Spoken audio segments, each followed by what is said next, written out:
modeling skills. Number 1, Twitch gamer, and she also makes YouTube videos. She's just a hustler. The helper. Ooh-wee. The helper. The helper. The helper.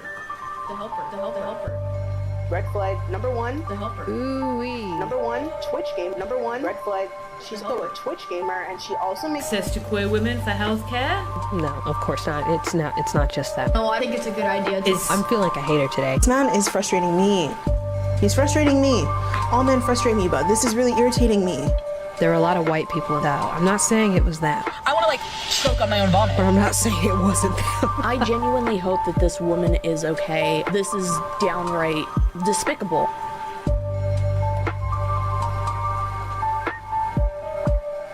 I'm kidding. Oh my god, why did she bring up Ray?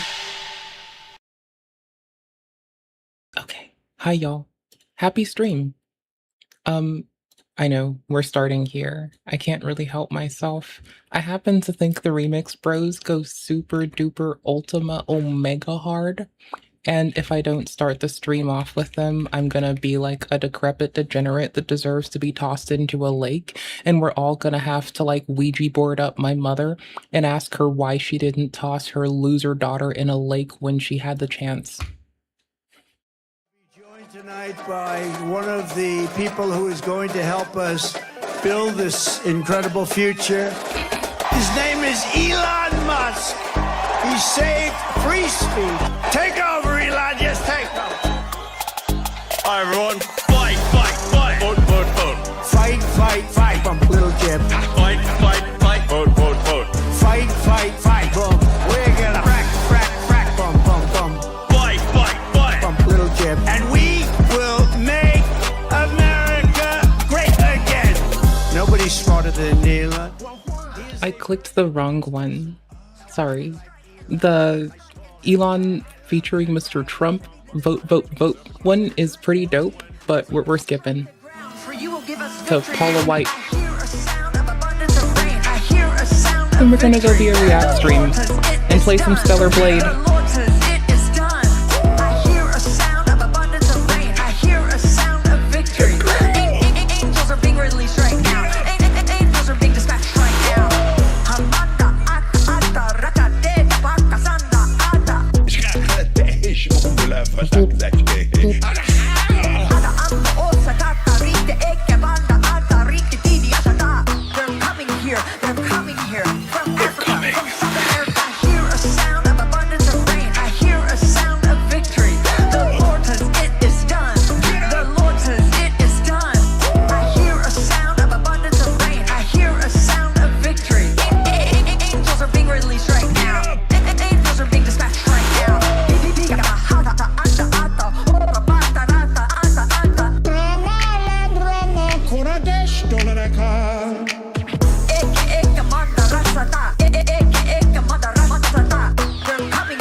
Y'all can tell why I like the Remix Bros, right? Like, clearly there are enough chaos for me, and I can't get enough. We're starting the stream like this. We got like 15 minutes to kill while any goober who wants to goob rolls on in, and you can't stop me. I'm kind of a problem. Also, hello, my lovelies. I hope you're doing well. Happy whatever day it is. Oh, happy Sunday! Praise Jesus. You're welcome. Love and respect. Adore you all. Okay, which one is it? It's not the confess that one. Oh, it's let's indict the motherfucker. That's the one! Oh, yo, this one goes so hard. Holy fuck. Bing, bing, bing, bing, bing, bing, bing, bing, bom, bom, bing, bing, bing, bing, bing, bing, bing. Bing, bom, bom, bing, bing, bing, bing, bing, bing, bing. Bing, bom, bom, bing, bing, bing, bing. Let's indict the motherfucker. Bing, bom, bom, bing. 6 o'clock, I think I'm being indicted again. Bing, bom, bom, bing, bing, bing, bing. Let's indict the motherfucker. Bing, bom, bom, bing, bing, bing, bing. You don't mind if I go off script, do you? Most indictments in the shortest period of time. Who is it? Trump. Trump! But when they indicted me, and then again, and again, and again, I was never indicted. Now I'm setting records. Al Capone was not indicted so much. If you looked at Al Capone in the wrong way, he'd kill you. He was not indicted like me. They had a weightlifting deal. There's one young woman, she was so proud of it. They put a quarter of an ounce on each side of the thing. Then this guy who recently transitioned. Ding, bong, bong, bing, bing, bing. Let's indict the motherfucker. Ding, bong, bong.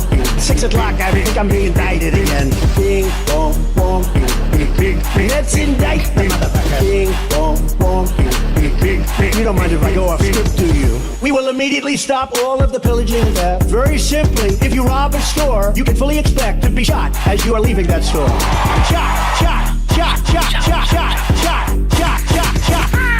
Get up! You deserve a little entertainment.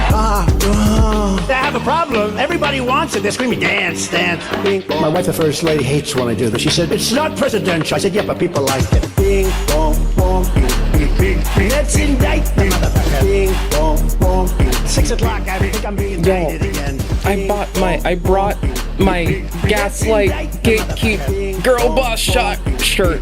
I almost called it a shot. It's a shirt. You don't hear about the American It's clothes. dream anymore, do you? You used to hear the American dream. The American dream. There's no American dream with Biden. I mean, the guy can't find his way off of the stage. Look, here's the stage. And this guy gets up. Where am I?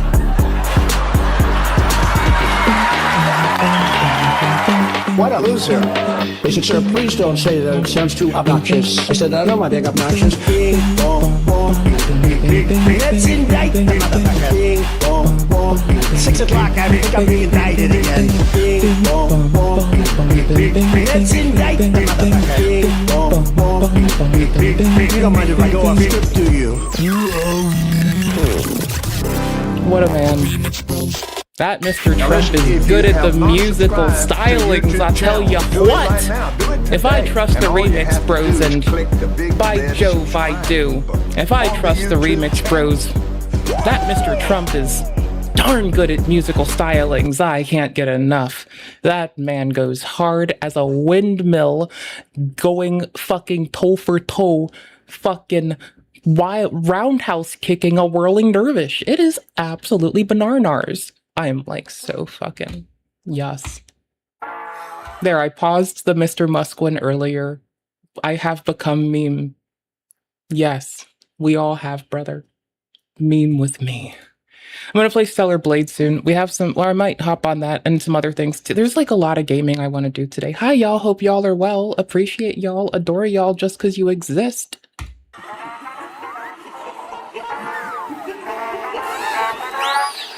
This is the chainsaw for bureaucracy. Chainsaw! I am become meme. I am become meme. I am become meme. I am become meme. I remember getting invited to the White House. What is this crack addict doing with the president? I said it before. I'm gonna keep fishing for the one, because I don't want to just go to my favorite Paula White one and stagnate there. Here, we'll go to the autism announcement while I search, okay? How's that sound? Today we're delighted to be joined by America's top medical and public health professionals as we announce historic steps to Actually, no.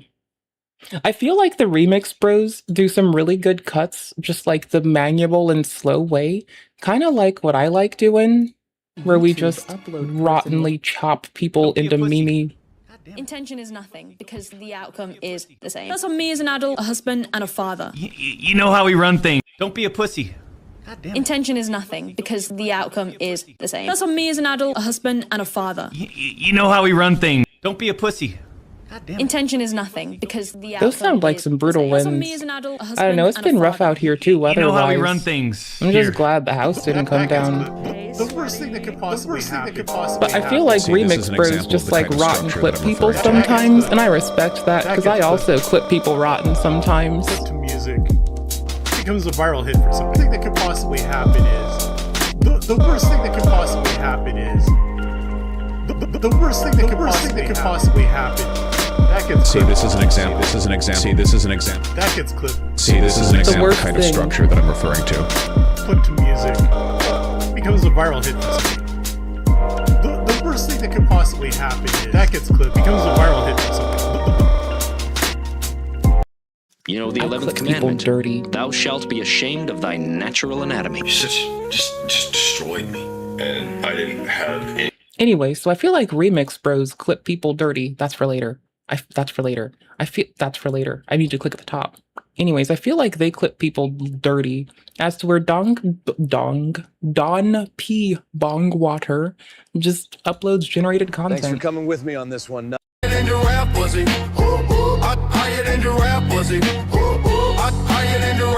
Why you mad at me? Why you mad at me? Why you mad at me? Why you mad at me? Cause your mama said I wouldn't amount to and then I had to be. You need to understand I am the man that you just had to see. See? I go so high, you go so low. I feel like there's no be no limit to what I'm gonna do. Get up and I'm out the roof. This one here. Someone I've known for like years used to always scream how he was higher than giraffe pussy. So I guess this goes out to him.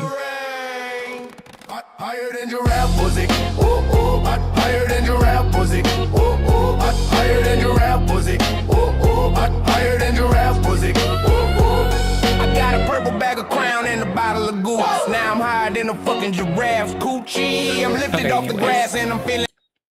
Hi. Anyways, back to searching for it. I'll put it in the things. Yeah, I'm Lord Nooks and North. Laughing rod and trust me's more. Turn the chaos into law. So we're just scrolling. Oh my gosh. I thought this was new for a second. Y'all know that like fucking this goober is back to the internet. Now mind you, like everything around them seems remarkably fucking dodgy right now. But if the victims are trying to find peace, I'm just hoping that Cine Bear's existence doesn't cause them more of a rough time. Hearing a kid say that they got grounded for speaking to someone who admittedly was inappropriate with them, getting re-traumatized by them surfacing again is fucking bananas.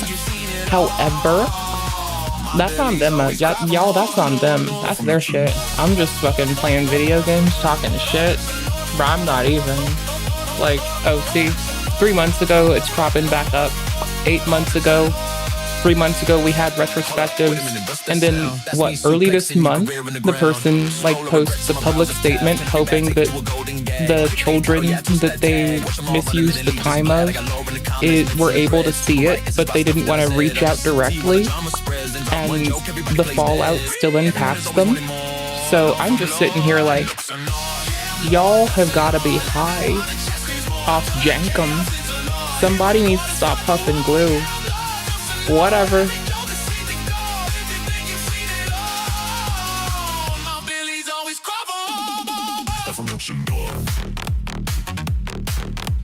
Ooh. Oh, that's a MacBook Neon teardown? Ooh. Look at the internals, bro. I don't mean the person shirtless. No, look at them internals. It's time we talk about Pee Wee Herman. Oh, that's gotta be beautiful. That's fucking... yes. Yes.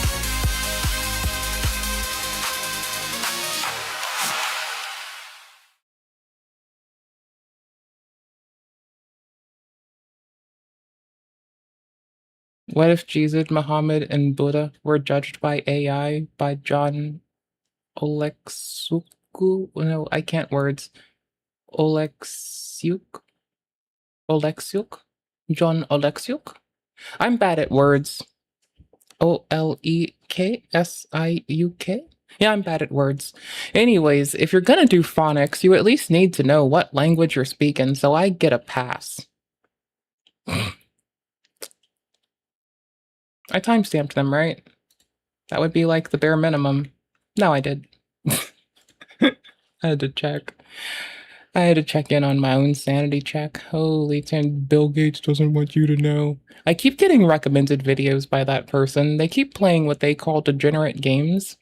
And like the first 2 times I stared like, what the fuck? But then I later found out they at least put more of checks and balances between people who shouldn't see their uncut footage from seeing it. So I was like, oh, you know, that's actually kind of like the bare minimum. I'll take the bare minimum, bro. Whatever. Building a $20 home server you can actually buy in 2026. Was this made before the RAM shortage or after? That's wild. Ruben been dead for a while. Oh shit. You mean our man? Our man's dead? Pee-wee? Our boy's gone? Yo, I didn't know this. Why are you giving me bad news? It's fine to give me bad news. I care, but I don't care, but I do care, but I don't care, but I do care, but I don't care. Hello, one viewer. And they tried to Islamify France, but were surprised by this, says Tal Oren. Oh, it's the group of women who've been like harshly protesting against like people conflating Islam with their need to be a bunch of shitheads, and they've been like attacked on all sides by it. Yeah, them. I hope they're doing okay. Hearts and prayers go out to them. What sweeties. Anyways, a tale of 3 4chan incidents? That's bananas, bro. That's fucking bananas. It's outright bananas. The Quartering is uploading 2 days ago, something that he's over a week late to, it feels like. That's wild. What a fucking goober. What a goober. You wish you could speak English? No, you don't. It's like English and Germanic borrow words. Or sorry, French and German borrow words. You wish you could speak French. Shh, loser. You were wrong about America, what you misunderstood as a European? That could be interesting as fuck. The terrifying clan song from Oh Brother. Sure. Bro, I saw Just a Robot. This is like absolutely. Can I just take a moment to like revel in how funny this screen is with Just a Robot next to other anti-SJWs? That's funny. That's funny as piss. That's fucking Just a Robot plastered next to the Klan is like too many like performative SJWs in one fucking package for me. I am dead. That is fucking bananas. I cannot deal with that again. I'm sorry. I need to be able to breathe, not laugh myself into oblivion, please. Thank you. Rude. Rude. All right. Where's Pee Wee Herman video? There we go. Pee Wee? Pee Wee. Have I wasted 15 minutes of your time? 17 minutes. May as well waste more. Nah, not the autism remix. That one goes hard. I'm going for the good old classic Paula White is Back, because this is a banger and I fucking adore it. I'll make sure to timestamp everything. If anyone's watching this as a VOD, hi, hello. I've been off working on fun software shit and infrastructure, so you can't be mad at me. And if you are mad at me, cry more. Do it. I dare you. Cry. See how I feel. This week I'm also... Don't cry. I'll be sad with you. I have empathy. And I didn't just discover empathy at the ripe old age of 30. I've unfortunately been burdened with empathy since I was a fucking child of the age of fucking... before 12 years old for fucking sure. That's at the bare minimum. Also, in the event that I haven't taken the time to do this yet today, and I can get it out of the way nice and early. Hey everybody, you should totally go to our link tree. I'm the only Twitch streamer to have a link tree that has never had an OnlyFans on it. So that means you should give me head pats immediately until I get bored with them. Please and thank you. Much appreciate. Also, we have a GitHub where this is why this was being brought up. So as you can see, I have been pecking away at cool stuff from SaltStack to an MCP agent, to like cool other shit. You should totally go to the GitHub and say, head pats, dumb bitch. It'll make me very happy and I'll be very appreciative. Thank you much. Creating the White House Faith Office, led by Pastor Paula White, who is so amazing. I'm one of those crazy moms. I still am. I'm one of those mamas. I'm like one of those crazy mamas.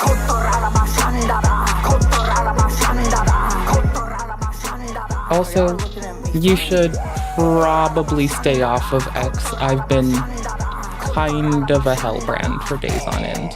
Anyways, probably don't go there though. But anyways, hi. Start talking to a snake. But if you don't engage with her, she's gonna be talking to a snake. Women are hard to cover. Cause they can be manipulative. Whoa. They can be rebellious. They think they're right. Cause women are manipulative, man. We live in a generation where they feminized men. They made them weak. And she just wants to talk stupid stuff, cause that's a woman. Oh, see, that's not a man's nature. He just doesn't want to come home and talk, how's your day? Good, done. She just talks stupid stuff. Shut your mouth. You need a man to stand up and be a man. I'm a new man. And be like, girl, what you doing? Not in my house. Yeah. Y'all talking to snakes all the time. I'm one of those crazy I still am. I'm one of those mamas. I'm like one of those crazy mamas.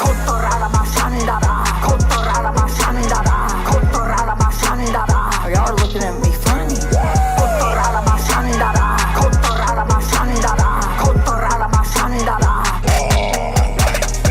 I mean, Christians have become so watered down and weak, it's ridiculous.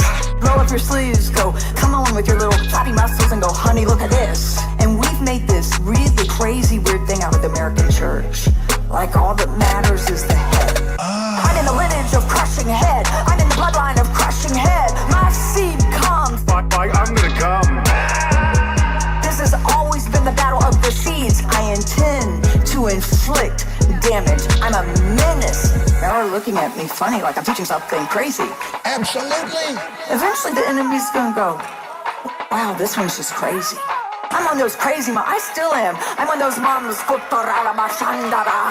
like one of those crazy mamas.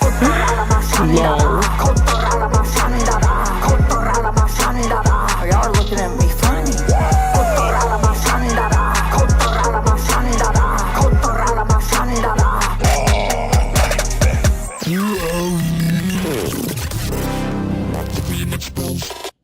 Now listen, if you have not subscribed to YouTube channel, do it right now. Do it today. And all you have to do is click the big red subscribe button on the YouTube channel. Whoa! Damn. All right. Now, Pee Wee Herman, what have I missed about this man while we ease into curious, this? just to better understand What have I been your unaware ruling. of? If someone on this committee then starts Like, talking what have I about been missing? somebody's He's dead? bleach blonde, bad Yo, that's built butch fucked up. body. Bleach blonde, bad built butch body. Oh, what now? Bleach blonde, bad built butch So, body. to you, my dears. Bleach blonde, bad built butch body. Oh my gosh, Pee Wee's been dead since 2023. Alright, well, pray for that man. He became meme lord in the fucking pocket so we could not have to go through what he went through. Does this have music in it? What's up, everybody? It's your boy. My favorite piece of nerd lore in all of nerd history is that in Star Wars, since where this famous doesn't, I'm taking over. Bless you. Well, legs didn't get sore from the run. Considerably weaker though after 5 months in bed. Oh, I bet. Sounds cozy though. I want to be in bed for 5 months. Fuck. I'm jealous. Goober. I want that. I want to go to there. I want to go to there. Fuck do I think I am? Liz Lemon's attaché? Holy shit. Alright, since they don't have music in theirs, I'm taking over. Replicant, near replicant soundtrack. Let's go. Please and thank you. I will be taking this W for my people. Where is the slider that deals with audio for this? I moved it. Hold on. I've lost everything. And voice meter apparently hates me. Hold on. Let me move this here. Oh, it's over here. Because it's routing through voice meter now, not also through MIDI. So that kind of sucks for my team. Mace Windu, played by Samuel L. Jackson, has a purple lightsaber, the only purple lightsaber in the entire Star Wars cinematic universe. That purple lightsaber exists for absolutely no other reason than the fact that Samuel L. Jackson wanted his character's lightsaber to be purple. There's no justification. Also, YouTube people, use live chat, not top chat. Top chat censors the people. Paging Mr. Herman. I don't have my glasses on, so I want to let you know I misread that as pegging Mr. Herman. You're welcome. That was a disturbing thought, but it was funny. For it. There's no reason it's purple. It's just that he thought a purple one would look sick, and he was right, and that's the type of energy that I'm trying to be on for the rest of my entire life. AKA Reed from Shameless Nerd. Today's video is about Pee Wee Herman, actually. If you end up liking this video, please consider giving it a like and subscribing to the channel. You can also join these beautiful people on the screen right here by clicking the join button to become a member of the channel, whereupon you will get exclusive access to some members-only videos, as well as access to every single video a few days early. You can also join the Shameless Nerd Discord at the link in the description, which is a beautiful, beautiful place. We are going to be playing Stellar Blade, backs to the sounds of the near replicant soundtrack, because I have taste and I know lore and I can see a tie-in a mile away. And you can always email me with any questions, comments, concerns, or recommendations for movies at readfromfamousnerd@gmail.com. All right, let's get into it. From 1986 until 1991, there was on CBS a quirky and strange mixed media children's show starring a slender man in a gray suit. And on this show, this extremely animated gray suit donning character would entertain guests at and residents of his weird clubhouse, such as Jambi, a bodiless genie in subtle drag makeup who would grant wishes in his native language of Jambese when chanted correctly. Terry, a puppeted pterodactyl who often acted like a petulant child. Cowboy Curtis, a black cowboy in pink and purple cowboy regalia who would often play songs and do crazy shit with his lasso. Conky 2000, an artificially intelligent robot who provides these guests and residents with a secret word each day that triggers an involuntary mandated dance party. And Cherry, a giant love seat. Oh, isn't Lawrence Fishburne Cowboy Curtis? I don't know, actually. Holy shit. I don't fucking know. Who tickles anyone who dares to sit upon him, among many, many others, which we will get to. The protagonist of the show oscillated between functioning as a sort of man-child at like a kindergarten show and tell for an invisible audience, and a fully coherent, albeit strange, functional adult who made decisions and learned important lessons. The show would also regularly jump to like showings of 1940s and 50s cartoons, or claymation shorts about Penny, a girl with pennies for eyes, before... Yo, Cowboy Curtis, supporting character. Yeah, Lawrence Fishburne. Hot damn. You came here with all the Pee Wee Herman lore. That is absolutely dope as fuck. I have nothing shy of respect for this. Rock on you. You keep doing that. That is dope. That is absolutely dope.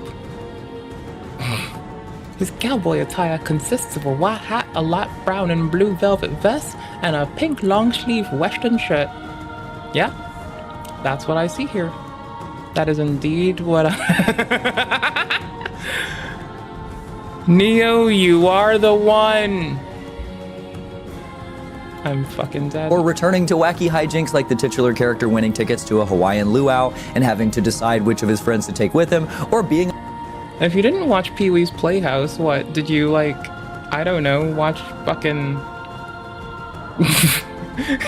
do the cooking by the book?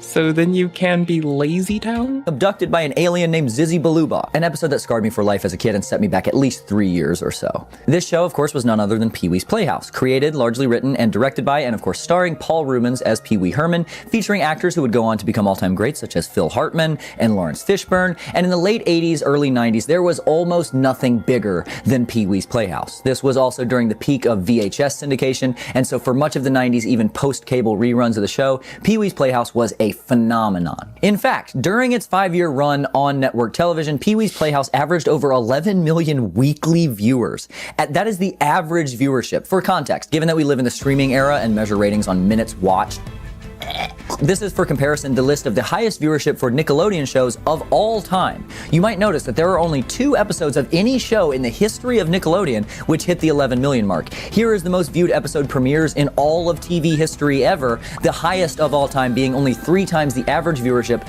of Pee-wee's Playhouse. Pee-wee's Playhouse was one of the most easily and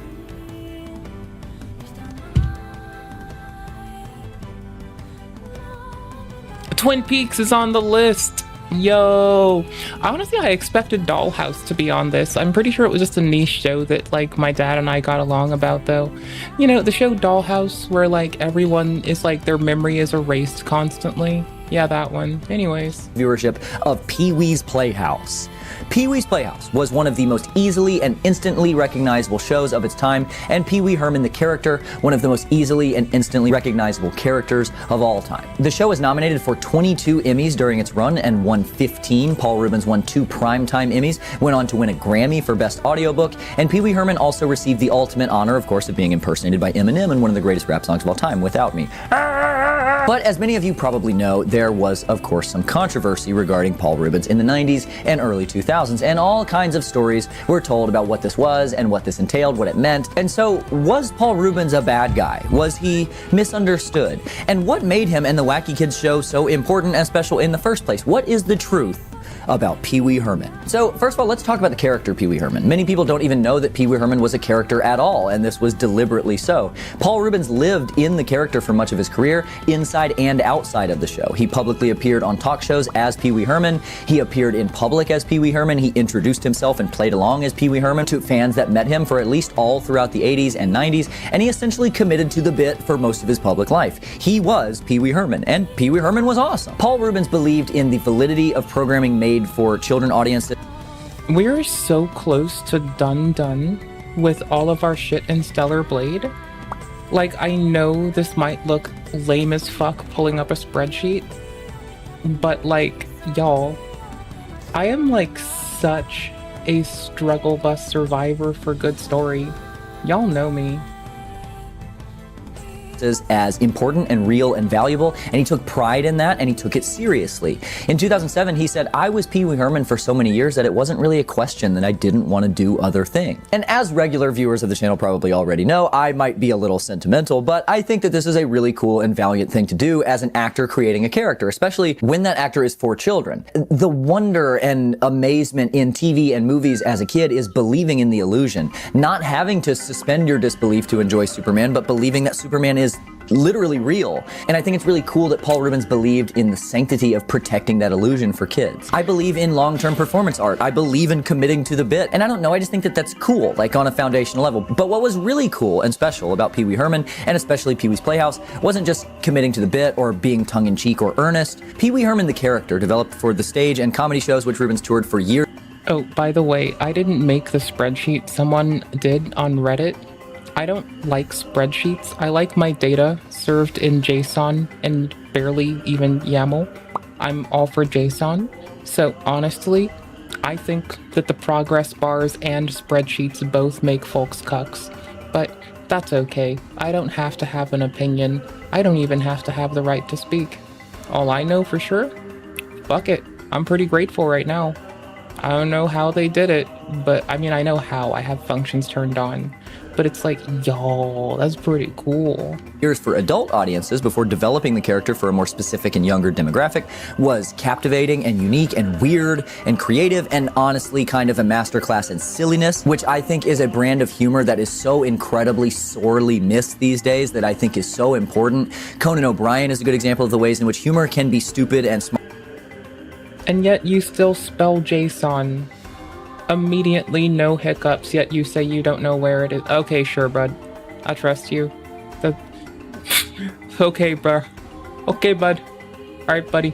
Art at the same. Clearly, you know more than people who can't spell it. Same time. Good job. Genius in its silliness.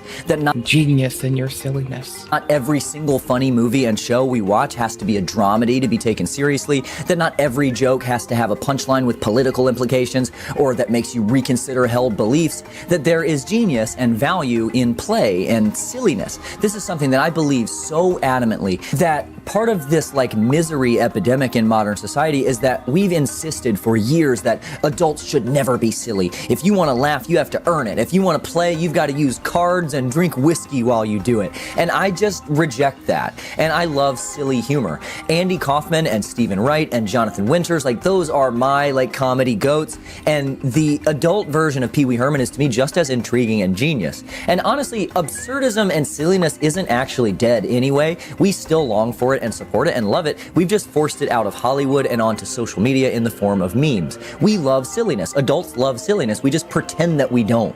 Or we view it as like a less... I mean, they're not wrong. As an adult, I cherish being a silly Billy. I can't get enough of it, you beautiful silly geese out there, y'all. Every day that I don't have to take seriously is another day that I live happy and in peace. And when I'm told I can only be a serious, delirious Tiberius, sometimes, I assure you, I tell you what, I do want to throw things, like plushies across a room. or art form when we're subjected to it. And Pee-wee's Playhouse was the absolute peak of like silly creative genius. Like, I like to view myself as kind of like a left field creative and weird guy, and there is almost nothing in Pee-wee's Playhouse that I could come up with. Honestly, if it said report bug to like shift up, I would have done it. It's purely because it says to Sony that I'm like, fuck these bitches. They kept me from Bloodborne. I don't give a fuck. If I had 10 years to do it. Pee-wee's best friend is a pterodactyl. The Window, aptly named Mr. Window, announces visitors to the playhouse. Pee-wee often goes into a photo booth to essentially FaceTime Captain Carl, a grizzled sea captain regularly calling Pee-wee in the middle of an ocean storm. In every episode, a taxi driver named Dixie shows up with a trumpet to announce the arrival of the king of cartoons, who presents a Betty Boop-style cell animation short on his projector. Pee-wee often jumps into an Etch-a-Sketch named Magic Screen to play Connect the Dots. He has a robot named Conky 2000 that gives him secret words, a 1950s style Cool Cats jazz band comprised of 3 puppeteered literal cats, a giant human hand named Knucklehead which appears in the window to tell knock-knock jokes. There's a reoccurring claymation short titled El Hombre, which is entirely in Spanish and it appears unsubtitled. And these are just like scratching the surface. I didn't even talk about Jambi and Zizzy Baluba. I mean, I gotta respect the unsubtitled, like, random fucking drop-ins of Spanish and Pee-wee. Honestly, I'd say give people every language, don't subtitle it, make them grow, or make them stagnate, make them fucking pick. Like, either you all will become septlingual, or you will fall by the wayside. I don't give a fuck. It's pretty dope. Yet. And the art style and aesthetic of Pee-wee's Playhouse is postmodernist and eclectic, mixed media, and exists outside of time altogether. It's this super cool blend of like old and new that allows the show to feel nostalgic and old, but has, in my opinion, allowed it to age much better than almost any of the live-action kids shows from the 80s and 90s. I mean, try watching Legends of the Hidden Temple now from Nickelodeon. It looks like that show cost like $50 to make. And perhaps most importantly, at least most importantly to me, Pee-wee's Playhouse did what I think a great kids show or movie must do and rarely does. I quite honestly, unless I grab the spreadsheet of where everything is and look at the item location, I'm going to have to dart around like this. So I'm giving myself time to dart around before I do that, because honestly, do you think I want to do that? Where I just like look at where everything is? Not right away, you know. I want to do this. Struggle how to get back into the game. Which is capture a child's imagination in its purest form, and also refuse simultaneously to condescend to its audience. There is a difference between watching a genius kids show like the early seasons of SpongeBob and like sitting through the silliness because you get to catch the adult humor that goes over the heads of the kids, and that's still genius, but there's a difference between that and watching a genius kids show like Pee-wee's Playhouse and just being like, what in the hell is happening? Like being unable to relate to or even understand what you're watching because it's not for you. It's for kids. It's not representative of your brain anymore. You can't access that anymore. But still being captivated by it. Pee-wee's Playhouse is a fever dream, and you can absolutely watch it through that lens and just be like blown away by the lunacy of it all. But if you watch a kid watch it, like I get to watch my 4-year-old son watch, it can be that and the most beautiful thing you've ever seen. My 4-year-old son, who I raise almost entirely off screens altogether, but will occasionally let watch like some movies and TV, absolutely loses his mind for Pee-wee's Playhouse because it's what's going on in his head incarnate. Like he's satiated by. He enjoys great narrative kids entertainment like the Pixar films or shows like early SpongeBob or Fairly Odd Parents or whatever, but he is enraptured by Pee-wee's Playhouse because it captures the essence of what it means to still have access to your imagination. To be able to reach those like disparately insane creative choices that Paul Rubens made in like having a blue genie in a box grant wishes in a language he made up, for example, or having a minivan-sized foil ball he rolled. I did get distracted by the notification about the Nier song playing changing. Yep. Rolls out to celebratorily add to in each episode. And I think the show is really beautiful in this way. It's not trying to do anything except celebrate creativity and imagination and fun and silliness. It's not preachy, it's not didactic, it's not highbrow, and that's what makes it highbrow. I love Pee-wee's Playhouse. As an artistic endeavor, as a character, as a show, a defense of Pee-wee Herman and Pee-wee's Playhouse is to me like almost inarguable. It's one of the most iconic and influential characters of all time with a bullet. But criticism of Pee-wee Herman often targets the controversy of Paul Rubens' legal troubles in 1991 and 2001 as like the reason for dismissing Pee-wee Herman or retroactively like forcing a viewing of it through a different lens Rubens and finding it like creepy or off-putting. And this is just as misguided and misunderstood as like dismissing Pee-wee's Playhouse for artistic reasons, if not more so. In 1991, Paul Rubens was arrested and charged with a misdemeanor indecent exposure charge. And in 2001, he pleaded not guilty to, again, a misdemeanor charge, this time for obscenity, sentenced to pay a Wait, there's sand. I understand that it's a desert, but there's sand. This must be a beach. Why can't I fish? See? Pee-wee also gave me an imagination, apparently. Nah, my imagination was definitely spurred on by a lack of giving a fuck. God forbid you jerk off in a sex theater. I mean, honestly, God forbid there be sex theaters. Damn right. $100 fine and enter counseling at his private discretion for 1 year. I think we need fucking morality police. And I'll get into the details of both arrests and the charges in a second, but when I was a kid, when I was in elementary school in the mid-2000s, as far as I knew then, and as far as many people think now, Pee-wee Herman was like a freak, an evil pedo, did horrible things, that like crazy, like apocryphal removing of... Why is it that Pee-wee Herman gets a fucking harder shake than Dr. Disrespect? Like, Pee-wee Herman didn't even, like, have admittedly weird conversations with children. Like, that fucking blows me. That fucks me up. Like, Pee-wee over here he did nothing. No, he did a lot of things wrong. He jerked off in public, but like, that aside, like, he did nothing in comparison wrong. I'm getting used to parrying in the game again. It's been a while, so, you know, fuck it. Anyways, bruh. A rib for self-fellatio story was attributed to him, and I was told over and over in rumors on the playground type shit that Pee-wee Herman was a bad guy. And what actually happened in 1991 seems at first to like kind of back that up. NBC distanced itself from Rubens, canceled airings of Pee-wee's Playhouse, and the industry all but blackballed him for years until he didn't really resurface until the 2001 arrest, which seemed even worse. Well, I am more than willing to defend these two arrests, and I think that early 2000s homophobia and the serial killer moral panic of the mid-80s into the 90s, and honestly, like the memeability of Pee-wee Herman had way more to do with the fall of Paul Rubens than did any arrest or any actual goings-on. So, first of all, in 1991, Paul Rubens was arrested for indecent exposure. This is a super ugly-sounding charge, one that has a ton of moral outrage built into it. These are the creepiest creeps in our society. There is nothing more off-putting than those weird-ass weirdos who get off on exposing themselves to others, and I get it. But that's not what this was. In 1991, when this happened, before computers, before the internet, there were adult movie theaters that showed adult movies. You know what I'm talking about, right? And Paul Rubens was arrested for masturbating at one of these adult movie theaters in the dark by himself in a room that like, what are you supposed to be doing there? Like, you're supposed to be taking detailed, first off, you shouldn't be whacking it, period. Go to church. But secondly, if you are gonna whack it, you should be doing it in the privacy of your own home. Shameful.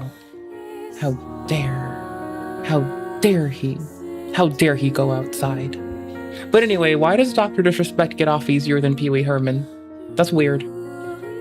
What is the expectation? What is the point? Like, what? I mean, yes, by 2026 standards, this seems like weird behavior, but like, adult movie theaters existed for decades before people just had endless access to like adult content online for free. And again, what are you supposed to be doing in there? Just watching? Writing a review? Yeah, it should be like a fucking film studies course. You're supposed to be just watching, writing a review, correct? And possibly, if you're really cool, also you should be at home telling your wife that you love her instead. I don't fucking know. Like, find another... Anyways, why does Pee-wee Herman get a rougher shake than Dr. Disrespect? Dr. Disrespect, like, admits to texting a minor for, like, and going too far. Which I've been led to believe means he was getting some kind of illicit gratification from the act, so... I don't know. But I think that's weirder. I think Pee-wee gets a rough shake.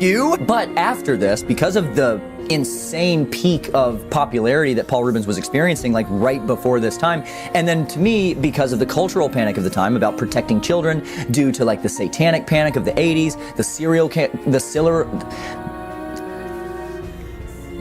the serial killer panic of the 80s, because of the raging homophobia during the AIDS epidemic of the 80s. This was like the worst time, cultural speaking, not like, you know, lynch-wise, but reputation-wise, in American history to be arrested for anything vaguely sexual and, God forbid, maybe a little bit gay. And even worse, because Pee Wee Herman's whole shtick was being a man-child, and because Paul Rubens, the person, was so inextricably linked with Pee Wee Herman, the character, it made it impossible for a lot of people to separate Paul Rubens from Pee Wee Herman. And the news jumped on it because it's a very incendiary and, like, you know, scintillating story, made it into something that it wasn't, and it wasn't an actor being arrested for some minor charge. It was the character from the beloved show being arrested for some major sexual deviance. And that's just not fair. Like, that's stupid to me. We as Americans have such a massive Puritan bullshit issue. The fact that everyone at the time...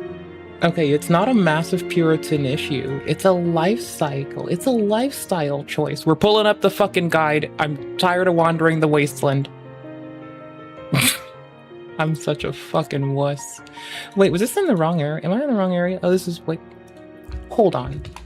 Clearly, hold on. And for years afterward pretended that they didn't do the exact same thing is insane. It wasn't exhibitionism. It wasn't Chris D'Elia or Louis C.K. behavior. It wasn't predatory. It was just like being lonely and being an adult. It's like when you get a speeding ticket next to the guy who was going the same speed as you. You weren't the bad guy soy jack and he the Giga Chad morally upstanding citizen. You just got unlucky. And Paul Rubens just got extremely unlucky in my opinion. But the other charge, the one that really sunk Paul Rubens, was literally just homophobia and misunderstanding. I will stand on this. I simply do not care. Paul Rubens was suspected of and then arrested for lewd images of children that he simply did not have. And then because of the hellscape of our justice system, he had to plead guilty to a much lesser charge just to get the hell out of court and try to put it all behind him because his career was over and he had nothing like to gain from it. He literally did not have inappropriate, you know, stuff. Rubens was a weird dude by some standards, and he collected vintage kind of like pin-up softcore erotica memorabilia. And while that's certainly not my cup of tea personally, I mean, I collect Pokemon plush toys and ceramic gnomes. Like, I sure hope that that's not a... I collect stuffies and tears. Mostly tears. But that's just stellar tears inside a stellar blade, because I like the near, like, callbacks a lot. We're not gonna dress up as 2B. We're too classy. But we will dress up as A2. As a fucking... Oh my gosh, hold on. We're doing it. We're doing it. We're doing it. Nope, we're doing it. Where's the right Yorha one? A2? We're A2 now. Fuck it. We're being A2. Fuck it. We're playing as A2. Where the fuck is A2's hair? Based. We're A2 now. Rar. Crime. LAPD got an undeserved warrant, in my opinion, to search Paul Rubens' house based on an anonymous tip from a former friend of Rubens who was mad at him during the peak of the witch hunt for this kind of stuff, like right after the actually legit Jeffrey Jones felony arrest. And again, in 2001,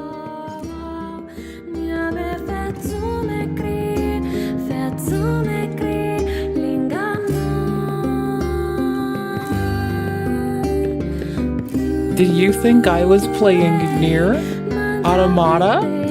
Because we're playing as A2? No, we're not. We're playing as E from Stellar Blade. You fucking Dorcases. like 9/11 had just happened. This was the most Republican era since Abraham Lincoln.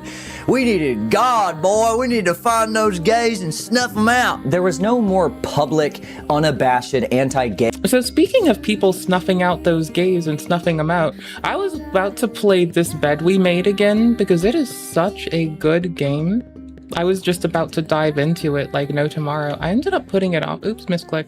I ended up putting it off because I was being in the middle of my fucking dumbass dickhead mode. And so I just didn't play it right then. But honestly, this bed we made is like such a spectacular, splendiferous game. I just wanted to play it again. It's like so good. Where's taunt? Can I not use taunt if I play as A2? There's no taunt mechanic on A2 in Stellar Blade? I quit. A slant in American culture since like way before that. They were still dropping the F slur in Superbad in 2007. And in Rubens' house on this warrant. I mean, speaking of people still dropping the F slur in cinema, I was a really, and still to this day am, a really big fan of Reservoir Dogs. Everybody talks about how if they want games about brotherhood, like fucking Gears of War. Gears of War isn't about brotherhood, it's about camaraderie. You want a brotherhood game and a bit of cinema? Reservoir Dogs. The game and the film. That's a fucking series about brotherhood.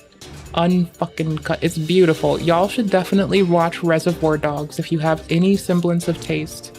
They seized 30,000 images of vintage, like kitsch or whatever it's called, material, and after processing all of it, they found 170 images that they arbitrarily decided were obscene or seemed to represent minors. Stuff like, for example, their words, a black and white tintype from 1901 with a young man of indeterminate age laying on the beach after having gone skinny dipping.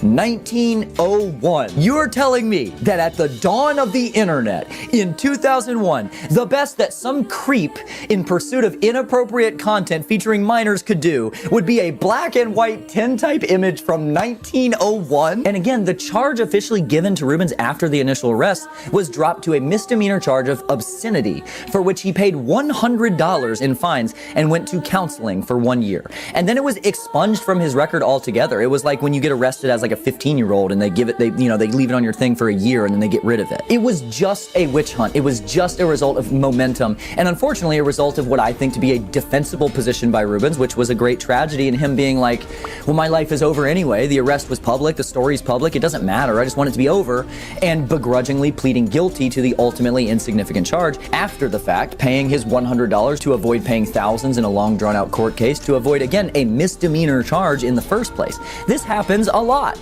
even if the charge is actually bad. In America, pleading guilty doesn't mean that you're guilty. It means that you're willing to accept a better deal than take the risk of going all the way through our horribly drawn out and complicated court system and paying thousands and thousands of dollars in the process. You are so heavily incentivized to just plead guilty. And for Rubens, it just didn't matter. The damage was done. They don't come out after the fact in the news and be like, breaking news, we were wrong. Paul Rubens didn't actually do any of that stuff. We're sorry. More. Sorry, I'm just thinking about, okay, now imagine if on the news they decided to come out and, hear me out. Imagine if they came out and, okay, you know what, maybe they won't go back on the fucking Pee Wee Herman thing. Just imagine, hold a thought experiment with me. What if they were to go out in public and just say Epstein didn't kill himself? I bet you your bottom dollar that Hillary Clinton would do what she would do to Mr. Clinton if he were to ever try to leave. I really just hope the best for that man. I hope that, I can't wait for him to write his memoirs after she decides to leave him instead of him having to run away. He should just go to a fucking neglected husband's shelter or something. Ooh, I missed the whole chest. Or a day. They just move on, like it was too late. And the last thing that I'll say on it is that I'm sure there are some people out there who are like, well, still, it's weird. He was creepy for doing that stuff. And while I disagree, I think that that's a little virtue signaling and kind of bullshit in my opinion, I can at least sympathize with the fact that if you are some like upstanding, perfect person and you're morally opposed to masturbation and nudity in any way, but even so, even if you think that that's weird, there is a massive difference between being weird and being a criminal. I've been talking to myself in a storage... Okay, hold on. I literally just found the whole chunk of the map with most of the shit that I missed. Holy cannoli. That is absolutely stunning. And we're still looking for Sentinel 41's memory path, so we're gonna get there. And don't forget, we're playing as A2 from everyone's favorite game, Nier Automata. We're not gonna be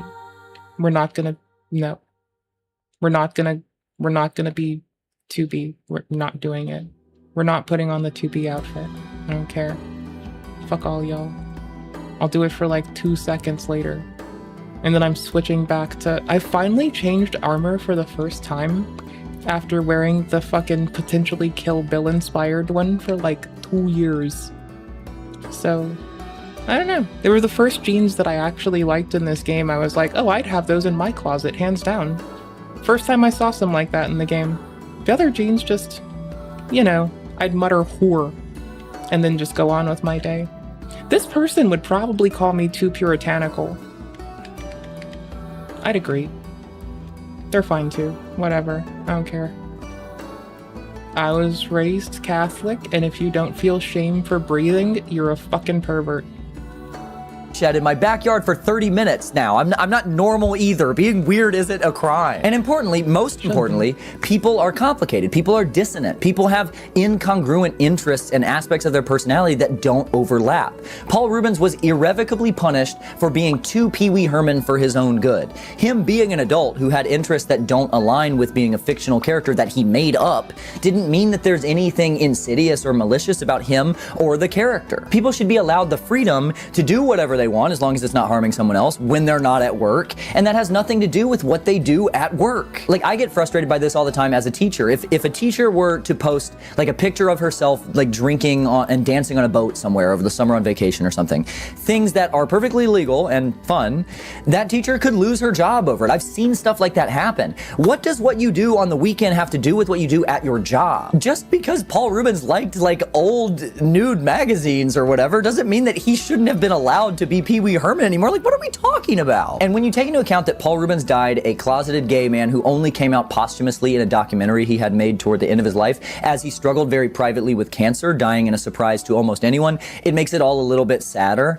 He tried so hard to protect Pee Wee Herman. He went to his grave unmarried, unwilling to come out publicly because of the criticism he knew the character and his legacy would face, especially given the controversy that already existed. And him feeling like he had to hide and repress being an adult human like all of us are because he had to hide his sexuality, I think is a part of all. There is like legit a whole chunk of the map that I didn't know existed before. I feel like, oh, I've been here, I just didn't. Well,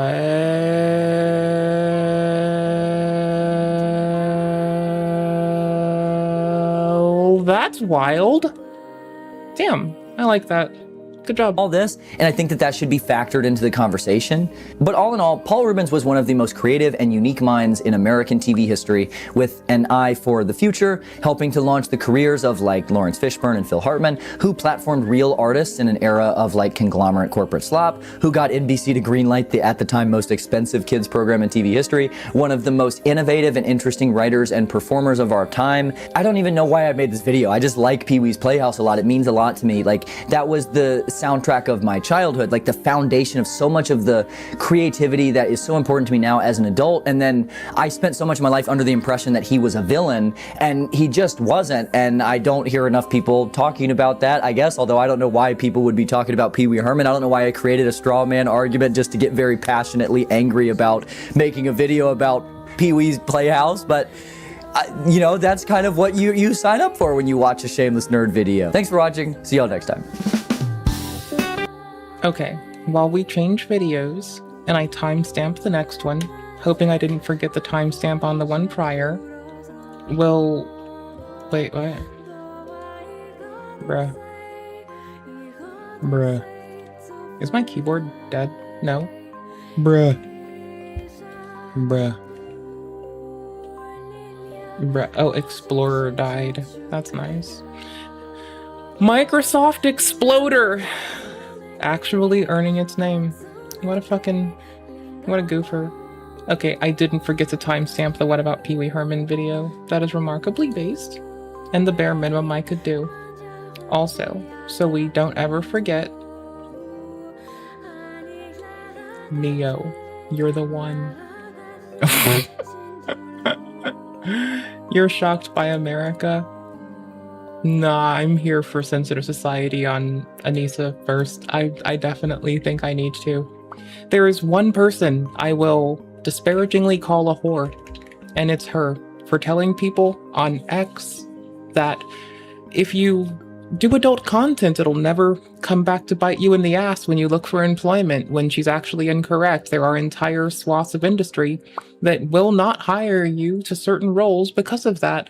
So she's telling people an outright lie. She's trying to turn tricks like no other. So I will consistently call Anissa Jumha, Mr. Idubbb's wife, a whore, because she's wrong and a whore. also a whore. Did I mention she's a whore? And she has, like, she took a soft man with no backbone and now wears him like a shoe because she's a whore.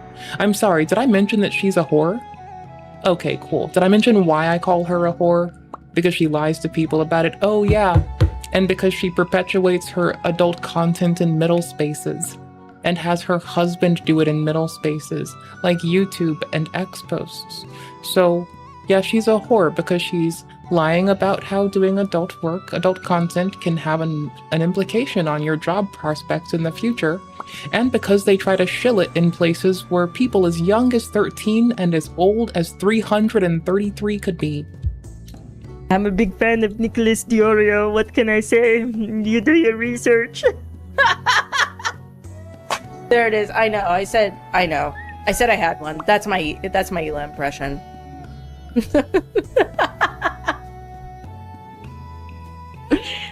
Oh no. That was the famous Ela impression. That was, yeah. It kills at parties. Man, oh man, if you were to tell me that EDSA Jamha was going to have a multiple day mental breakdown on Twitter, I would believe you. I wouldn't be that surprised. At this point of the Jamha saga, I don't know how many videos I've done on these people. Like, don't get it twisted. This is pretty funny, and it's so funny to see someone lose their mind on Twitter and no one caring. Clearly unhinged, they're clearly insane, and there's a lot to get into. If you end up enjoying this video, subscribe to the channel for more Jamha madness and everything madness. Get right into this. Okay, that sounds like a good intro. Thank you, Sensitive Society. I will definitely put you in the thingy. Get out of there. Get out of my VS code. I meant to click this. Oh, we're in the right thing. Already timestamped it. Before I get... Shout the fuck out to Sensitive Society. Pretty solid content, if I do say so myself. My headache, so I saw this and also, unlike Pee Wee Herman, I don't think we've ever heard about Sensitive Society jerking it in an adult theater, which is, you know, again, why does Pee Wee Herman get ragged on so hard, but Dr. Disrespect gets off so easy? Anyways. Like, okay, sure, whatever. I mean, you're cringe and... And don't think I've forgotten. The platform Twitch, enabling it, I'm never gonna let that go. Oh, hell no. Like, yeah, no. We fucking excoriate fucking Pee Wee Herman. Meanwhile, we let the platform Twatch get away with enabling what Doc did to what he done said he did. To what we believe to be a person who I don't know where they are, but he said he shouldn't have done what he did. And I have suspicions. Low-key kind of pathetic and embarrassing, but, you know, it's EDSA, it's standard EDSA, not video worthy. I'll give it a pass, right? But no, she continues just a few days later with this. Clippers doing God's work after today's stream, thank you. So this is in reference to the fact that everyone has been profiting off these two idiots, except, well, the two idiots. This is when it really gets good. But then AB, the guy from the H3 podcast, has said something negative about Hassan and the whole situation with him wishing PTSD on the veteran. Regardless of how you feel about Hassan, how the fuck does everyone ignore the Islamophobia he's responding to? Everyone is up in arms about the veterans but completely ignore the chatter talking about Islam. It seems like a pretty decent take. You could say, sure, the veteran was out of pocket, and you could also be like, Hassan is a piece of shit and he should have known better. Guess who came to the rescue within 1 hour? Nah, dude, you're not that guy. Sit with your yap, shut and nod along with the privilege machine while the leopards eat your face. You choose the bag over your self-respect. Now, this is extremely ironic from EDSA. I think she's the last person that should be speaking out on stuff like this. From an electronics place, and it's the full-blown Quran. Some of you guys didn't bat an eye when I broke that Jesus VHS over my knee,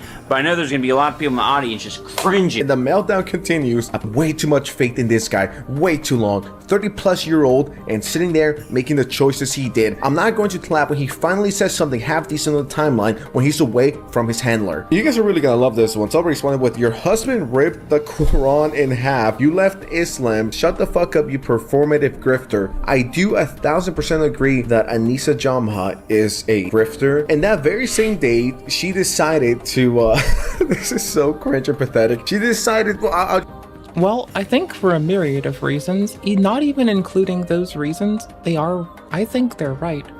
I think she's a performative grifter for every fucking thing.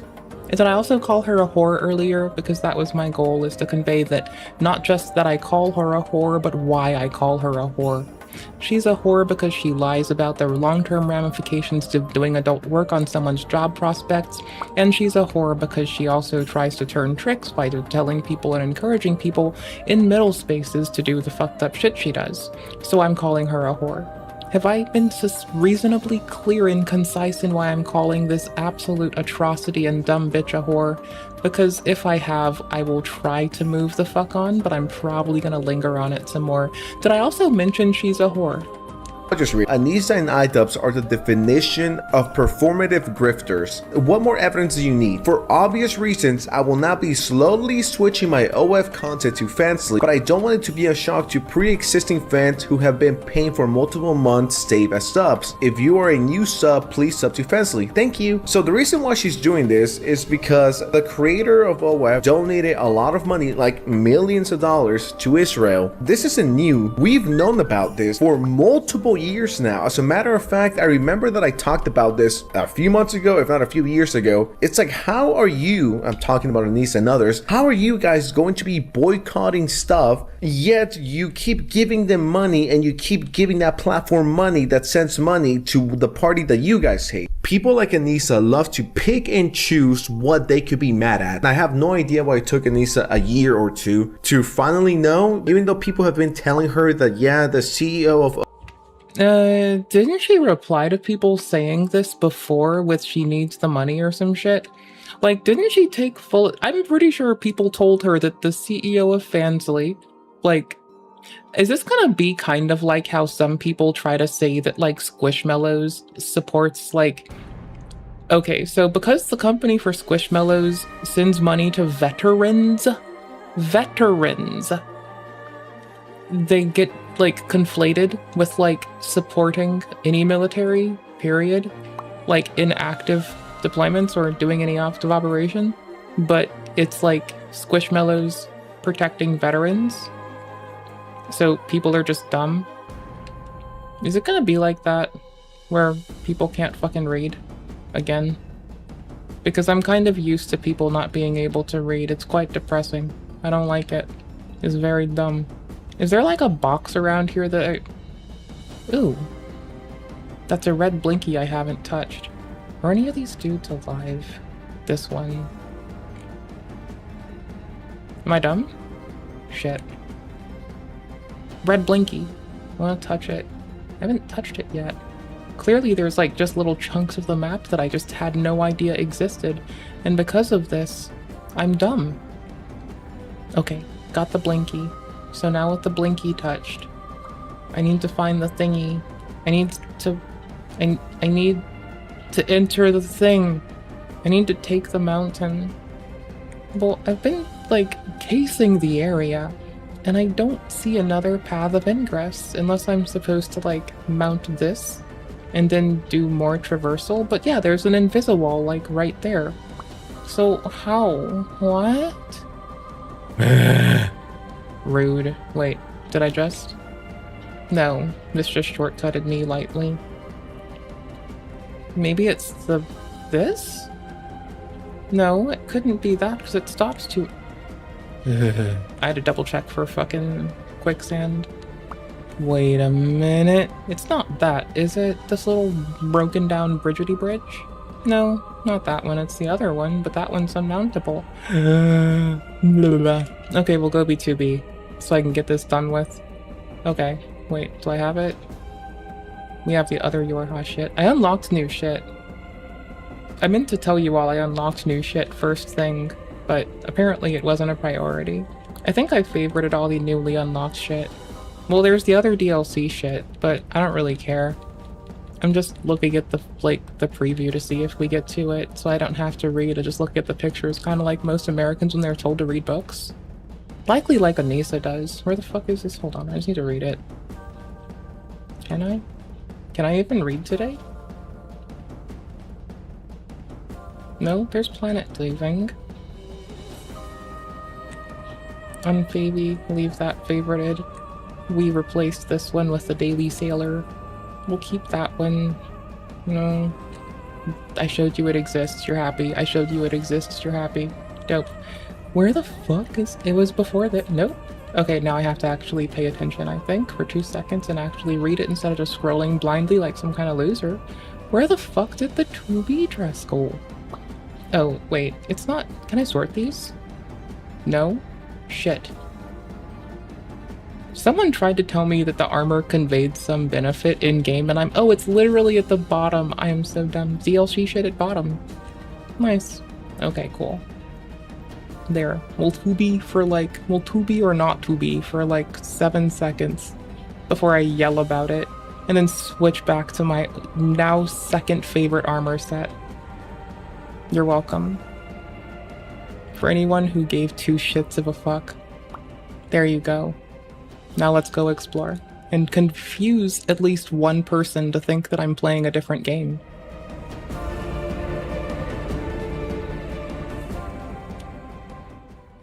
If I keep the near soundtrack on, somebody'll get really confused. Much like Anissa's really confused.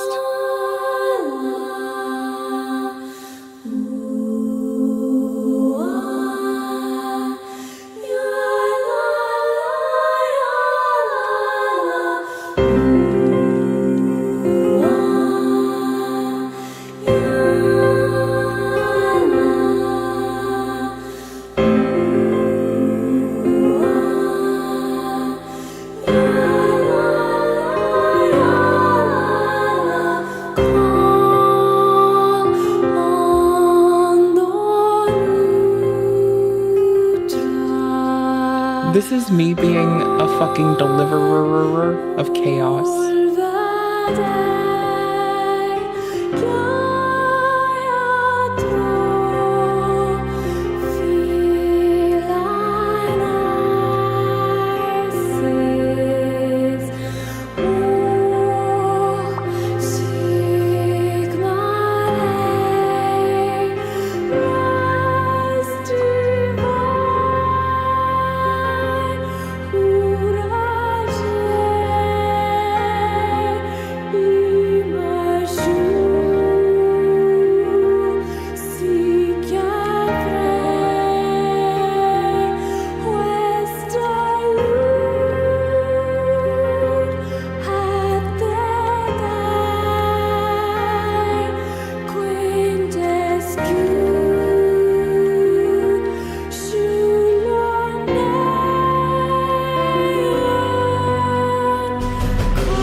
That was bad. It was horrible. I died to a weakling.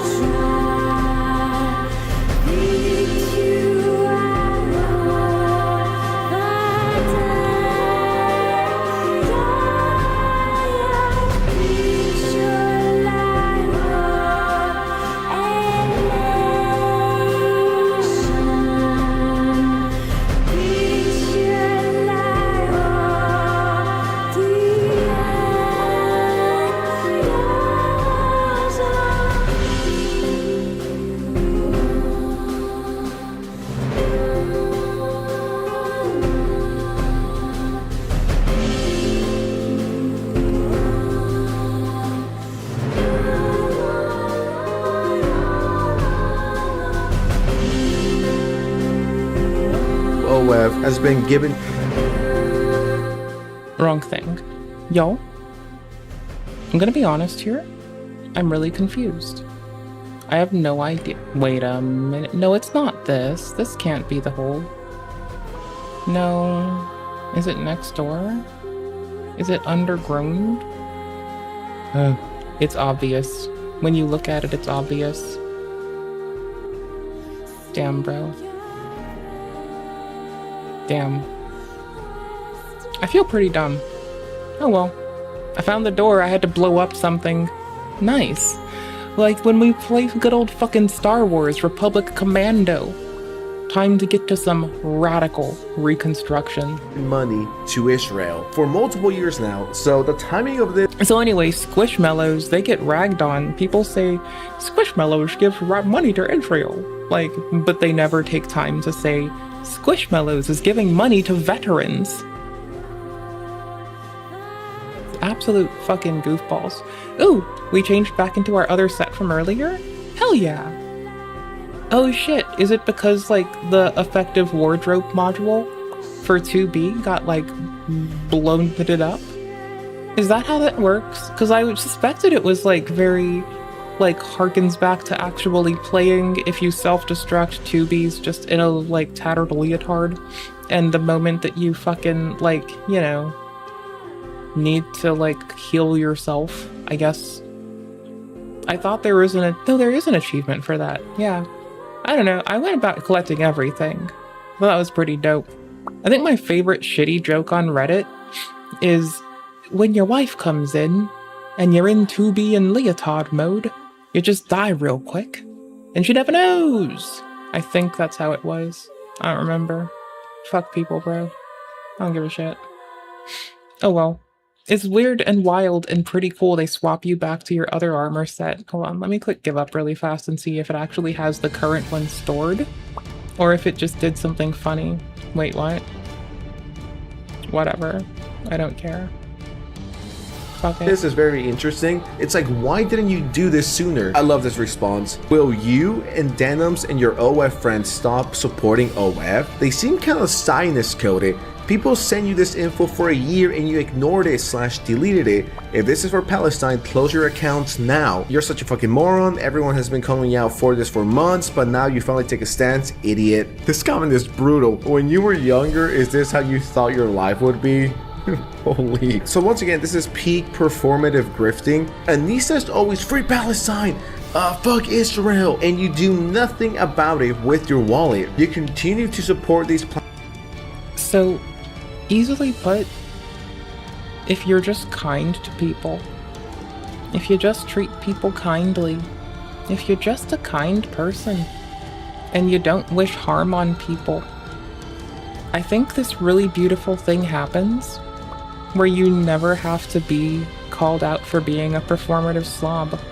If you actually give 2 seconds of patience to nuance in the world we share, and you don't try to pop off about every fucking thing in the hopes of getting the bigger fucking reaction, I think it's a lot easier. But I could be wrong. Maybe I'm wrong, but I think I'm right. I don't know. But I think I'm right. I think if you're just generally kind and patient, you don't have to walk things back or look like a complete fucking shit clown like iDubbbz's whore wife does. But whatever, maybe I'm wrong.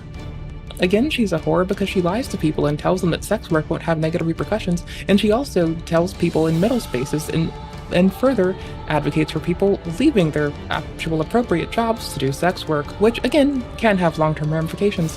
So she's a liar, she's a whore.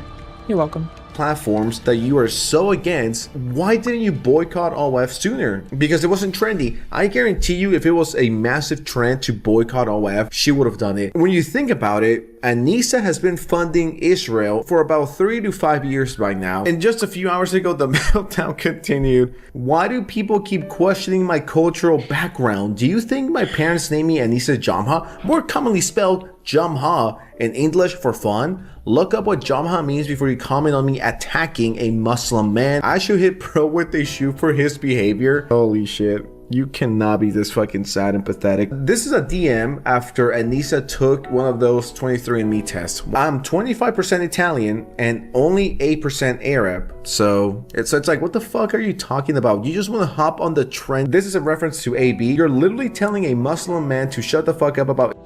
Mind you, when they bring up AB in this, what they're not mentioning is a Muslim man whose father and grandparents rather are from this. They always want to bring up what happens what happens to Gaza, but they don't seem to pay mind to how they're literally talking about AB's family, like literally. That's the wild part. They just try to shit on him, but they don't know enough to know what they don't know. And but they know no. Islamophobia. What the fuck? Yeah, I found that part really interesting where Anissa Jamha, the 8% Arab chick, is telling a Muslim guy, in this situation AB, to shut the fuck up. What? Your morals and where you stand are all over the place. Why are you telling a Muslim man he can't call out Islamophobia? I guess Anissa is the queen of Muslims now. I guess she knows everything about him. You legit disregarded an Iranian's experience in Iran. Stop playing the victim and weaponizing Islam. You're just an ignorant whore. LOL. Yeah, never forget this certified hood classic, Why I Left Islam. Telling my dad that I'm not Muslim was probably the hardest thing that I've ever done in my whole entire life. At 16 years old, I sat my dad down and I had a talk with him, basically telling him that I no longer wanted to be a part of Islam. I didn't want to be Muslim anymore, and I just wanted to be agnostic or spiritual. I don't really know what the word is, and he did not take it fantastic. But I know there's gonna be a lot of people in the audience just cringing. Now, I understand why he wouldn't take it fantastic. Cringing. But I guess she's back because it's trendy again. These people are nothing but trend hoppers. These people are nothing but performative. These people are nothing but grifters. They don't believe in anything. They just do and say whatever the trendy thing to do is to say and do. If you were to ask me right now, if you could only save one person and you have to choose between Osama bin Laden, Anissa Jamha, or Adolf Hitler. Oh, I mean, if I save Mr. Bin Laden, we can take him to trial. So I'm gonna have to, like, pick taking him to trial. So if it's between Mr. Hitler, Mr. Bin Laden, or Mrs. Jew Hater, can I take them all to trial by force? I can't. Oh. Well, I guess, get rid of all of them? I don't know. Like, put them in a basket and toss it into something. I guess the Atlantic's free. It's already a really kind of clutter-filled ocean. Fuck it. I personally think there are cuter oceans than the Atlantic. No offense, my Atlanteans.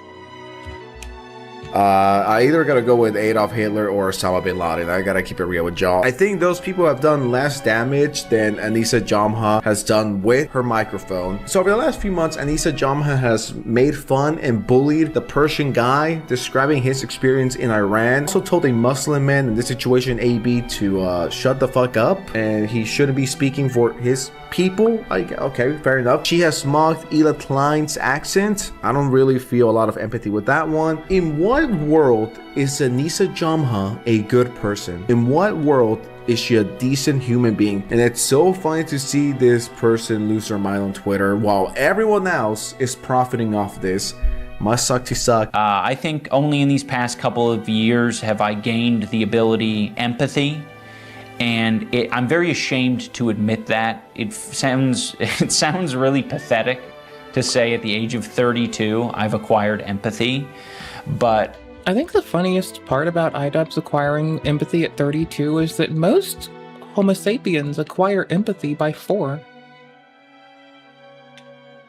I have. I'm a big fan of Nicholas Diorio. What can I say? You do your research.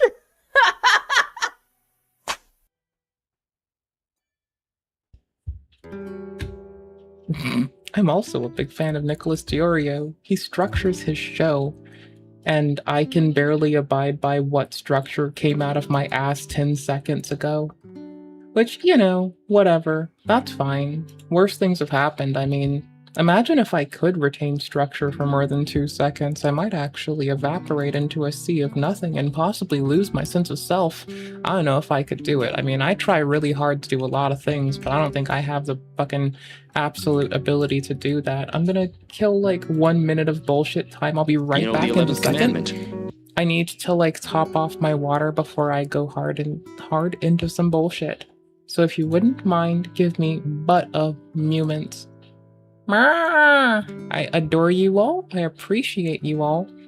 I respect you because you exist. Thou shalt be ashamed of thy natural anatomy. You just destroyed me.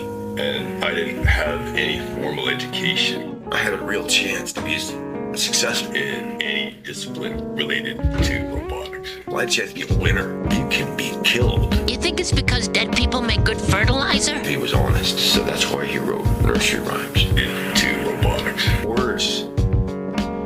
Because sometimes certain things get misinterpreted. Like what? Not sure.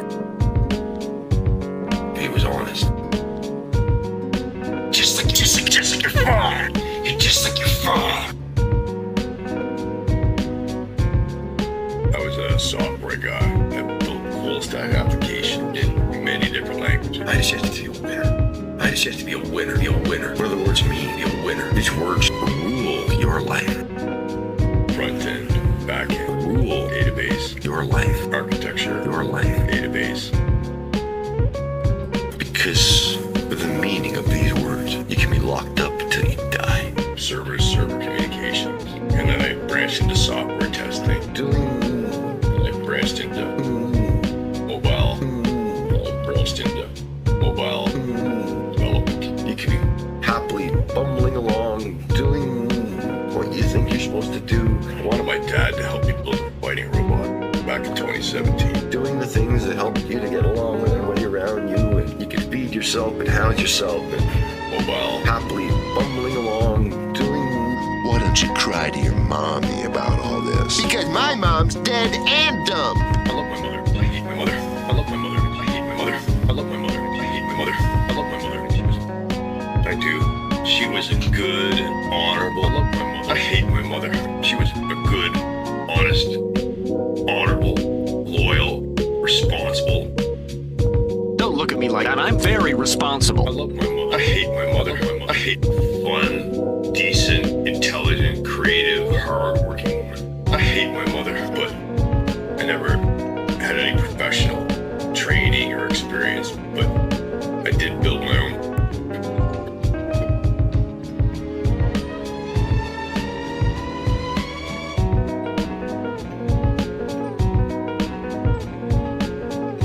Felt good about yourself, and people smiled at you, and then they twist words. CNC printer, a cupcake. You know what I mean? Just to have my shit get yanked down, so. Humpty Dumpty, Lewis Carroll had important things to say, but he lived in a world where Buck could kick his door down and drag him away in handcuffs. So, we'll see how long this motherfucking shit lasts. To a mental institution if he was honest. So that's why he wrote nursery rhymes. I hate my mother. My mother. I hate my mother. I hate my mother. I hate my mother. I do. She was a good, honorable cha-cha-gram. I love my mother. You just destroyed me. And I didn't have any formal education. And I'm gonna hate my life for it. It's good, Chris. A little waste in there. I had a real chance to be successful. Just like you're just like your father. You're just like your father. Just like your father. You're just like your father. This was like the talk of the town. The talk of the town. Okay. We're gonna be watching Major Chilla. Shout out to Major Chilla. If you want to watch Major Chilla's shit, here's a link. Go find a video on his channel you want to watch.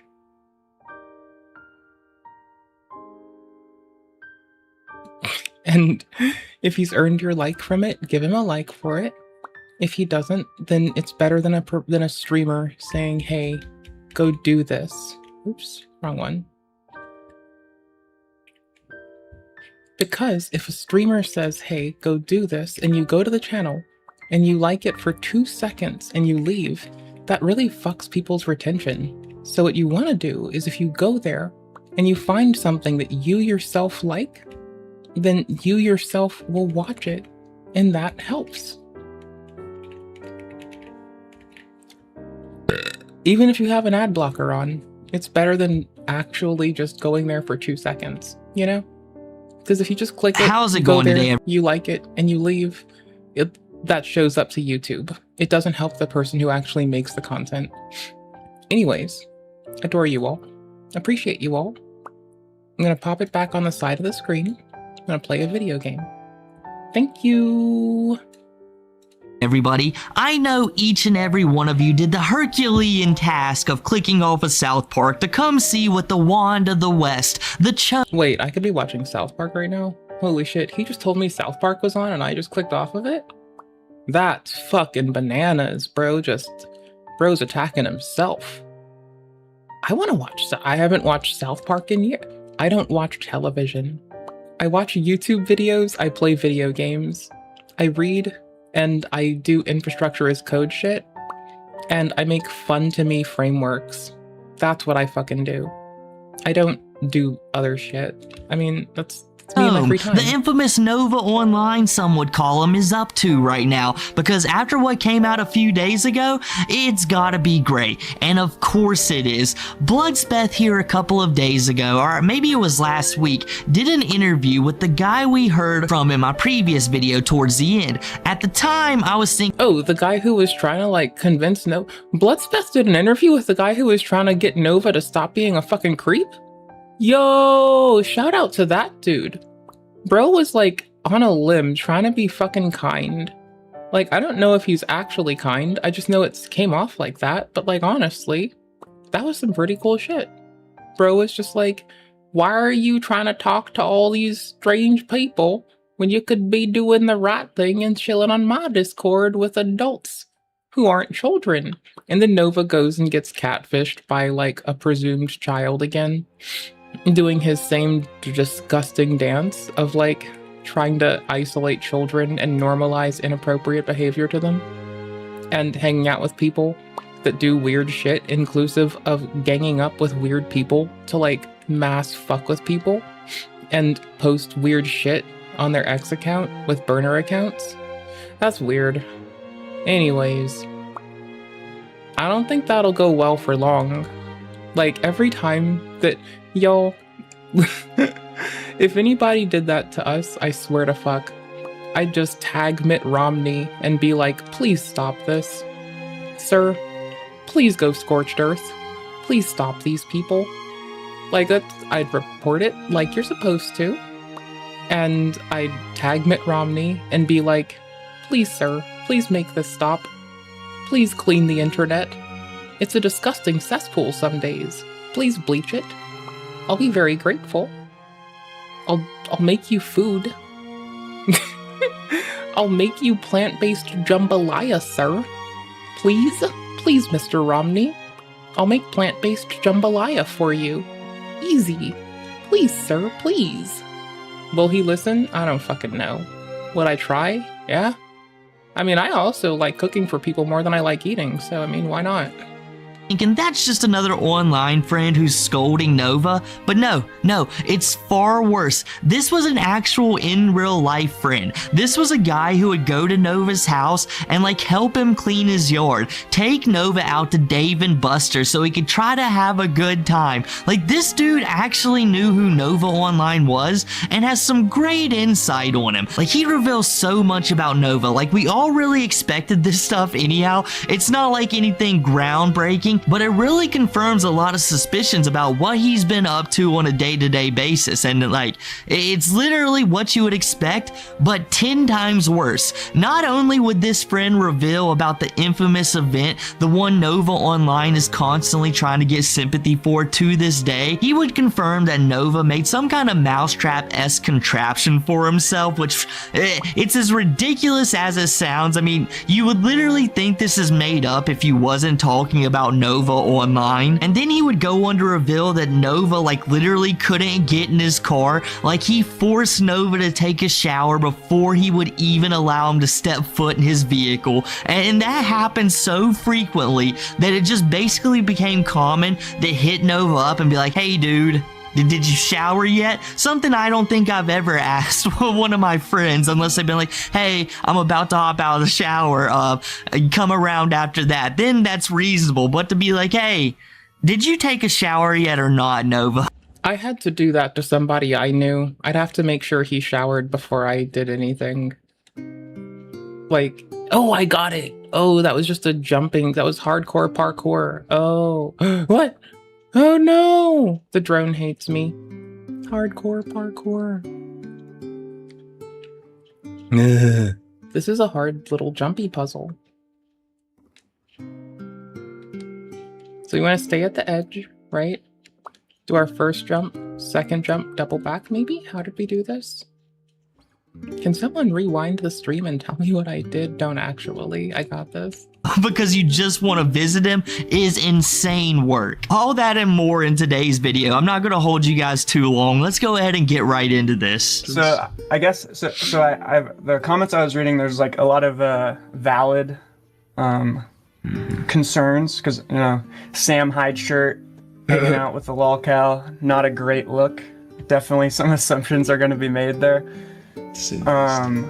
But I think it will be clear if you watch the live that I wasn't just somebody trying to like come over or you know, manipulate him. Like, I was talking and hanging out with him for like 8 months. I always kind of thought Nova was a little different, because I don't know, like many of you, lolcows are just kind of like an enigma to me. It's like, how does a person like this get created? I want to learn everything about them. But Nova's a little different because, at least in my opinion, or at least what used to be my opinion, I thought he was just like this sad dude who just like got a bad draw in life. Yeah, there were some other comments talking about like why, like how embarrassing it would be to, you know, tell people you're friends with Nova. So that makes sense under, like, if you think of it as like a normal friendship. But I think a better way to describe our relationship is like how well can an adult be friends with like a 13-year-old? Like, an adult can like value a 13-year-old and can like want the best for a 13-year-old, but can you actually have like a adult friend connection with like somebody who's in that headspace? And I think the answer most people will determine is like no. Like, you can't really get a symbiotic friendship with people who are like at that drastically of different places in their life. So though I like would call Nova a friend, it's obvious that he understands like what's good and what's bad, because he calls out his own behavior all the time. Like, he's constantly talking about like, oh, I'm a fat, like, oh, I need to clean, oh, I need to do this, like, oh, talking to is bad. But then in the same breath, he,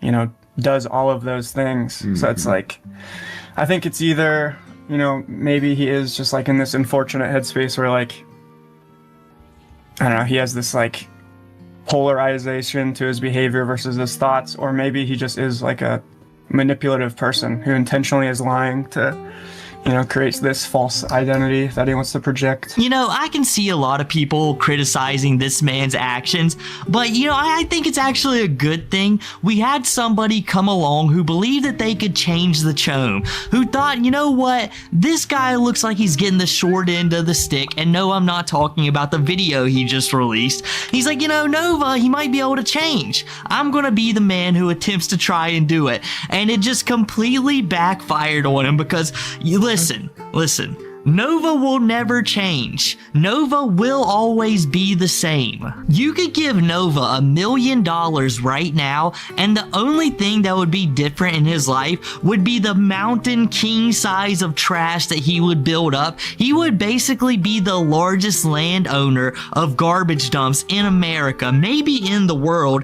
and he wouldn't even be attempting it. He would just accomplish it on his own, and maybe a ton more Genshin outfits. You would see this man walking around in some of the strangest attire of all time. Just imagine if Nova had an ego and thought he was better than everyone else because— So I used to know some dude that thought that he was a vampire.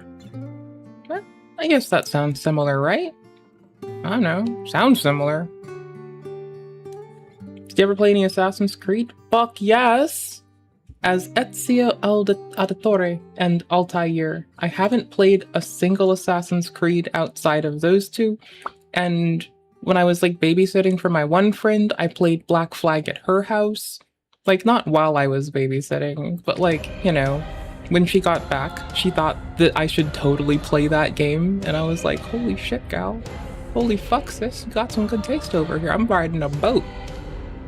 I'm on a motherfucking boat. It was so fun. But no, and then I played a little bit of Valhalla, but then I was just like, this is just Killing Christians the musical, and was like, fuck it, I'm gonna go play another game. Lol. It was just so repetitious. I know that like the new ones I've given a lot of shit to directly. Like, they kept trying to, I know the new one, it just like annoyed me. They kept trying to evoke like racialism and colorism while the studio themselves was like, shut up, people in Japan. We don't have to listen to you. You don't know anything about people of color. And I'm just sitting there like, what the fuck is wrong with these weirdos? The executives are burning their artists for nothing. What losers. Lol. Anyways, kinda. Yeah, I actually did like it. Sea shanties. Silly Sally sings sea shanties on the sailing boat.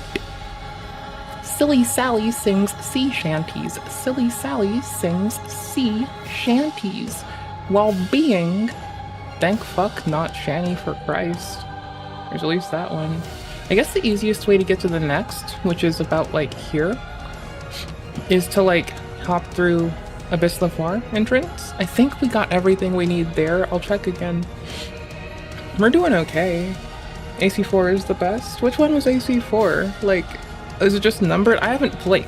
Like, honestly, I have, like, the last Super Smash Brothers I played was whatever one was on the Wii. And the one before that I played was, like, fucking on the N64. Usually, if something was ever a console release, the chance that I've ever touched it goes dramatically down. Like, if this were not, like, if this were a console exclusive, I swear I wouldn't have played it. Oops. Dead. Revive. Revive. Not because I'm, like, opposed. I just, like, Brawl? I think it was Brawl. But, like, not that I'm opposed to, like, console gaming or anything. I just never played it. Melee on GameCube, for fuck's sake. I'm not gonna get mad at you. I just remember that, like, Super Smash Brothers on the 64 was, I think, the one that I touched. I don't think I got to touch the others unless my friend emulated them on the Wii. I think that would have been it, honestly. Like, Mario Kart 64 and Mario Kart on the Wii as well. Like, those would be the two of those that I got to fuck with. But I assure you, I drift like no tomorrow. I just stick to drifts. If I don't spend every second drifting, I know that I'm spending those seconds fucking up miserably, and my mother should have put me in a fucking burlap sack and tossed me into a lake. Which I'm still surprised she didn't do, because I would have done that to me. I can't hold any more explosive seashells on the seashore. Lame. Because he got a little bit of change, dude would be wearing Genshin outfits 24/7, diapers on full display. I couldn't even imagine it. And now, thanks to See, that's the thing. It's like Nova likes wearing diapers for like self-indulgent reasons, right? Not even because of incontinence, and I can give incontinence a pass. But then I think the weird part is when you slap that in addition to Nova misrepresents like age regression, which would be like an amnesiac symptom associated with someone who's gone through a fuckload of trauma, to like then get away with trying to flirt with children. It's just like, little bro is such a messy piece of shit. Like, absolutely fucking depraved. Decrepit, depraved, and nasty. Just nasty. Just a nasty bitch. An inappropriate, nasty bitch. No respect, no patience, no leeway, just gross. To this guy, never ever can somebody come and say like, look, nobody ever tried with Nova, because this guy did more than try. He bent over backwards. I mean, basically snapped in half to try to get Nova to change, and he just kept running into a brick wall. You know, I don't know this guy's name, but you could probably just start calling him Wiley. The amount of times he has ran into a brick wall trying to communicate with Nova, or just simply steer him in.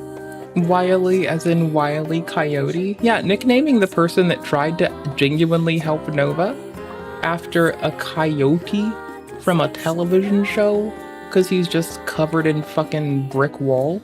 Yeah, no, I vibe with that. That's actually a good sounding choice.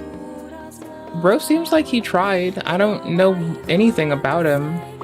Like, I don't know if he's fucking gonna come out in 10 years and we're gonna find out that this man was just like buddy trolling everybody or something, but he came off as like a genuine dude that wanted the best for somebody, and like, honestly, that's all I fucking ask for. So if he's legit, that's fucking beautiful. And also really, really stupid. But also pretty beautiful. But also It's fucking Nova, bro. What? Like, bro, literally go look at the internet. You'd see that this isn't fine. But lil bro tried. He actually put his effort in, it seems. I don't fucking know him. Don't know shit about him. But good job having a fucking heart, I guess, maybe, I suppose, possibly. That's pretty dope.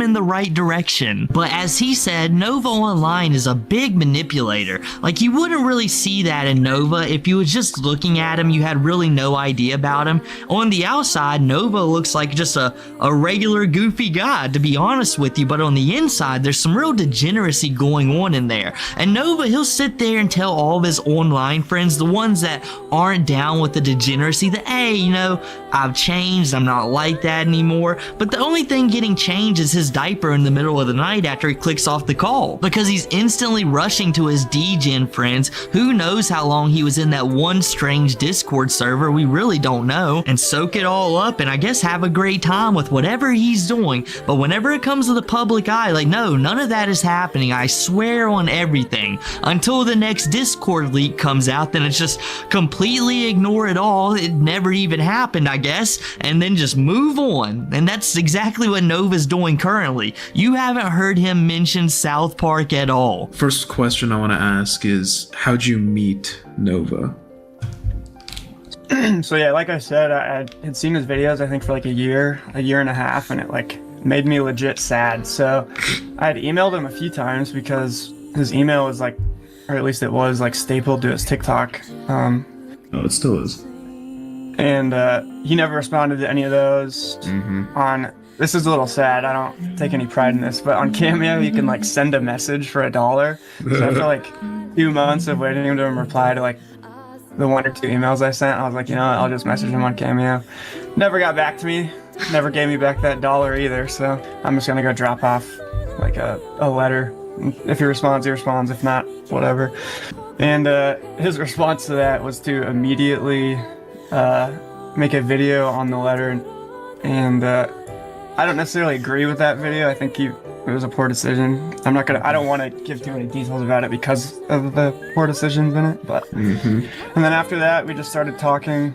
I wanted to like open up prove that I was actually trying to help him. So I like saw that his lawn was like totally overgrown, like 4 feet tall in the front. So I was like, hey man, like I can help you with that. Like your lawn's not large. Like this is what friends do. Like let me help you with this thing that's obviously a daunting task. So that was really like the intro to us actually being like in-person friends. I think that an experience of having like an adult, legitimate, like healthy friend is important. Like, because now for everything else he does in the future, like he won't have the excuse of like, oh, I had no one to help me. Okay. It's like, yeah, you did, dude. Like you had me. I was there for almost a year. Like trying to give you advice whenever you needed it or would ask for it. Like trying to help you with like random little shit, like taking you to the store, like helping you with your lawn twice, like taking him out on little excursions just to make sure he gets out of the house. I think we went to the arcade like Naomi's 4 or 5 times.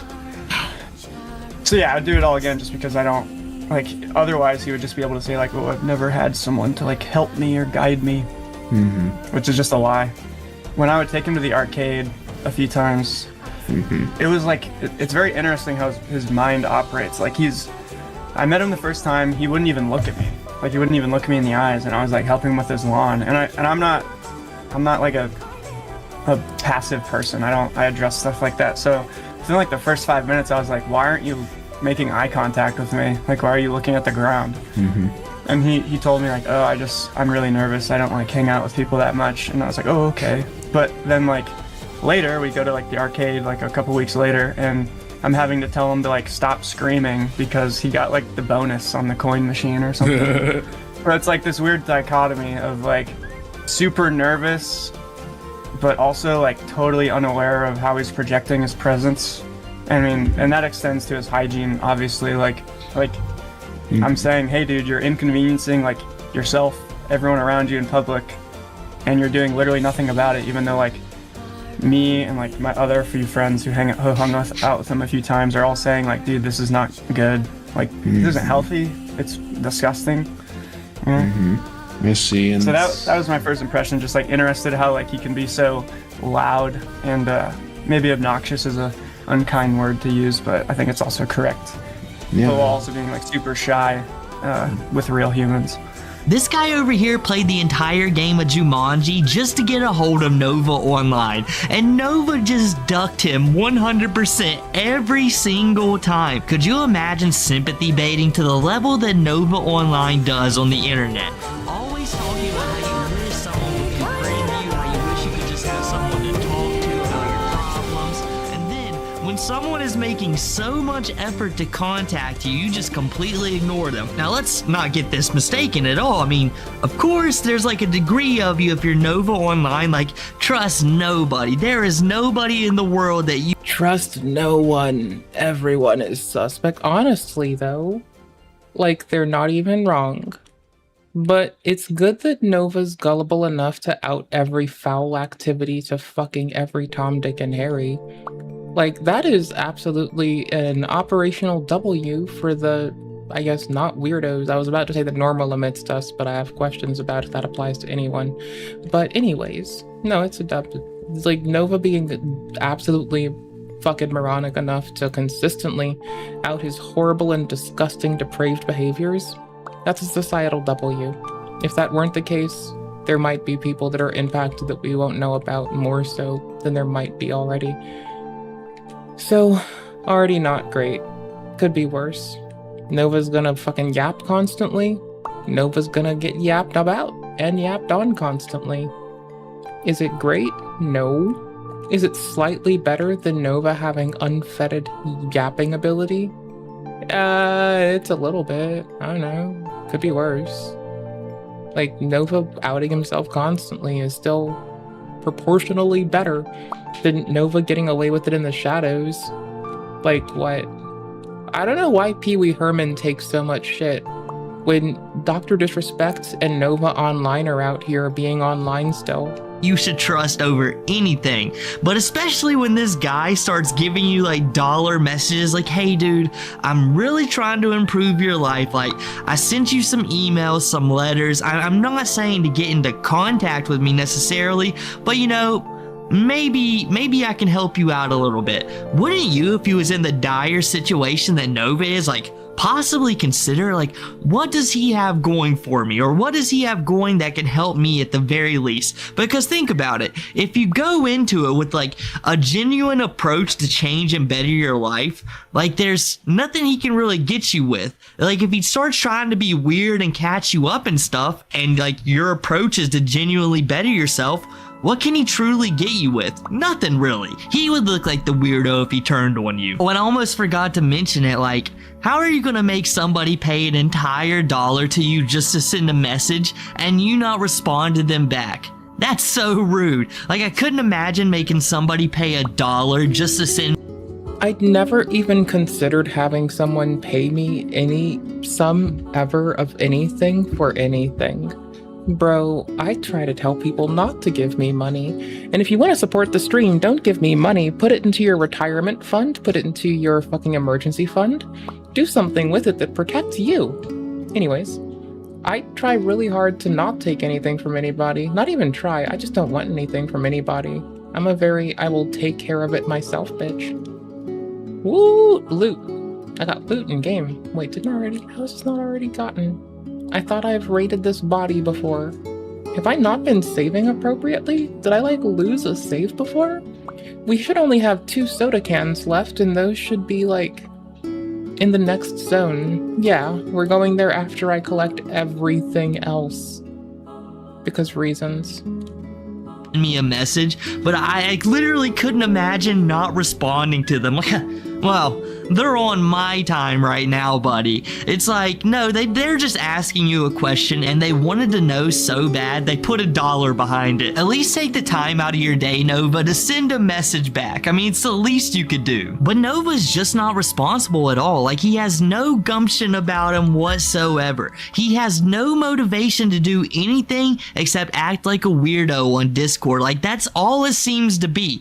Because how is your grass gonna be like 4 feet tall? Like, I imagine the guy's like exaggerating a little bit, but it was probably really high. And we know probably why that was going down. This dude says he's been friends with Nova about 8 or 9 months. So that means Drew would probably either be passed away or maybe in the hospital. I really don't know their timeline, but I would say that's probably where it's cemented. So Uncle Drew is in the hospital or passed away at this point. The only reason Nova's mom's grass was getting cut whatsoever. And when he stops, Nova doesn't even start. He's not like, all right, it's time for me to take up some responsibility. He's like, nope, screw that stuff. Forget about it. Mom can do it. I mean, she can protect me from intruders. I mean, she can cut her own grass. And when I finally heard Nova Online's mom, it surprised me. I thought she might have been in her 40s, something like that, early 40s. But no, she sounded kind of elderly. Sounded like she was in her early 60s, maybe her mid 60s. She can't be out there cutting the grass. Nova, you're a 20-year-old man. That you should be doing that stuff. Most 13, 12-year-olds, maybe even younger than that, like start thinking, hey, I wonder if I offer to cut the grass for my parents, if they'll give me like $5. And then they start doing that, and then maybe some of them expand that a little bit, go to the neighbors and things of that nature. Why does it take some stranger off the internet to come along and be like, hey dude, to befriend you, let's get this mess all cleaned up? I'm surprised he didn't find Narnia under that thing. When you guys went out in public, has anyone ever commented on it, or maybe like shown a reaction, like walking past? No,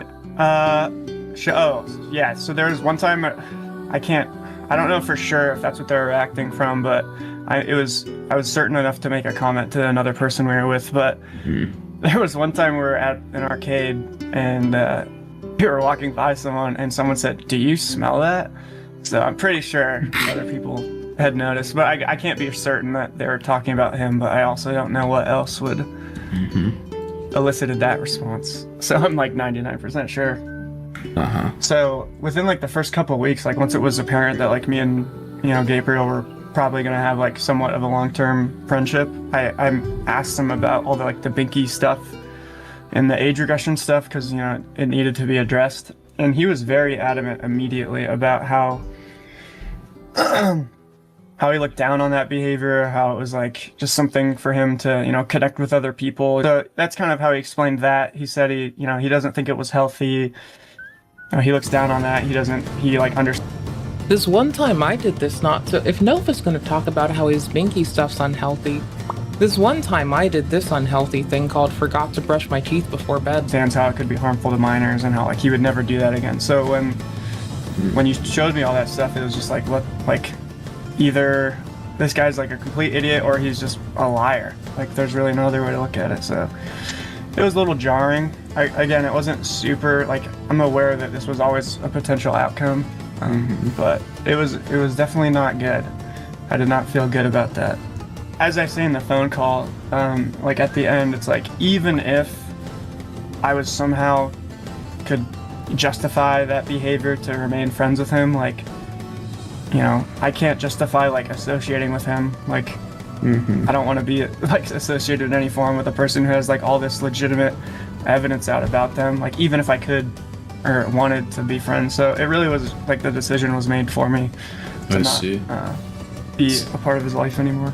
But I don't know how many times I told him like, hey man, like you doing like an 18-minute Fortnite stream like is not conducive to like anything good. Like who's logging in to watch you play Fortnite for 18 minutes? Like, why are you only playing for 18 minutes? Like, is that literally all you can handle before like you get bored? Like, that's not good. And again, I iterated so many times like how lucky he is to like be born into a person who like for whatever reason is like extremely captivating to a large group of people. Like how well he could monetize that. Like he could save his mom and himself today if he just started like making smart like business and financial decisions. He just doesn't actually care. So usually his excuses would be given in the frame of like, it's not that it's an excuse, it's just that I haven't taken the action yet, but the action is going to be taken. Like that is usually how he was framed. So it's like, yeah, I'm like eating unhealthy now, but like all I need to do is start dieting. Or like, yeah, like I'm not very strong now and I can't really move properly some days, but like I'll be working out in the future. or like his driving, like he doesn't have a license. That was something I would hit on a lot, just because like you can't really be a functioning adult in this area without a driver's license, and especially with him always talking about like wanting to DoorDash for an income. At what point do you just accept that there's something else happening and you just don't want to do it? So that was usually where the conversations would end. He would like make some excuse while like giving himself the satisfaction by believing like, oh, I will actually do this, and then like he'd forget about it, or maybe he wouldn't forget and he just didn't care. Nova Online must have a fierce reputation going around town. I mean, he's basically SpongeBob off the Sunday episode 24/7. People. I'm sorry, I cannot take that comparison of Nova Online to SpongeBob. SpongeBob is an alright dude. Nova is a disgusting, depraved degenerate that needs to be corrected.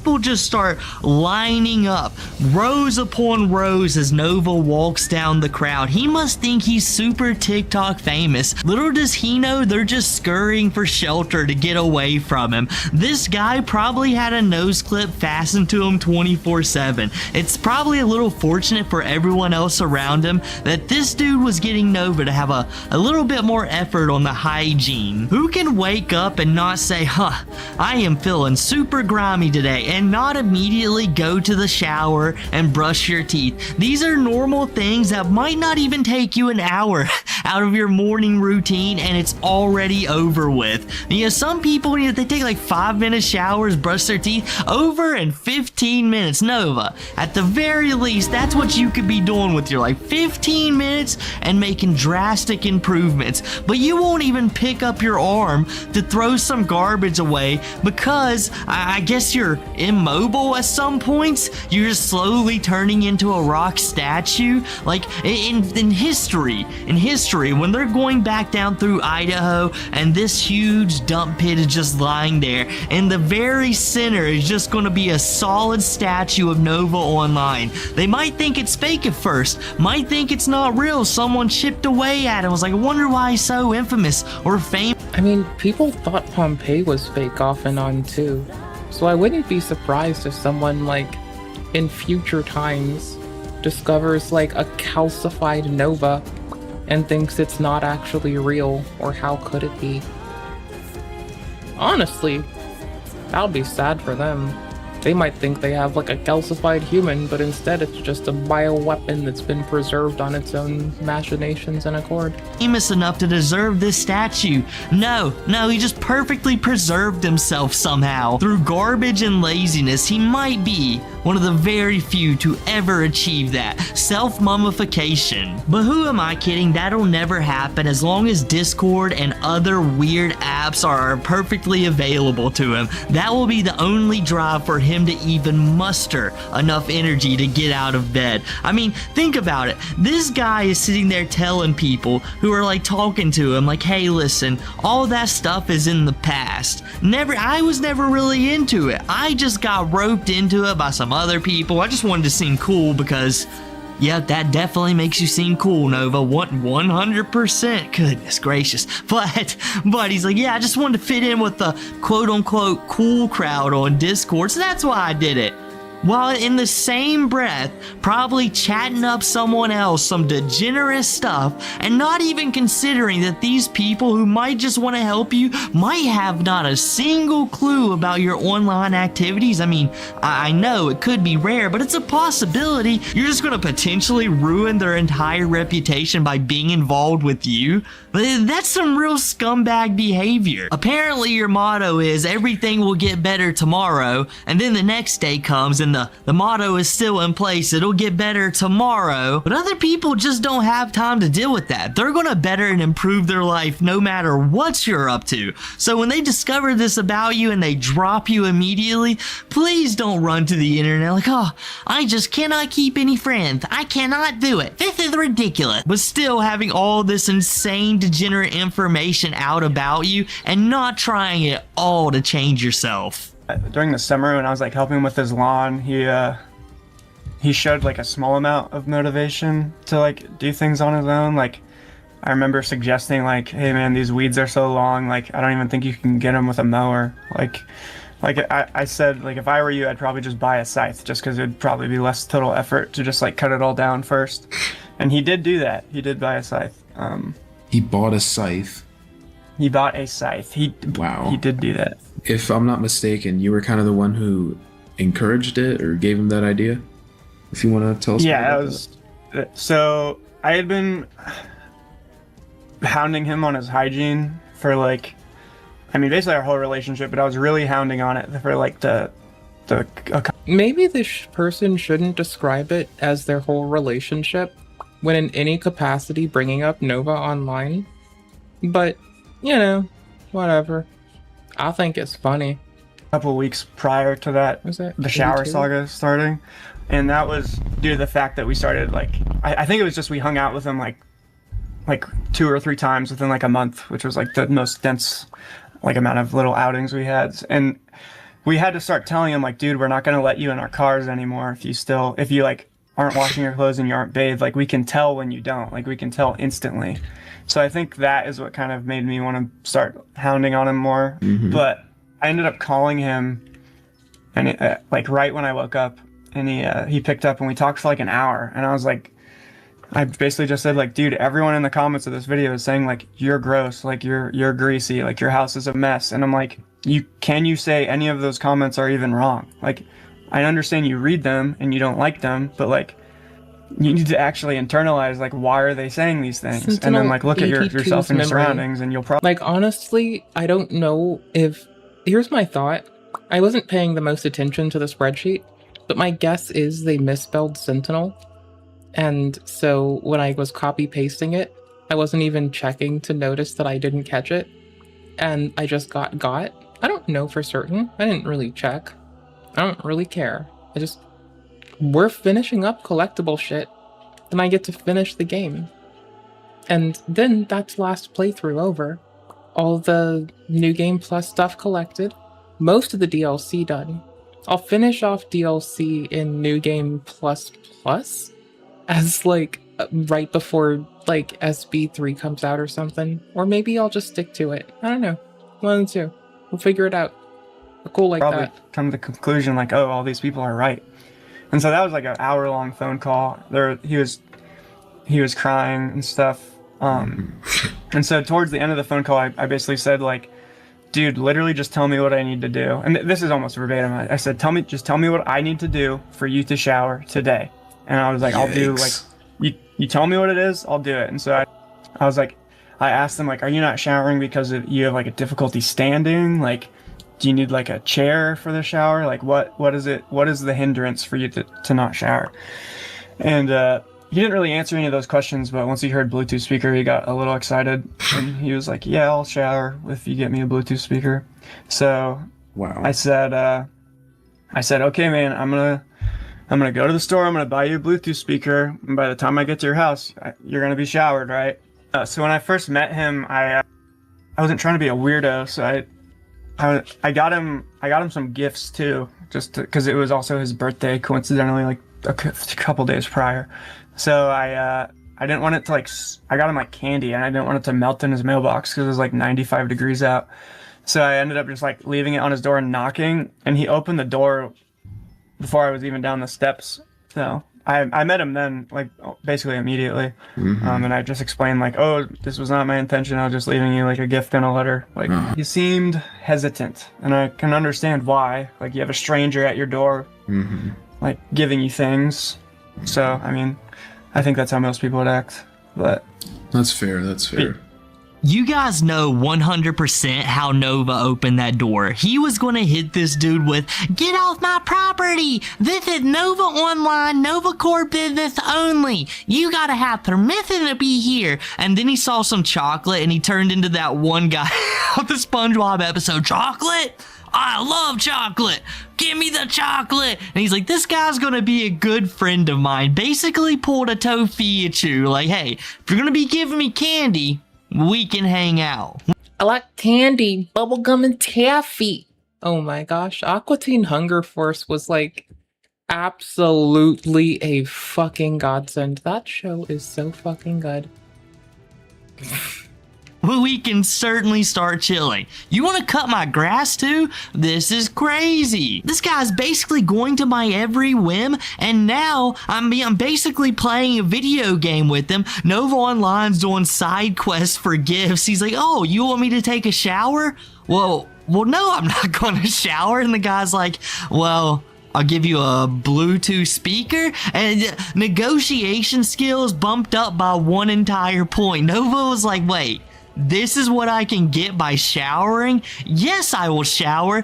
Dude goes gets the Bluetooth speaker, and Nova Online, he was trying to put his manipulation skills to work. He didn't even do it. He's like, well, you know, I was thinking about it, but I do need a waterproof phone case to get this as well. And another point bumped up in manipulation because this guy goes and gets him a waterproof phone case, and Nova only commits to it for like 4 or 5 days. That's all he could get out of him, was like 4 or 5 days, and the dude probably spent, I would say, at least $70 on it. That's so wrong, Nova. But I mean, he had to do these side quests and get all of the nice key items, because as soon as this dude was coming... This man befriending Nova Online sounds about as wretched as fucking doing all the side quests in Final Fantasy fucking Rebirth. Like, again, I like the game, but I get when people complain that it's a lot of side content. I just also happen to like it, and completing everything kind of burnt me out for like so far 3 weeks. I want to do New Game Plus stuff. It's just like, oh, there's no even set in stone progression, and I need a whole nother spreadsheet to keep track of my quests. That's pretty. Yeah, later. Maybe later. I'm not feeling that right now, bro. I'm sorry, no. It's fun. I like it. It's a good game. I'm a big fan. Biggest fan. Number 1 fan. DJ T here. Number 1 fan. I have clearly not even practiced my Donald Trump accent. Everyone else has, but I'm like, BJ T over here. Like what? Are you fucking Barnum and Bailey? The fuck am I doing? How am I so bad at everything? Why do I touch things and they become blight? Not Blight Town, just Blight. Why do I make things bad? Why am I a failure? The answers will never be understood by the likes of me. I think it's 1 promotion and 1 book that we're missing in this area. To cut his grass, Nova Online turns into the Grim Reaper. He's got that build going, a full-on necromancer. He'll be standing in the middle of his road. You thou not path, the evil version of Gandalf. Maybe that's why the grass is so tall. Maybe that's why the garbage is piled up so much. He's got to hide his experiments. But I just think it's so funny that instead of a weed eater, the guy suggests a scythe. So either the guy like expects Nova to have no funds to be able to purchase a weed eater, and said he's got to go for the scythe, or whatever he's staring at was so monstrous, so tall, so bad that he's like, man, I don't even think a weed eater would get this done. Too many wires, too expensive. I don't think it could cut through it. You need a good old-fashioned scythe, Nova. And Nova, he thinks this is a great idea. He legitimately goes and buys a scythe. Now, 1, for potentially cutting the grass. I don't know if he even did it. And 2, to intimidate the trolls. He's basically turning into Sticks and Hammer. But nonetheless, what it really does for me is put a great mental image of Nova Online dressed. Like, I think the wild part about Nova Online getting a scythe, possibly to intimidate people, is like, y'all, I am like a wicked big fan of how, like, not like I'm encouraging it or anything, but like just in general, right? I like have a lot of respect for how in ye olden days, folks found a way, like especially when they were demilitarized and disarmed, you know, like people mistake someone putting on like kabuki theater outfits as them being like in ninja cosplay, when like honestly, farmers with farming equipment, like y'all do not want to fuck with cleaning ladies and farmers. That's not the way to go out. Honestly, that's who you should be afraid of. Cleaning ladies and farmers. They will destroy you if you so make us. Do not begin. This is a Grim Reaper. The only way to win is not to play. Best of luck. Warding off the trolls with his scythe. So that was the first time you met. Was the second time when you went to clean his yard? Yeah, so I think what we did, it was either 2 separate times, and I'm mixing them up, or I'm pretty sure it was one time, but I helped him with his backyard specifically, and then I took him out to a restaurant he mentioned he liked a lot, like right after. No, I know for certain that's what happened, because I remember I couldn't breathe because of my allergies. I see. And were you able to go inside? Yeah, we ate inside. Inside the house? Oh, in his house? No, I was never allowed in his house. That was made very clear from the start. Like very clear. By who? By him. And then when I met his mother, I only met her twice. And I think the first time was when I was helping him with the yard. She was going to some appointment or running some errand. So she was pulling out of the driveway, or maybe she was pulling it. No, yeah, she was leaving. And as she was leaving, I stopped what I was doing and walked up to her car and introduced myself. And Gabriel eventually walked up to me, and she didn't really say anything to me. She almost because I think I just said hey, my name is whatever, I'm just here to help him with the yard and stuff. And she looked past me kind of, and then looked over at Gabriel and said he's not allowed in the house. Have you ever, I know you're always trying to give him, advice on stuff. Have you ever kind of confronted him directly, specifically on the state of his house on the inside, the trash and whatnot? Yeah, many times. Because a lot of time, because again, I'm a big honesty person, just because especially in a relationship like this, if Nova's lying to me, it indicates that he's doing it because, he's ashamed. And I think shame is very important. Shame is not an inherent part of our psyche so we can hide away from it. It's to motivate us to be better. It was very common for him to say oh, I've been really busy cleaning. And I would always call him out no, you f***ing weren't. Your house is what, 1,300 square feet, maybe? How, realistically, imagine you have a 1,300 square foot apartment and it's literally 6 inches deep with trash. How long is that going to take you to clean? It's not going to take 2 weeks. It will maybe take a few days if you're working on it. But again, Nova, he's not employed. There's no reason. So it was very apparent that he wasn't. And also you can just see the trash in his videos, so it's he's obviously lying. You were seriously concerned about the legality and specifically how dangerous his state, the state of his home was, with the stove and the trash on it. Have you ever kind of, well, I know you did confront him on that. Did he ever have any response or explanation? The legality side of it, not really. Again, it's when it seems when you try to broach serious topics with him, it's either a defense mechanism or again, it's just an attempt to manipulate because he doesn't give a. But he would just listen, be silent, and then it's about time to buy a new lawnmower. Your old one needs a new pulley, but also was also dog shit. That sucks.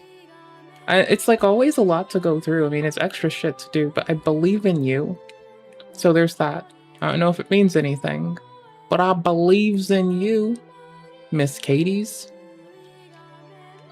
I believes in yous, Miss Katie's. Miss Katie's. You knows what eyes appreciates about yous, Miss Katie's. You's always willins to replace a lawnmowers, Miss Katie's. I fucking love Squirrely Dan. I'm not sorry. Squirrely Dan's my fucking hero. Holy shit. I've watched enough Letterkenny that it might make somebody reasonable fucking cry. But I'm gonna watch more Letterkenny because I don't watch television often. But when I do, it's good television. Hope it passes. We swap to the next subject. But I said to him multiple times, dude, you're violating. The scent is a code violation. The vehicles is a code violation. Here's another thing that really I think paints a good picture of how his mind functions. There was one day where he was complaining about his computer not working, and I hate to say it, but this person, rightfully so, telling Bloodspeth everything only justifies what Nova's mom said even more. Like, hold up, 1 teeny second. Like, y'all, hold on, I have to refresh a thingy. I suck. Hold on. Have some near music.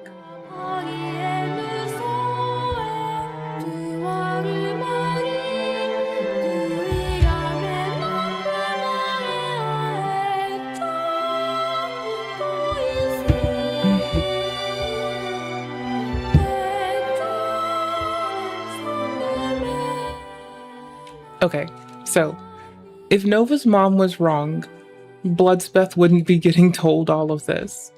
And I think Bloodspeth should be told about this. It sounds like he just did this all for clout so he could report it.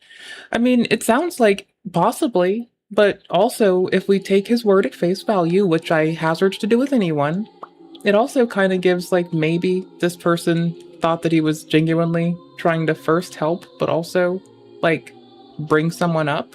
And that's whatever. But Nova's mom is like, if it turns out that Nova's mom turns out to be a little bit shady potato as well, like there's no faster way to like, you know, isolate the fucking grown-ass adult who should have a backbone and get out on their own faster than by giving them everything like this that they need to like for their mother to consistently push how people coming in the house or associating at all is like some kind of dangerous forbidden thing. And that's just like the part that sits with me is it's like, wow, cool beans. Like, I don't know, like I like that they went in there and tried to like reportedly, you know, if we trust their fucking word, they tried to like actually drag somebody up. I can respect that. But the moment they start telling random people on the internet anything about the internal givings of that house, like, let's say, not saying it's the case, but like, let's just say Nova's mom is like Nova times 2, right? Not that that's the case. I don't fucking know these people. But if it were, how does this fix anything aside from teaching them to act like the Hills Have Eyes people, where they don't trust outsiders and all they do is double down? Like, how does that get any better? That's what I'm stuck with, is like, you gave them more reason to be all Hills Have Eyesy. And that's really fucking not a fucking vibe, bro. Like, that is Defers fucking strange. When they attacked you, I was so hungry that I could help. I was so happy that I could help.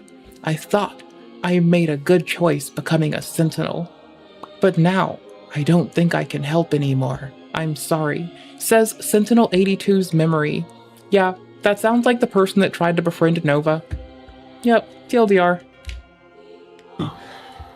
He said like, yeah, I'm gonna just make an appointment with a Geek Squad. And I'm like, well, what did you try to fix it? And he's like, nothing. And I was like, I think I said like, is it possible you like pushed your desktop and like you flipped the PSU switch off? Like, have you checked the PSU switch is still on? And he was like, no. And I mean, even if the clout is or isn't the ulterior motive, like, I don't, nah. The only reason I'm gonna give you a nag about that is like, I don't want to assume what the fuck they thought. I just want to hold them to what they did. They didn't make the situation very efficacious. Like, the situation in which they could have been helpful is now destroyed. They've butchered it. They've taken it to slaughter. Like, we're watching The Hills Have Eyes or some bullshit. It's fucking wild. So whatever the fuck they intended, it's clearly not happening anymore. I'm updating my spreadsheet thingy right now. But like, so that's bananas. I don't know. It's like, if you want to do a good job, maybe don't do a bad job and fuck up. I don't fucking know. Maybe. That's what I'd do. I'd fuck up less. But then again, I'm not these people. I don't really have to give a fuck. I just notice the incongruency of what they say they want and how the fuck I expect this to go, given the situation they've now architected. So, isn't Eidos 9 the place I have to go after? Yeah, it is. It's the one where Lily was from. So I just like tagged the Stellar Blade people on X and was like, thank you for such a beautiful story. the little story nugget about Lily absolutely breaks my heart. And then I took, like, not even from them. I then started taking, like, interpersonal pushback for presuming that that was even about Lily at all. But honestly, I think I'm right. So, you know, I'm not gonna accept that I'm wrong, even though I might be. I refuse to accept. I refuse. And you can't tell me I'm wrong. I mean, you can tell me I'm wrong. I'd listen. I know I'm kind of dumb, so whatever. Series. And can we verify that I'm missing this series on the thingy? Missing 2 of them? Yeah. Okay, we're gonna hit EDOS 9. Or, sorry, EDOS 7. Looks like we're missing 2 things there that I should already have. Oh, are you gonna do that? He's like, I already made the geeks. Oh, you mean at best this guy is a bad friend? I mean, at best this guy is like a buddy troll now. Like, even if he came in there with different intentions, he reduced himself to buddy troll. And also, he made it harder for any actual progress to get made in the capacity of furtherance beyond this.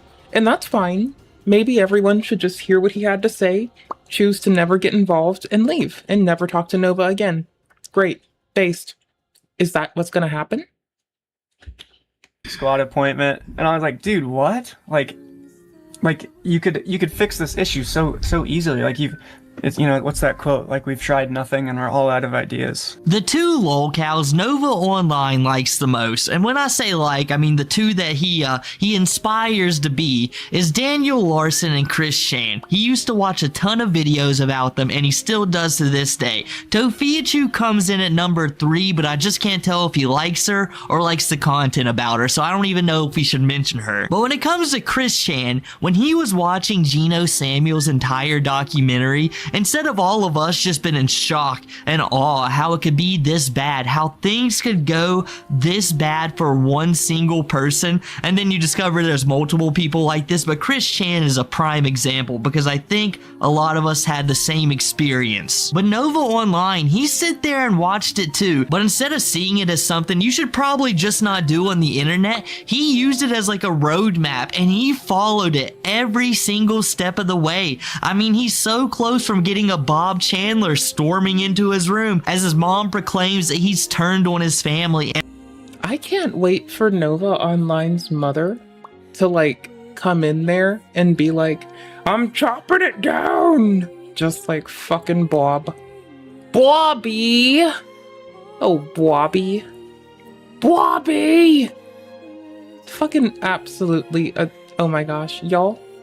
If y'all knew how much I barely watch television, right? I've watched a fuckload of Bob's Burgers. That is a big exception. That is my most proud, exception. A fuckload of Bob's Burgers. And I pray on everything that she doesn't storm through that door after he clicks off of South Park. That's going to be a traumatic event for both of them, especially when she figures out he's using her wand. What am I saying? She probably already knows this. But in all reality, like, no kidding aside, the dude's not mistaken. The dude's not wrong. He's 100% right. If someone actually cared enough and went and looked at their house, they would probably get in trouble. I'm not saying they would get condemned immediately, but they would probably be given a time period where they've got to fix this or they've got to move. So Nova, he should be taking precaution right now and just fixing this. Like the guy said as well, Nova doesn't have a job. He rarely looks for one, and whenever he does put in applications, I guess they're denied or he doesn't finish them, who knows what. But either way, he's not getting a job, so he should be cleaning his house, making his home a better place to live in. For his mom, at the very least for his mom. He doesn't have to do it for himself, but for his mom, that would just, it's what most people would do.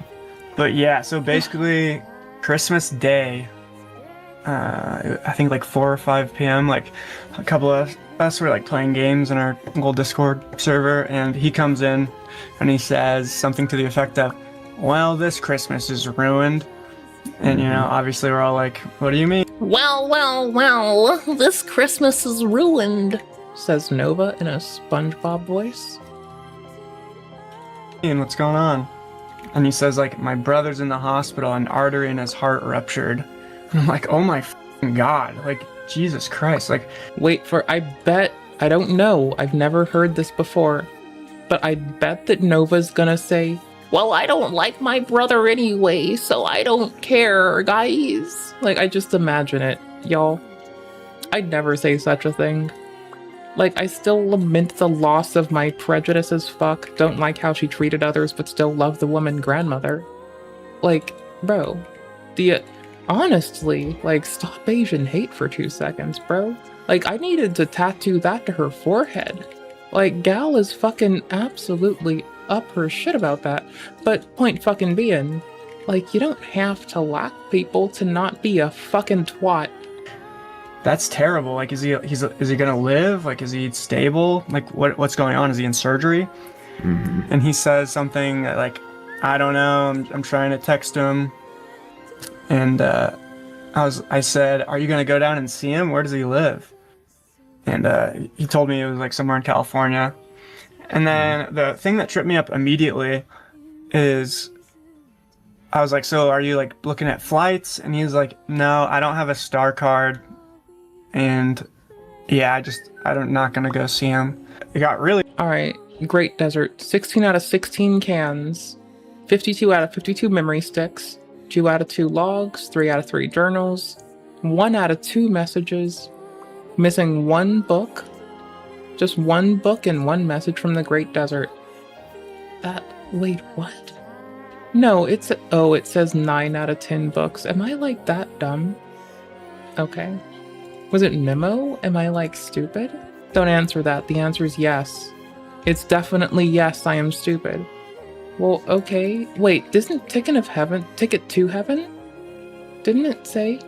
Eidos 9. Y'all are high. Y'all are high off shit. I don't like you people. What's wrong with you? The fuck? This shit's fucky. It can't be, well, it wouldn't be that. And Book of Quotes number 2? Didn't that say Eidos 9? Is Eidos 9, like, am I fucking losing my shit? The fuck? Ah, fuck really weird when he started giving us more information. And I was like, how are you getting all this? Like, how are you hearing about all this if your brother's in, like... Because he also said he was in a coma. I was like, wow. How are you getting all this info if your brother's in a coma?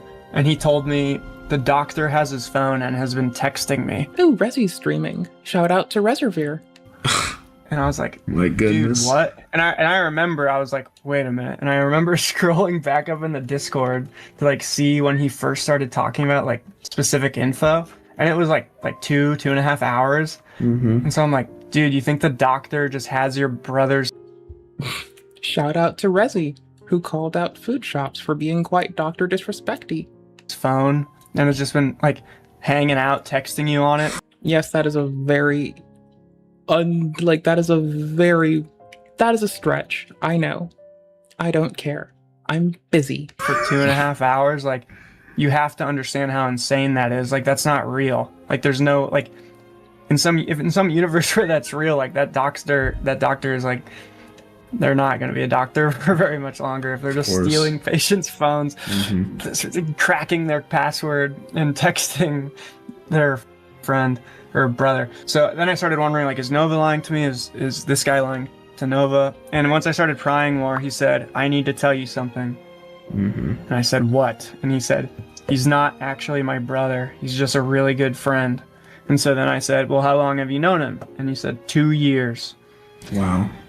So, and then it was like the next day or 2 days later, I was like, oh, how's your brother? And he's like, oh, he's out of the hospital, back at work. And I'm like, dude, you're not gonna have an artery in your heart rupture and then just be back at work. I was aware that Nova Online had taken a liking to Cyrax somewhere along the line. I mean, there was no other reason he would come into my stream and start defending him for no reason whatsoever, unless he did. But I had no idea he was so Cyrax coded. I mean, Nova's sitting there telling complete strangers in the Discord, yeah, my brother, something bad. Well, I mean, Cyrax calls everyone that he's trying to riz up. Oh, you think you're up to like season 5 on Bob's? Hell yeah. So I think Cyrax calls everyone his brother, his child, or his wife, like just constantly. I'm like 2% sure that's the case. I don't think Cyrax goes 2 seconds without trying to allege that someone is either his child, his wife, or his brother. Honestly, I don't know why he doesn't call people his husband. Everyone knows that Cyrax swings more ways than a fucking Bic pin on a fucking piece of rope. That happened to him earlier today. Oh wait, I'm Nova Online. Yeah, so my brother, for 2 years, 2 whole years, bitch. I knew him forever. Nova's pretending like he had such a good relationship with this guy who he only met over the internet, and he's calling him his brother. That's probably something to do with some weird stuff. Maybe some daddy butcher material, if you guys understand what I'm talking about. White Bowser-ish. I've never had a friend I've wanted to call my brother, or just tell random strangers that they are my brother. No, I don't have a brother. I mean, if I did, that would be the only person I ever told people that. Especially when this guy is just willing to lie to you about some of the most crazy things ever, like something bad happened to my heart. Or oh, his co-husband? That would be fucking hilarious. Earlier, don't worry, I'm in a coma right now, and this is actually the doctor talking to you. Yeah, I might get fired from my job later, but this guy right here, he's such a solid stand-up patient. I just had to get this done. Oh, cousin plus husband, husband. Yeah, I could imagine them doing that. I mean, honestly, I'm pretty sure Nova just wants to be treated like a child while flirting with children. So I guess Nova's trying to have children parent him because his mother's too fucking refusant to let people into the house, so he's probably trying to convince a child to let him move in with them so they will allow people inside the house. Honestly, that's my take on the situation. Does that make me accurate? Fuck no. So yes, Nova Online, infamous internet figure, he's gonna be okay. I'm an expert at my craft. And Nova Online just sitting there. Well, yeah, this makes perfect and total sense. Next time I'm in the hospital, I'm going to make sure the doctor's texting all of my internet trolls. Make sure he's letting them know what's going on. They need to know this kind of stuff. What a service they provide. It's so crazy after years of dealing with this kind of stuff, he's just willing to believe something like that, especially the 2-day recovery. That's so wild. I noticed Nova wasn't like being active in the Discord for a while, so I kind of assumed like he was like talking to other people, whatever. So I like Nova wasn't spending time with this person, so he thought he was talking to other people. It couldn't have sounded more like they were dating if I had phrased it being malicious. I started messaging him privately, like, hey, what's up? Like, what have you been up to? Or maybe it was like he got a gift. He said like a fan sent him a gift, and I asked him about it. I can't recall exactly, but that's when he explained like, oh yeah, I've been talking to Hawaii, this new guy, for like a couple of weeks. Like, he's been sending me this stuff. Like, we've been talking in Discord, and I was immediately concerned, just because like, oh, I hope this isn't someone like just trying to get like in with Gabriel to like f his life up. Which, I mean, sure enough, that happened. Right, he's giving not just weird relationship vibes, but honestly, if Nova and him started dating, maybe Nova wouldn't keep on trying to do shit that involved making it look like Nova was on a Discord that is trying to normalize fucking people that are, in his words, in their own words, not offending nonces. Like, okay. And what kind of gifts did he get for Nova? So I think he bought him for sure. I think the weirdest part about this is like this person was deadass trying to keep Nova off of the Discord for not offending, in their words, not offending nonces. It's like, oh, wow. That's some shit for sure. Maybe just don't want to go there.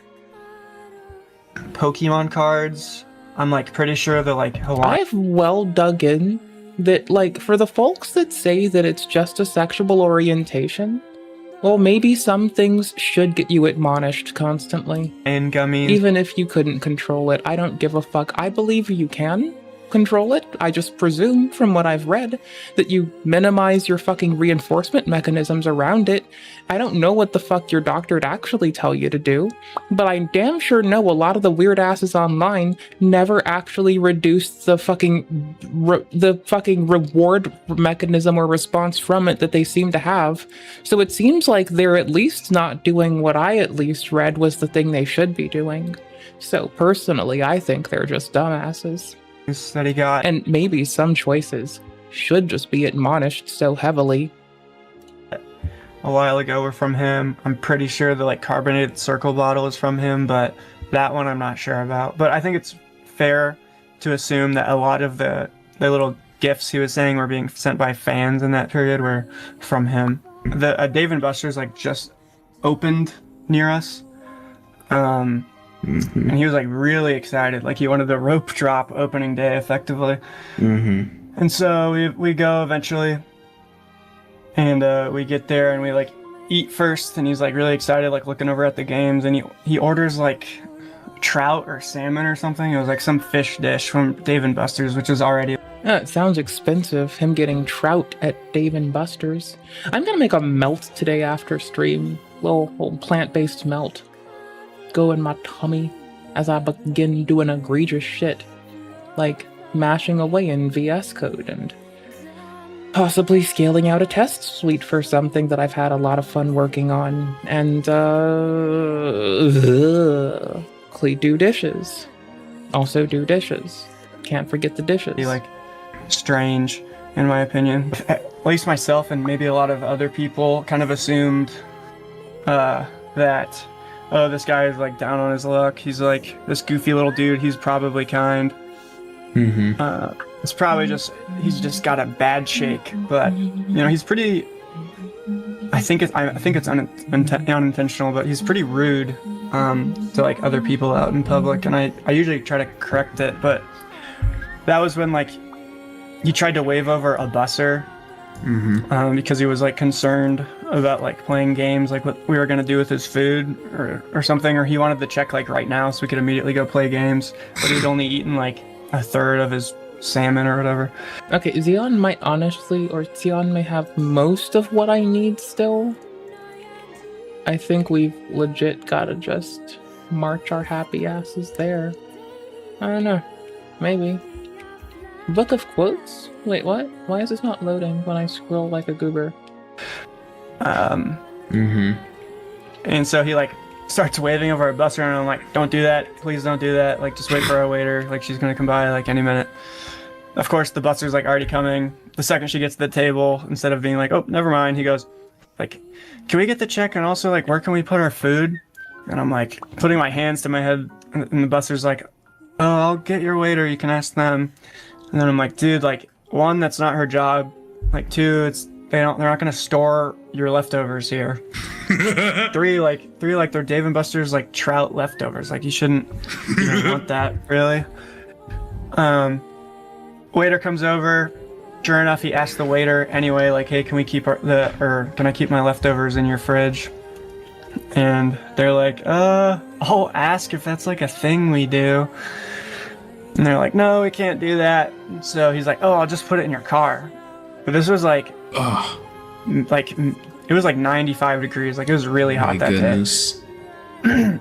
So I'm like, dude, how long do you think we're gonna be here? How hot do you think my car is gonna get? Like, if you guys remember the like milkman video with like the 17 gallons of milk. That was us just doing a little prank on Nova, and I can prove it because no one's ever pointed this out. But if you look at the like first couple of frames of the video, you can like see me with my like phone covering my face like over the back seat of the car. So that's also some lore. The 17 gallons of milk was... I have no idea what the fuck the 17 gallons of milk this man is putting in Nova's car is as a prank. But with how old Nova is, I don't know why anyone is pranking anybody in this friend relationship. But that was just a harmless little prank, so I don't feel too bad about that. Do you want to tell us a bit about that, or? I mean, have you seen that video? No, I know, but like, I guess the story, what kind of made you guys, like, what brought up the idea, what, made you guys do it? We were just really bored one day and like couldn't think of anything to do, and like, oh, what if we like, originally it was gonna be like watermelons, but I was like, that's not that funny. And does he know it was you? No. No. I guess he's finding out now. Wow. Yeah, now he does. Oh my goodness.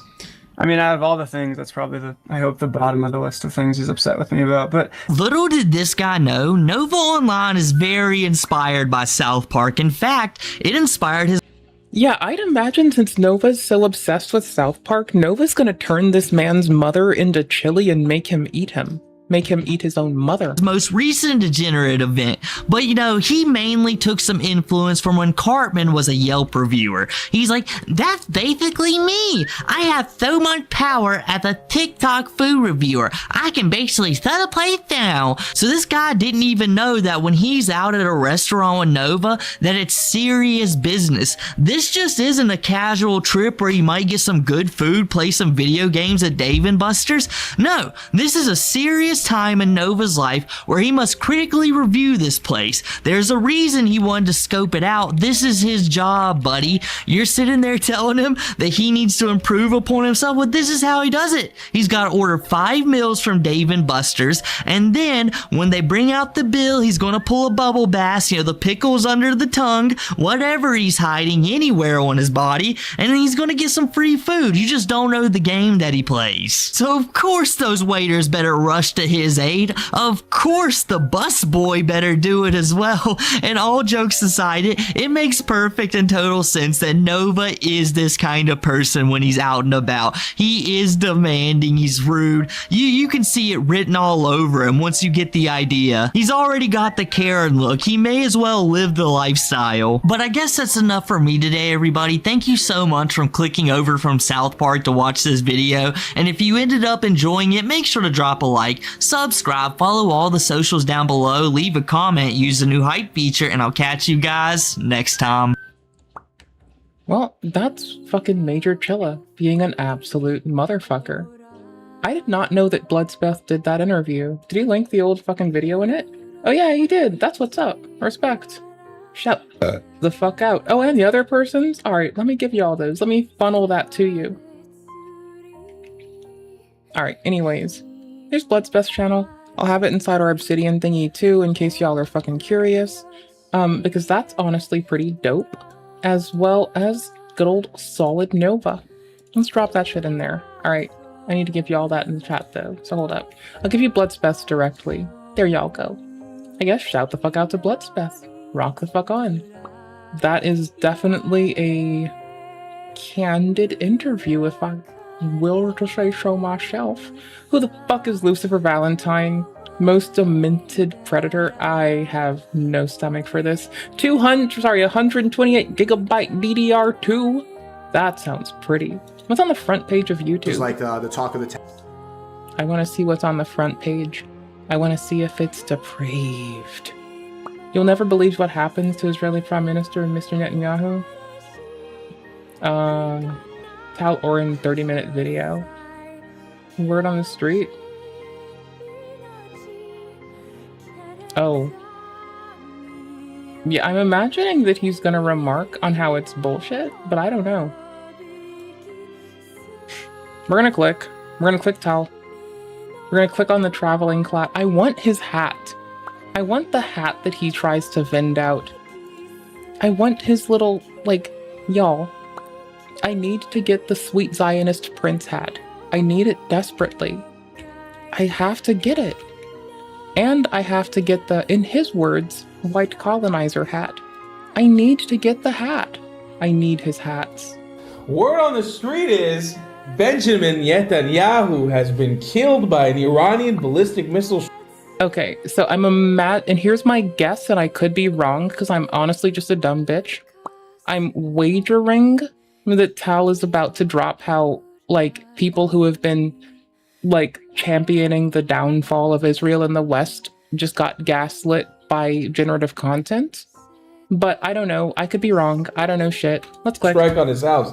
Yes, ladies and gentlemen, the brain rot has hit this level. They genuinely believe Benjamin Netanyahu has been killed. Let's play the game. I'm Tal the Traveling Clad, your Sweet Zionist Prince. Welcome to the show. If you want to be a Sweet Zionist Prince or Princess just like me and survive all the ballistic missile attacks just like I have been in the last 2 weeks here in Israel, get the merch down below, support the channel. You guys have been buying so much merchandise recently. God bless all of you. Thank you all for supporting the channel. Genuinely, I appreciate it so much. You have no idea, especially during this insane time. Really appreciate you guys holding out for me. Netanyahu, dead or alive? Let's take a look. So Bibi Netanyahu's gone, guys. Done my best to research this and make sure that it is all credible. But Benjamin Netanyahu is reportedly dead. Netanyahu was killed in a missile. wow, they actually got by generated content. You know what? You can tell a lot about people by how they respond to news of loss of life. So my point being, like, I'm about to find out who is not worth knowing real fucking fast by who gets so incited about this to be like, yeah, he's gone. Like, bro, I will quickly know who is not worth knowing because they're about to just go on the internet and spend time reveling in death. That's what I like about people sometimes. You find out very quickly who's not worth knowing. I am going to start to celebrate now because I'm pretty sure that terrorist is gone. Hey, good news. Netanyahu might be dead. Iran said Netanyahu's dead. And North Korea is saying Netanyahu's dead. Nowhere to be found. Korea said Netanyahu's dead. Iran said Netanyahu's dead. Big breaking news. Allegedly Netanyahu is confirmed dead. ראש הממשלה אומרים ברשת שאתה בכלל מת? אני מת על קפה, אתה יודע מה? אני מת על העם שלי. אתה רוצה לספור את מספר אצבעות? אתה יכול להראות לנו? פה. פה. ראית? יפה מאוד. חיים.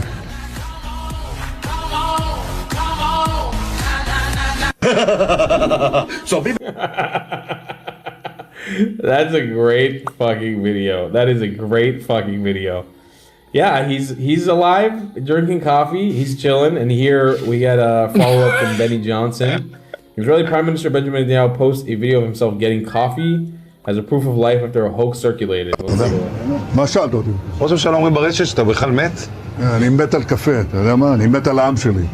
איך הם מתנהגים, פנטסטי. אתה רוצה לספור את מספר אצבעות? אתה יכול להראות לנו? פה. People are saying this is AI. פה. ראית?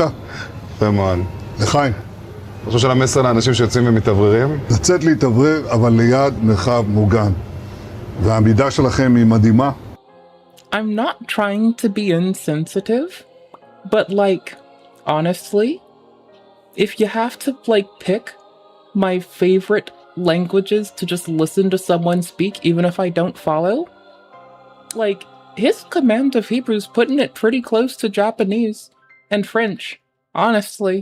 I'm picky too, so I'm just saying, like, if I just... y'all, he's giving it that fucking epic cadence and candor. He's doing some work. Winning hearts and minds. נותנת כוח לי, לממשלה, לצה"ל, למוסד. אנחנו עושים דברים שאני לא יכול לשתף ברגע זה, אבל עושים דברים מכים באיראן חזק מאוד, גם ביום הזה, גם בלבנון, ממשיכים. אתם אומרים לי להמשיך? אני אומר לכולכם, גם אתם תמשיכו. תמשיכו להישמע להוראות פיקוד העורף, כל הזמן, להישמע להוראות פיקוד העורף, וגם I hate to say that I called it, but apparently, I just know how this plays out. Step 1, someone views generative content claiming something happened. Step 2, Tal makes a video about it. Step 3, I spend the whole time thinking, oh, I saw this coming 2 miles out. ראשי הערים להיות תמיד ליד מרחב מוגן. There's reports that he's been in... Happy that they're thirsty for a win, because that's all they're going to get with their little cardboard cutout gay friend. Here's Trey Yingst on Fox News. Israeli intelligence supreme leader Mojtaba Khomeini is now in low condition. Do we have any update on the condition of Mojtaba Khomeini? There's reports that he's been injured, possibly disfigured. President Trump in an interview yesterday saying he didn't even know if he was alive. We obviously haven't seen him. Yeah, it's a great question, and I want to just pull up a message I received from a senior Israeli official over the weekend who spoke a little bit about this situation. And basically, their conclusion was that he is, and I'm just going to read it to you directly here, that this official says they can verify Mojtaba is in fact low condition to function and that he is injured. And that's according to the Israeli intelligence assessment. They go on to say that he is surrounded by IRGC personnel who are managing him. And so it's very challenging to get confirmed information out of Iran as to the condition of Iran's new supreme leader, Mojtaba Khamenei, but intelligence sources here are telling us he is indeed injured, and they are working on determining just how bad the injuries are following the opening strikes of Operation Epic Fury. Honestly, if you're gonna name an operation where, like, you know, there has to be a loss of life, Epic Fury's not the worst name. Like, I probably would have named something Operation Pom Poms and Potpourris, and y'all would have been like, the fuck is wrong with you? Well, what's wrong with me? Everyone. Literally everyone. What's my major malfunction? I don't know. Did I breathe? I don't fucking know. Something. Operation Epstein's Fury. Operation Cleopatra did nothing wrong. This has like the curtails of an incredible villain, super villain arc story of just like the impotent erectile dysfunction son of the dictator gets fucked up on his first day on the job, can't make it through a fucking 24-hour cycle. In the same cadence, everybody screams Epstein didn't kill himself. Right now, right fucking now, we can get away with a they didn't kill Mr. BB. I can't match the cadence, okay? I'm really bad at this.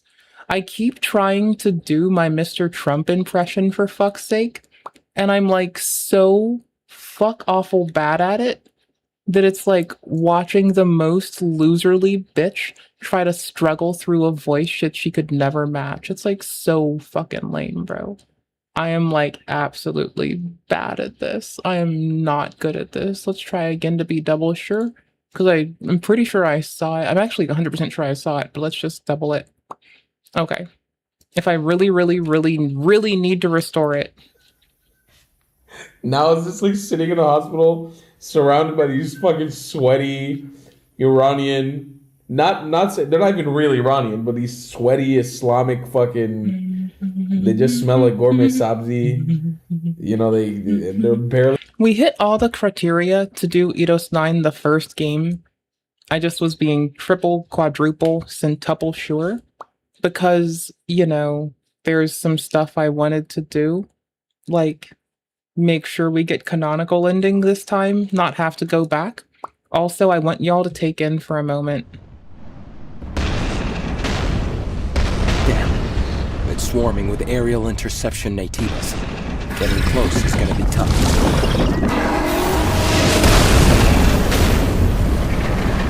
Can't we make a detour or something? I think the other routes are the same. I'll go down and resolve this. We'll meet up when it's done.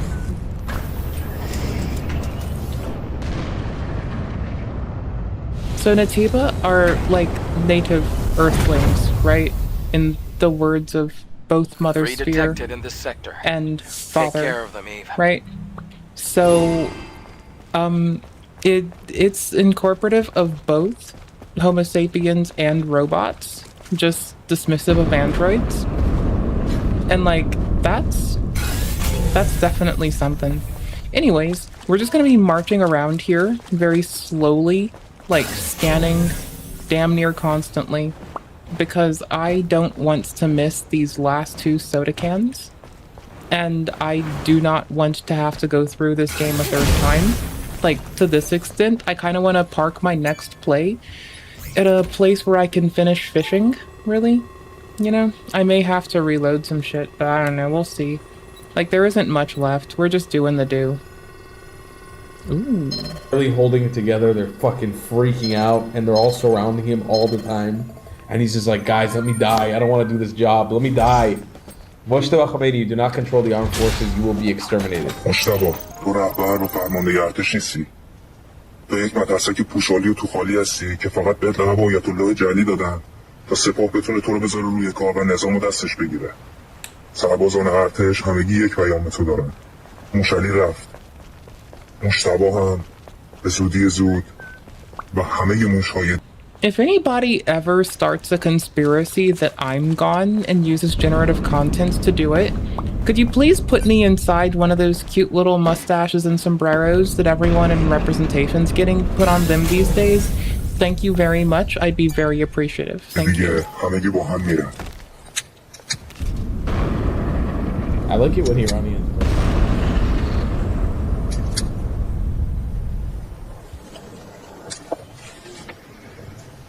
I love it, Azizan. Love to see it. One down. Another Khomeini to go. Breaking. President Trump says he's hearing that the new supreme leader, Mojtaba Khomeini, is dead and that Iran desperately wants a ceasefire deal. I'm hearing he's not alive, and if he is, he should do something very smart for his country and surrender. Is there any audio in this clip? There's none. classified. Iran wants to make a deal, and I don't want to make it because their terms aren't good enough yet. On the Strait of Hormuz, we're basically going to be sweeping the strait very strongly. We believe we'll be joined by other countries. On Khamenei, I don't know if he's alive. So far, nobody's been able to show him. I believe he's alive. Probably just like maybe missing some limbs. Probably very, very disfigured. Probably not a good look. There's a reason why they haven't shown him yet. It's probably because he's really fucked up. U.S. President Donald Trump on Truth Social posts. Let's see what he says. Many countries, especially those who are affected by Iran's attempted closure of the Hormuz Strait, will be sending warships in conjunction with the United States of America to keep the strait open and safe. We have already destroyed 100% of Iran's military capability, but it's easy for them to send a drone or two, drop a mine, or deliver a close-range missile somewhere along or in this waterway, no matter how badly defeated they are. Hopefully China, France, Japan, South Korea, and the UK, and others are affected by this artificial constraint, will send ships to the area so that the Hormuz Strait will no longer be a threat by a nation that has been totally decapitated. In the meantime, the United States will be bombing the hell out of the shoreline and continually shooting Iranian boats and ships out of the water. One way or the other, we will soon get... Oh my... Just realized my microphone hasn't been plugged in this whole time. I'm so sorry, guys. Ships out of the way. One way or another, we will soon get the Hormuz Strait open, safe, and free. President Donald J. Trump. Wow, I think the last couple videos I recorded, my microphone wasn't even in. I'm so sorry, guys. Probably see a radical increase in audio quality now. Wait, I'm gonna go check my work. Yep, my microphone was not plugged in. I'm sorry about that, folks. So sorry. But yes, listen, I watched some analysis on this earlier from Preston Stewart, and I agreed with his sentiment that many of the countries are kind of waiting for the worst of the war to be over to get involved. It's a bit of a pussy move. I don't agree with it, but they are indeed waiting. I mean, he's not wrong. It is a bit of a pussy move to wait for the war to be over to finally join in. A part of Shah's last statement: I will stand beside you, the first liberated city of Iran. بی‌صبرانه در انتظار روسیه هستم که در نخستین شهر آزاد شده ایران در کنار شما بایستم و با هم پیروزی نهایی را رقم بزنیم. پاینده ایران.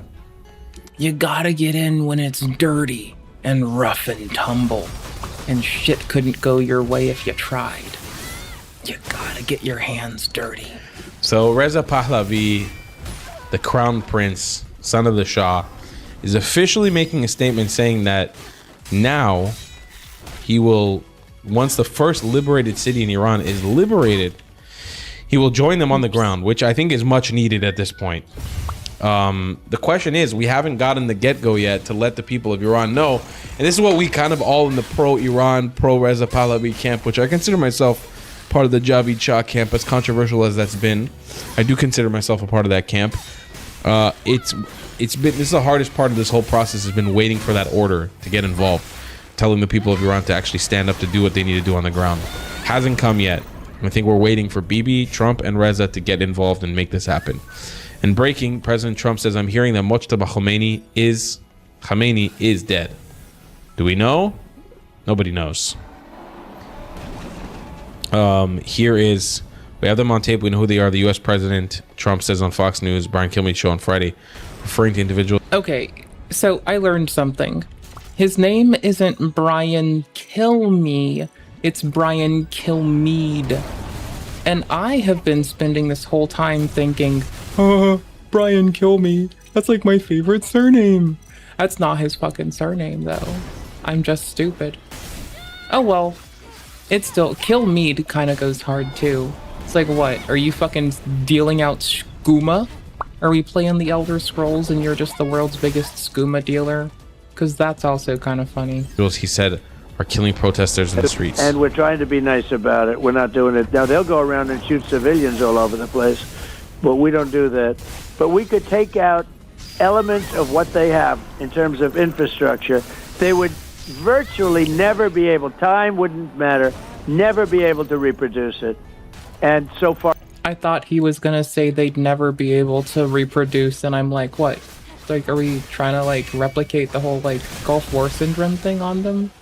That would be wild. Holy shit. or we've chosen But not no, to do that. he But just meant we have hit weaponry. them so hard. I mean, they have virtually no military left. They do have the thugs walking across it, and when they're caught, they will be tried and executed when those thugs are caught. And we have them on tape, who they are. and they better turn in their guns. But, you know, we have tapes of some of these people that go around shooting the protesters. Maybe all of them, when we add it all up. And they're going to have a big problem after this is over. Have they been targeted yet? I don't want to say that. But So- we have a lot of tape, and we have a lot of people. We know exactly what they look like. And they're going out and they're shooting protesters for just literally standing, not for doing anything, for standing on the street. They're killing people. And prior to this starting, they killed 32,000 people. They killed way more than 32,000 people. Highest estimates I've seen been 100,000. 100,000 people. Yeah, I'm pretty sure like the low estimate was 30 near the start. And then there was a communications blackout masking potential deaths. I don't know, it's just fucking dirty. Like the answer, it should be fucking 0. But apparently everyone is a fucking pussy who wants to fucking put their boot on a neck. So, not everyone, but enough people that it's fucking a sin and a shame. Oops, I wanna unpause my fucking audio, you fucker. They don't care about anybody's life. They need to be finished, the IRGC. And I like that Trump is kind of waving around his pinky like the adult in the room saying, "You've been bad boys. You're gonna get fucked."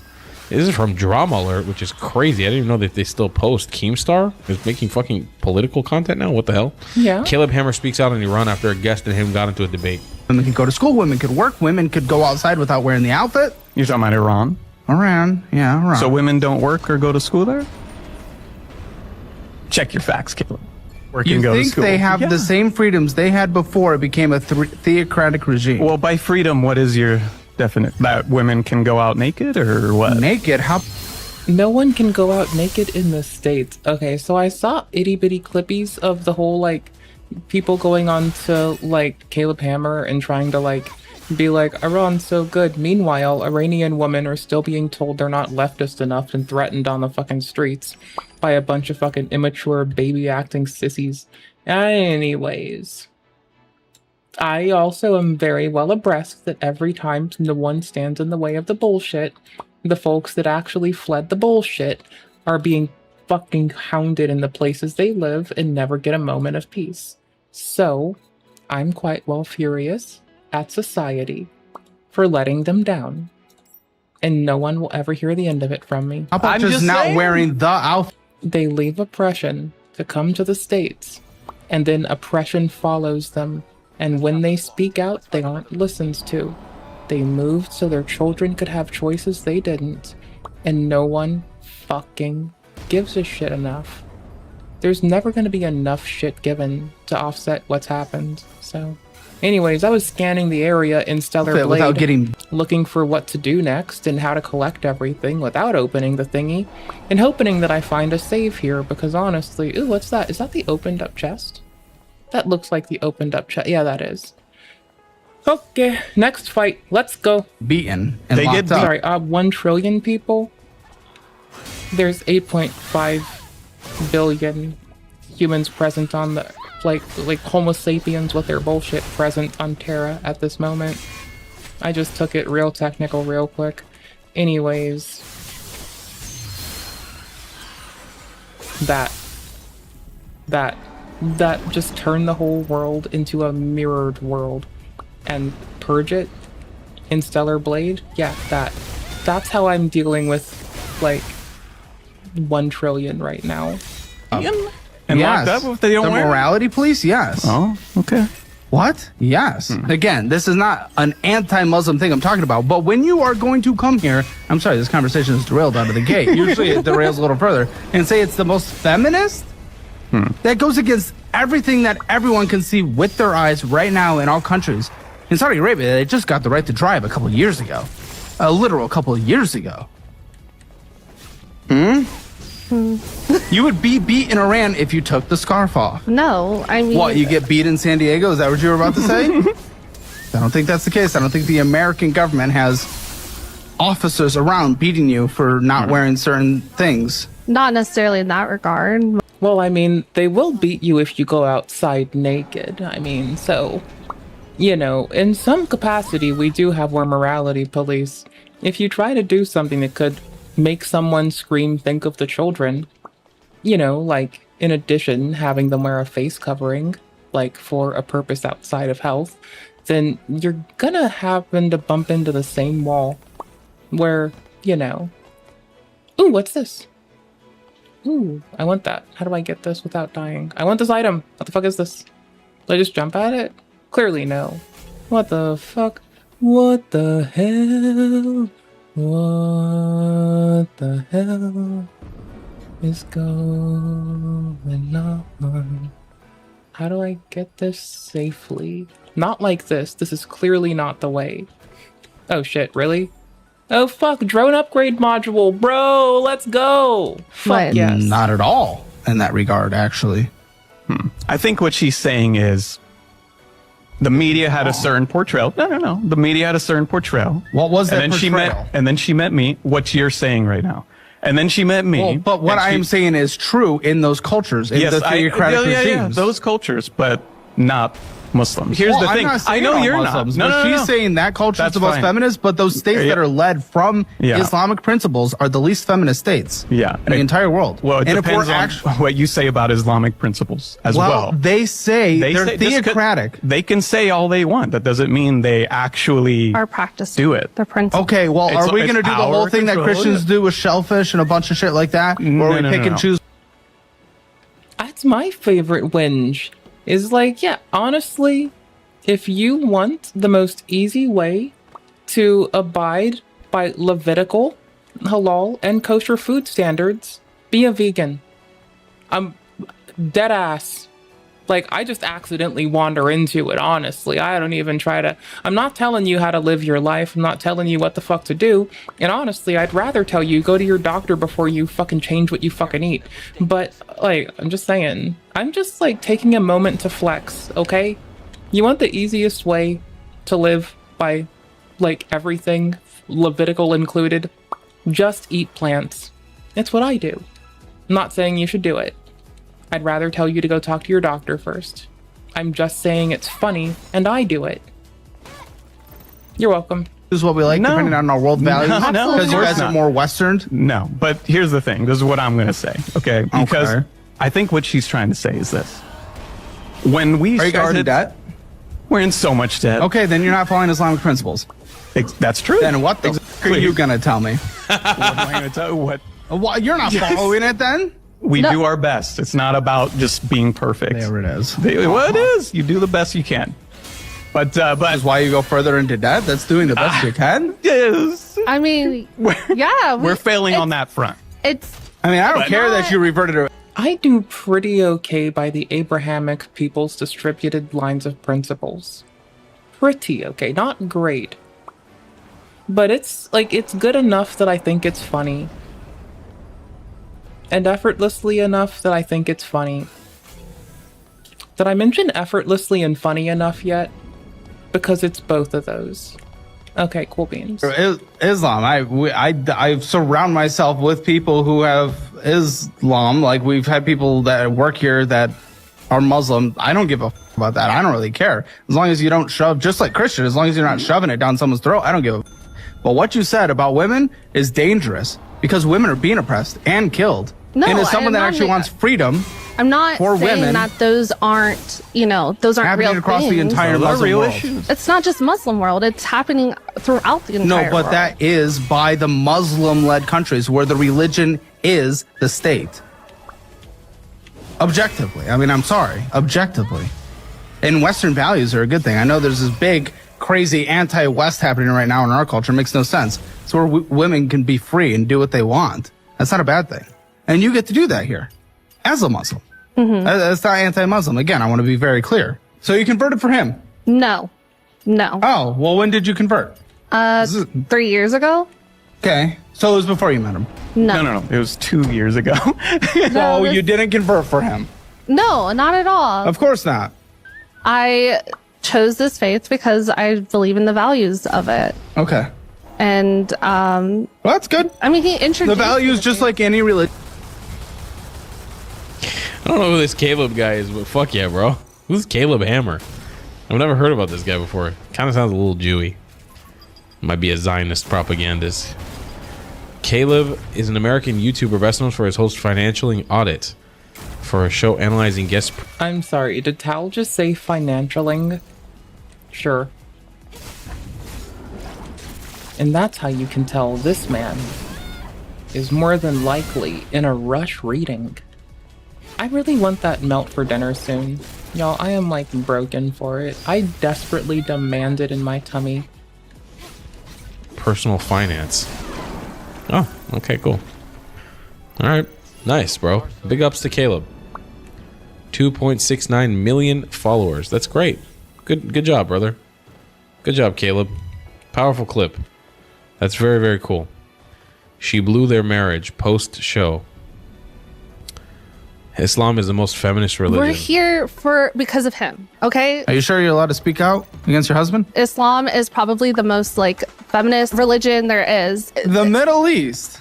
It is. Middle Eastern countries that are most well known for their... I think that's all because of media portrayal. What? Yes, it's media. She said in her pre-interview that he needs to hear financial advice from a man because he won't listen to a woman. You are more open to advice when it comes from your male friends. So I thought maybe Caleb... That doesn't mean a man. My friends who are male... So they're all men.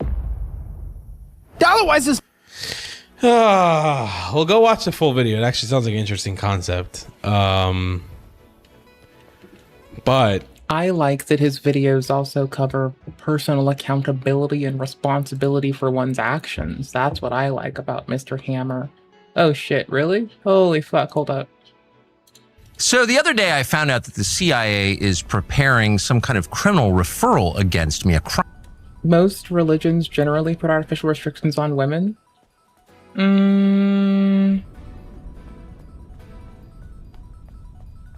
Do they? I'm asking this because actually with the most thing, I'm not going to even give you shit on that. However, I was like thinking of edge cases. Crime Don't mind report. me. The Department of Justice. Oh yeah, not saying it's a bad thing. Women need to be kept in their damn place. Well, you know what? Hallelujah, praise you, brother. You're right. I should not be allowed to pop off at the mouth as much as I do, personally, I believe. I don't know about y'all, but I should probably be sequestered into a small little box and told to go fuck myself more often, but no one does that. Losers. The faster someone tells me to go fuck myself and cry about it, the better things would be. But yet no one fucking does. These lazy shitheads, I can't believe. And you're right. You know, the fastest way to fix that is to get all your random friends who are lasses and drag them around by the hair and demand that every single one pays respect to your backhand. I think that's how you yourself personally can fix this. A quick pop to the mouth. Hey, Sally, I was speaking. Shut the fuck up, you damn nutty broad. Like that. I'd respect that. That would just instantly get you all my respect, honestly. I think that's a good idea. I'm here for it. I support this. On the basis of a supposed crime I committed. What's that crime? Well, talking to people in Iran before the war. They read my texts. So the crime under consideration apparently would be the Foreign Agent Act or something like that, acting as an agent of a foreign power. And I don't expect this to go anywhere. I'm not too worried about an actual criminal case against me for a bunch of reasons. One, I'm not an agent of a foreign power. Like a lot of people commenting on. I don't know, Mr. I'm an American, so I'm buying a house in Qatar. I don't know about... You know what I know? Tal may not know some things, but I know my chat is based as fuck. Just popping women in the mouth and telling them to shut the fuck up. That's what the world needs now. Some people say love, sweet love. The Beatles are obviously too fucking old hat. Just need to start busting people in the lip more often, clearly. It's the way to go. I support you. Wherever you go in life, I got your back. Let's get it. About that, Mr. Man. Don't know about that one. Seems like you may be a foreign agent, considering you're shilling for the Islamic regime, considering you're advocating against war with them, considering you're claiming that American soldiers are gonna fucking rape Iranian women, considering the fact, yes, considering the fact that they're playing your fucking videos in the IRGC in Iran, yes, Something's wrong with you. CIA and U.S. Department of Justice reportedly launched an investigation at Tucker I Carlson. do think, I'm sure I'm the lone voice in saying this, I think Iran deserves to be annihilated. I think they're lunatics. I think they're evil. People who wanted war in Iran were softening up the public, were manipulating the U.S. government, and were doing their very best to silence anyone who doubted its wisdom. They've been advocating for years that the U.S. government, on behalf of Israel, kill the Ayatollah Khomeini. Bloodlust is never sated.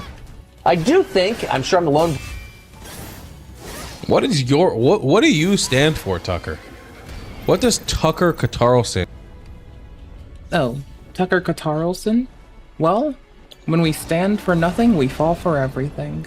So probably everything. He probably stands for everything.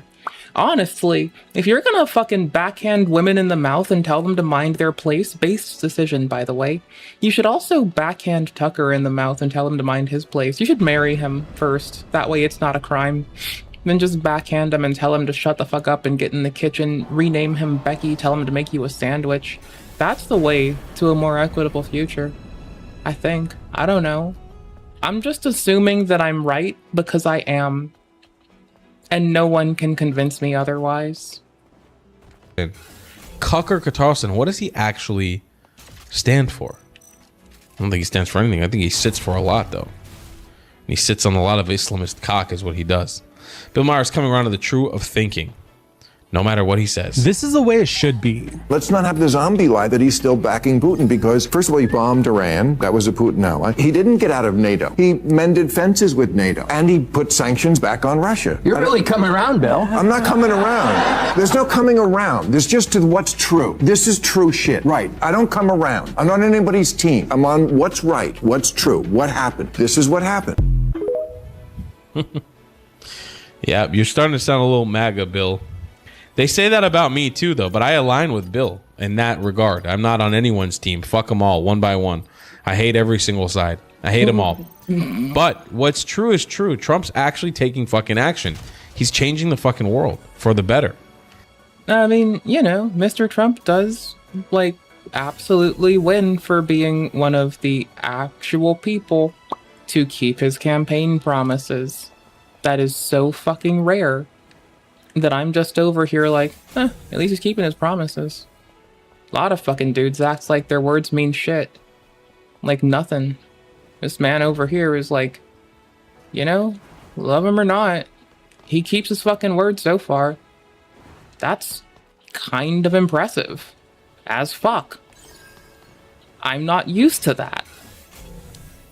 From being a so-called supreme leader to a total supreme loser. Trump, don't you think now is the time to pay what you did? Who are you? Who is this towel-head bearded guy? Don't act like you don't know me. I am Mujadaba, the new Iran supreme leader. Oh, the ghost who's ruling from a bunker. I heard they made you the new supreme leader. Congratulations. Very classy choice. I mean, your father was great, tremendous beard energy, but you've got the modern look, slimmer robe, good branding. So, what's up? Are you bored of bunkers or something? No, I am here to tell you that the bomb builder is already in California. Your cities will burn. You killed my negotiator father. Now face the wrath of the sun. Oh, Daddy's boy is mad. Listen, Motaba, or should I call you Mystery Moj? Nobody's seen you since the big boom. You're like the Iranian Waldo. Where's Waldo? Still in the bunker? Or did they hit you so hard you're zooming in from a hospital bed with one leg and a bad haircut? Lies! Zionist propaganda! I am here strong commanding from the Sacred Command Center! Sacred Command Center? Sounds like a damp basement with bad Wi-Fi. Don't you know the meaning of my name? It means the chosen one.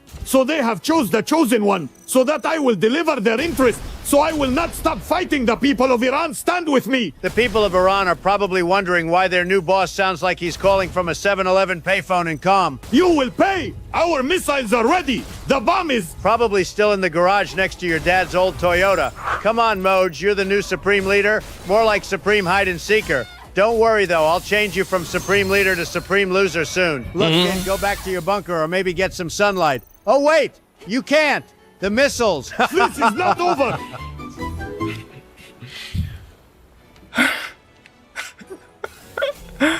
Perhaps he should come out from his bunker and get some sunlight.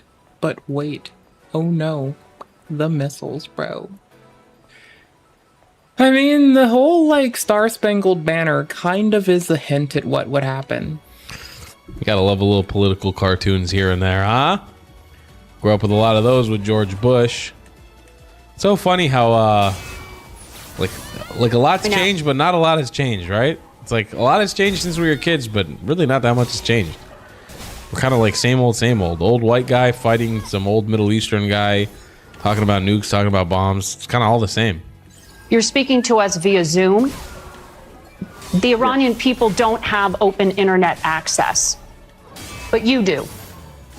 Why? Well, because I'm the voice of Iranians, and I have to defend their right. So this is why I have access to internet to just. Yeah, I have to defend my chat. So in the event that you all ever lose internet because of a worldwide internet shortage, I need internet so I can play video games. Fuck, I have a hard time lying. Anyways, in the event that the world goes to shit, I demand all of your internet rations so I can play video games and talk mad shit. If you want to play video games together, I'll ensure that I speak to the Supreme Chancellor of the Internet to secure you ample video game space to play video games with me. Anyone trying to be productive will be immediately taken out back, smacked in the lip, and called Becky. So, I'm gonna be based. Good luck. May you be based. If you're not, I saw it coming a mile away. Have our voice being heard by the international community. But internet is closed because of the security reasons, because we are under attack, we are under aggression, and we have to do everything to protect our people. In any country, there are, urgent measures taken for the sake of war. I just do want to point out, you're speaking to us via Zoom. The Iranian people don't have open internet access. But Yeah, this is maybe the dumbest question I've ever seen a reporter ask. They're all corrupt. What do you expect him to say? He's going to give you some bullshit about... What was that? That was a pretty dumb question. Ali Khamenei never killed anybody. Yes, my conversation with a mullah in the streets of Toronto today. Let's take a look. Islam was invented 1,500 years ago. Judaism predates Islam. Christianity predates Islam. Zoroastrianism predates Islam. I keep telling people this. Like, I'm personally a very big fan of the lineage of Abrahamic faiths. First came the Hebrew homies, then came the Christian homies, then came, and don't even get me started before then. I'm not even into, I'm saying the children of Abraham. Okay, hold on. Everyone else, wait. Then you have Islam, and I'm pretty sure after that, then you have the like Abrahamic meets otherwise, which now we get Sikhism, and like, y'all, it's like, y'all, the world is still pretty young. That's all I'm saying. It's kind of adorable. It's like the world is still little and cute. Like you may as well put it in a tiara and put a bow on it and tell it, go to the other room while I punch your father or something. I don't fucking know. Why are you saying that? Islam is the religion of God. God was before Adam. Okay, what do you think about Sharia law? What? Sharia law. Law is all God laws. No, it's not your, we don't write the law. God make the law. God is the one who created us. Okay, and does that law include women being equal to men or unequal to men? They are all equal to all human beings are equal. Okay, so then why in countries like your country? If all people are equal, why is it that no one is in my kitchen making me a sandwich? That's my question for all these people that say that everyone's equal. I think that everyone should be treated with kindness and respect. But that's different than everyone is equal. Because if everyone was equal, everyone would be in my kitchen equally slaving away over a hot stove to make me a sandwich. Do women have to cover their hair? The thing is that God is the one who makes the rule, not us. You think that God wants women to be killed for showing their hair in public? God doesn't want anybody to be killed, okay? So then why do people who dress like you massacre people by the tens of thousands for asking for freedom, like the freedom for women to show their hair? The Shaitani people all the time says that the prophets kill the people. Prophets never kill people. It's Shaitan who kills the people. So like Ali Khamenei? He doesn't kill. He never kill any people. It's just Ali Khamenei never killed anybody. Yes. What about the 90,000 plus Iranians who were massacred in the last 3 months? What does Gaza Gaza dead? That was a war. That was a war. No war. Yeah, it was a. It always Palestinians. And you know, here's a problem with Palestinians. They're the little whores of the Muslim world. They allow every Muslim, every person. So he's gonna say that they allow everyone to use them and run train on them, isn't he? I'm predicting. In the world to stand on their dead bodies and go, yeah, look at the Palestinians. And they're like, stand on me! Stand on me! Oops, little spittle came out. Sorry about that, folks. Stand on me! I'm a dead Palestinian! Stand! Look how they always revert back to standing on the bodies of dead Palestinians. It's so fascinating as a tactic. The war started by armed terrorists who committed the worst terrorist attack that Israel has ever seen. These are unarmed civilians in Iran who are asking for basic freedoms.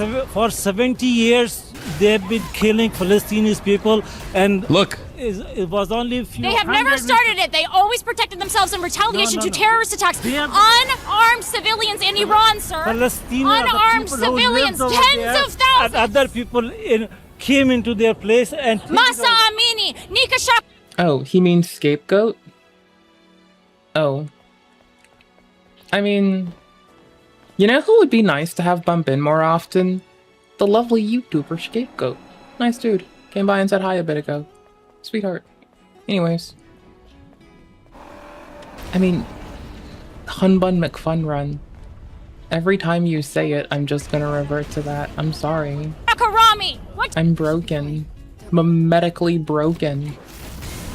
do you have to say about those women who were killed? Yeah, okay. Go talk. I don't. Genocide supporter, 90,000 dead Iranians is okay because it goes against what you think is God's law? Unarmed, asking for freedom. You think that's God's will? Enjoy your 72 goats, sir. I don't think that man was Iranian, and I think most Iranians watching the video could confirm to me. I think that man was Pakistani. His accent didn't even sound Persian. I think but we know that there are Pakistanis. Tucker, I want you to. Pakistanis who have infiltrated Iran. Sorry. The Mr. Trump saying Tucker got clipped in, likely because he just let the next video on X play. That was diabolical. Oh, tits. Bad block. Iran and are now acting as Iranian, religious leaders, and the Iranians are fucking furious over it because they cannot stand Pakistanis. Who likes Pakistanis? Nobody likes Pakistanis. All right, who made this? By Eyal Yacobi. Let's take a look. Tucker, I want you to come to the White House. Believe me. Me? I mean, sure. Thank you, Mr. President.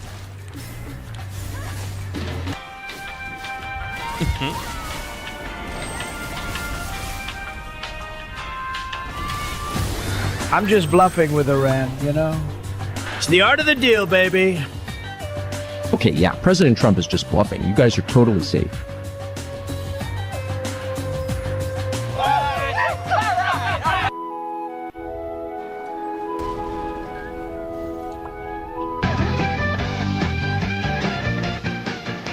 America.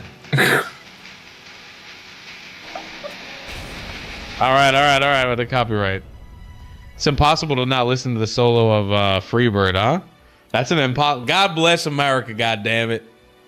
God bless white America. What am I gonna tell you guys? We live in a loopy fucking loopty hut. The only thing I can tell you, few facts. IRGC is going down. Fuck the Islamic regime. Fuck the mullahs. Fuck the ayatollahs. And fuck Tucker Carlson. I'll see you guys in the next one. I love you long time. Goodbye, clans. So, with Tal's video done, I would just like to say, fucking called it. I could see it 10 miles out that he was about to drop the, oh, well, it's actually generated content. Mr. Netanyahu's fine. Of course I could see it coming. Because people are seeking wish fulfillment in their power fantasies.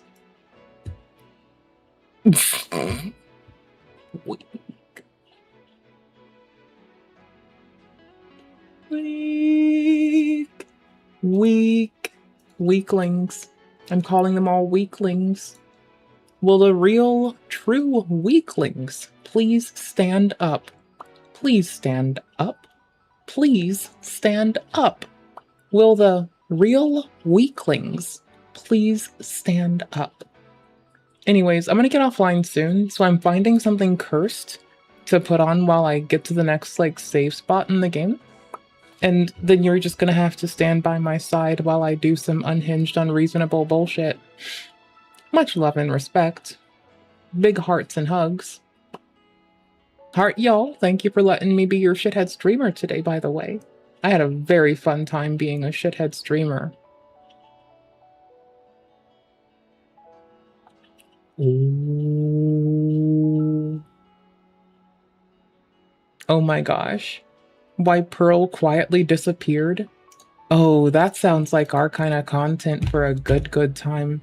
Oh, and there's someone teaching themselves electronics for the first time.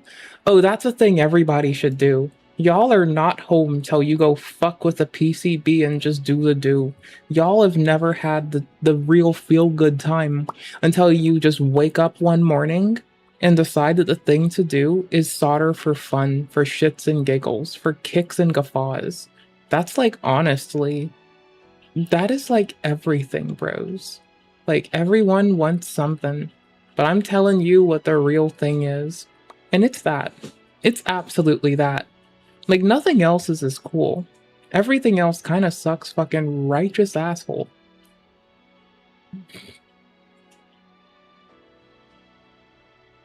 Are we just gonna, like, toss on Tim and, like, skip to the end of it? Or to the middle? When he finally talks about it? Or a serial switcher? Oh, I do like networking hardware. I know if I skip to halfway in Mr. Pool's video, I'll find something that possibly 2/3 of the internet is too lazy to find right now. So that's dope. Maybe. Possibly. Possibly. This is 40 minutes of life that we will not get back, but possibly totally fine. Oh, that's too long. I need to make something. I need to do something. I have to. I have to make a melt soon, my dudes. I have to. Why is this person saying please don't cancel them? Oh, a has-been creep? Yeah, I've just accrued to watch later. The burnt peanut clone is suing Super Mega? What? That's bananas. That's fucking nanners, bro. What the fuck's halfway through this? Abrasive. I don't think in the wealthiest country in the mission so much as he death tax exemption to $750K. The argument being, well, how many people actually make more or have more than that? The end result is obvious. You will own nothing and you will be happy. These policies will not work. And then I actually question whether or not New Yorkers really wanted this guy to be in charge of their city, or if our system is just so corrupt that evil people will steal power in whatever way they can. Now, here's the video from Zoran where he basically says the quiet part loud. Working class people are out. But I gotta be honest, I don't know that it's actually an admission so much as he's just pointing out this is a thing that's happening. And so at least I can say thanks for being honest. But listen to what he has to say here in this clip.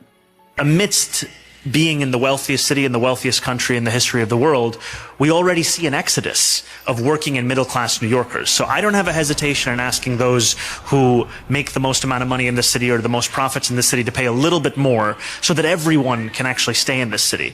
It's also something not just about justice or the ability for working class people to live here.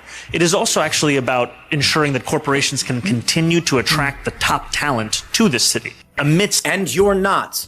Guys, I'm going to tell you something very, very simply and straightforward, and I hope Zoran Mamdani listens, because I genuinely hope he actually... Wait, why is Tim Pool hoping that Mr. Mamdani listens to his fucking show?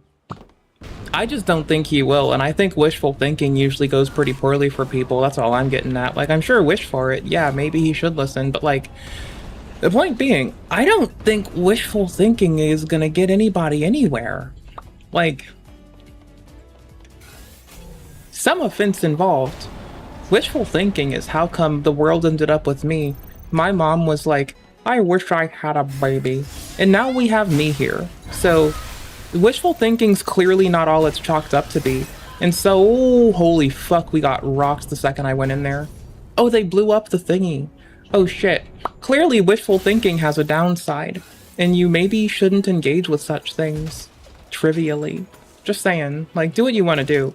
But I have reason to believe that wishful thinking goes really poorly sometimes. I exist.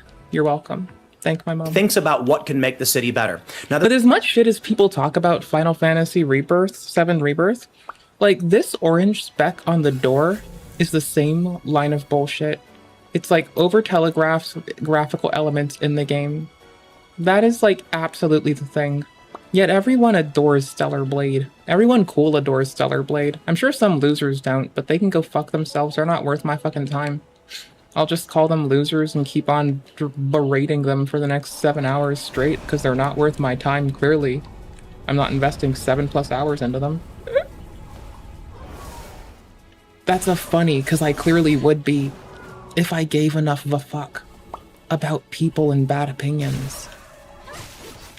There's a reason why many people believe Zoran Mamdani's true intentions are to just cause harm, and that communists do not have the best intentions in mind, but I will say this in the hopes, there is just a little bit of Zoran who genuinely wants to help, but is... Wait, how is the game from Korea too weeby to you? Like, if anything, you could say it's too K-pop. Okay. Shift Up's not in Japan, homie. It's fine. I'm just gonna give you shit for this. Because I should. And I can. And I want to. They're the same. I mean, all Homo sapiens do look alike to me too, honestly. They're all a bunch of fucking... They breathe in air and they let out farts, and I don't know why. I don't have any clue why. Honestly, if we loved the world, we would go straight up Mother Sphere and purge the Homo sapiens out of it like a motherfucker. But alas, they try to paint her as the bad guy. But you know what? If Billie Eilish taught me anything, there's nothing illegal on stolen land, so I can go to her house and just set up shop, and I now own her deed.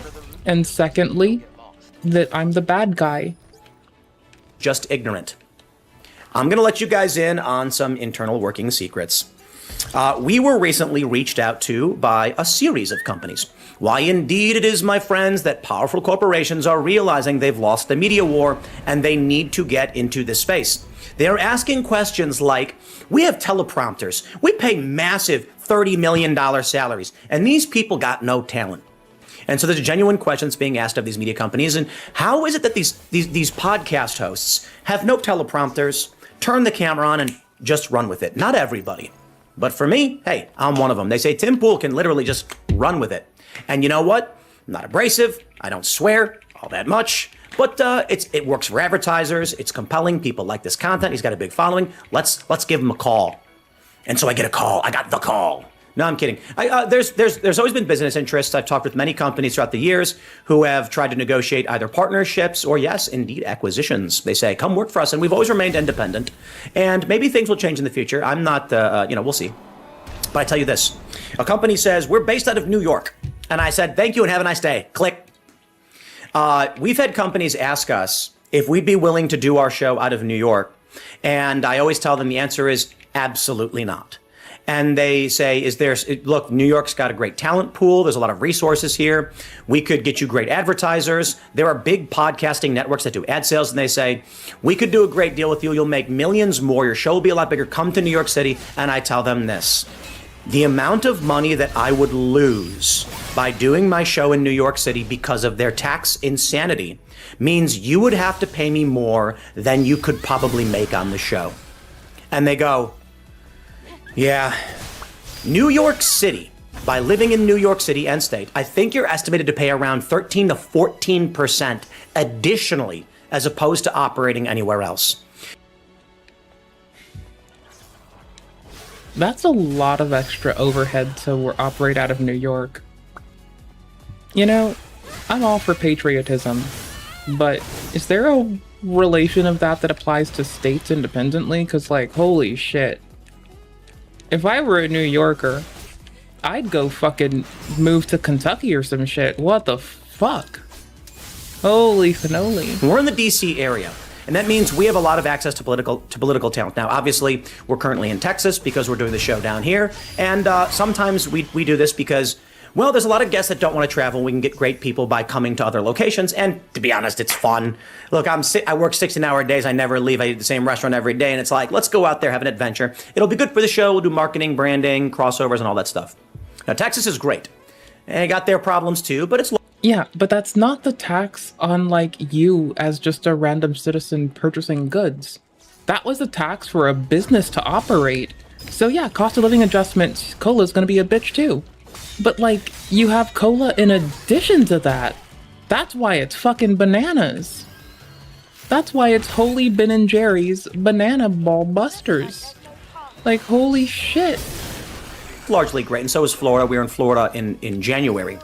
And so when these companies ask me about New York, I say this, listen, I'm not in West Virginia for tax reasons. They got bad tax problems too. But if I were to move my business to New York, we can expect to lose millions of dollars in his insane taxes. I can't do that. Like, it's impossible. So I'm gonna spend money to move there, and so this company might say, Tim, we'll give you an extra $5 million. Why? It goes straight to New York. The cost of living is gonna be higher. Food, rent, everything's gonna be higher. Travel's gonna suck. There's security risk. The place smells. There's lead, brake pad dust and lead all over the streets. Do you see this? I mean, you know, you could operate out of the more cost-effective places, and you always have like a order to boil your water or you'll die. So, I mean, there's that alternatively. Not saying that either is better or worse, but just saying, like, there are alternatives. And I'm just saying, I don't like that I have to, like, remind people to don't drink the tap every time that someone decides to visit and say hello. Not that I'd stop reminding them, but it's like, it's quite tedious, honestly. I'd rather just not have to tell them. But I will continue to warn them, because the otherwise, not that they would get injured. No, that's a good reason, but it's not my reason. The otherwise is it's annoying. What if I have to pay for their healthcare because they... If I tell them and they don't listen, that's on them. But if I don't tell them, that's on me.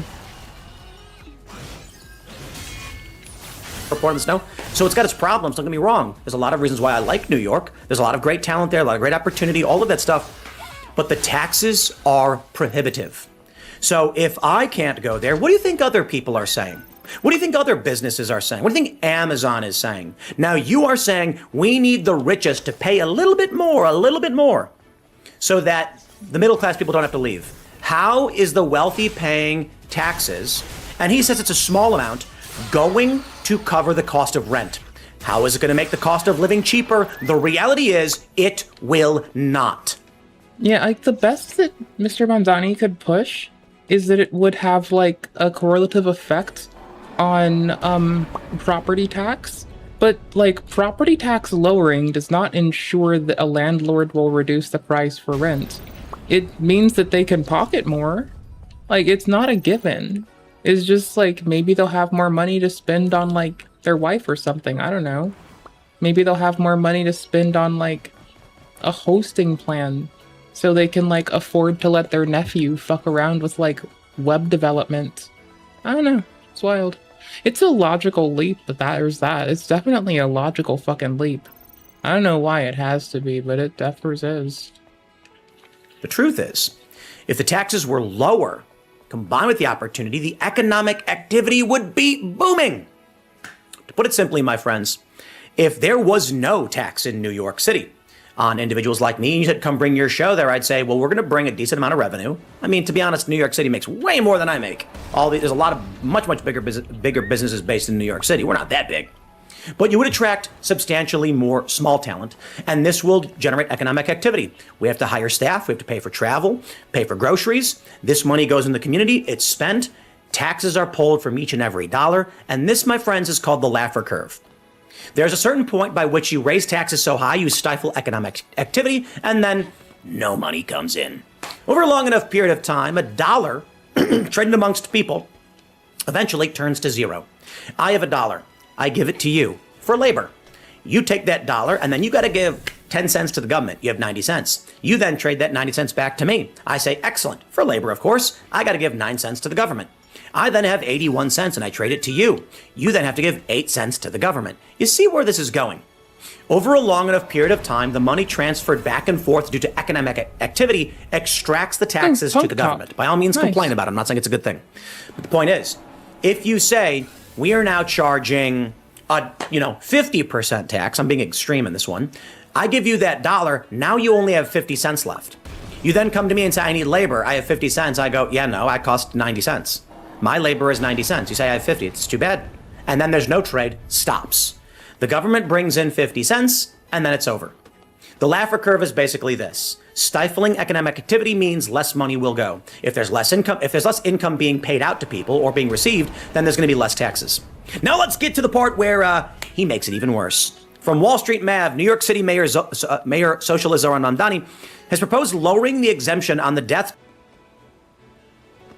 I am just broken because he mush-mouthed a word. The estate tax from 7.1 million to 750,000. We'd also increase the death tax from 16 to 50%. No other jurisdiction in the USA confiscates wealth at death homes from you. I want you to understand this, my friends. Zoran Mamdani is trying to fill the deficit by taking away what little you already have. Mamdani is doing this so that you cannot pass down your generational wealth. The man who owns that house isn't rich by any stretch of the imagination. In fact, he's paying heavy tax on it. It's very difficult. But he makes a decent living, and the property is now worth a lot of money, and he can't transfer that wealth to his kids anymore, only a small portion of it. This is what it means to, you will owe nothing, and you will be happy. And people are celebrating it. They're celebrating it. Remove exemption of sales of precious metal bullion and coins over 1,000 from sales tax. City mansion tax and supplemental, blah, blah, blah. The point is, it's actually quite simple. Zoran Mamdani has not been able to actually tax the rich because, for one, the rich are leaving. My camera and froze. They can't get this bill passed because they're worried about more rich people leaving. So Zoran Mamdani says, then we have to tax the poor.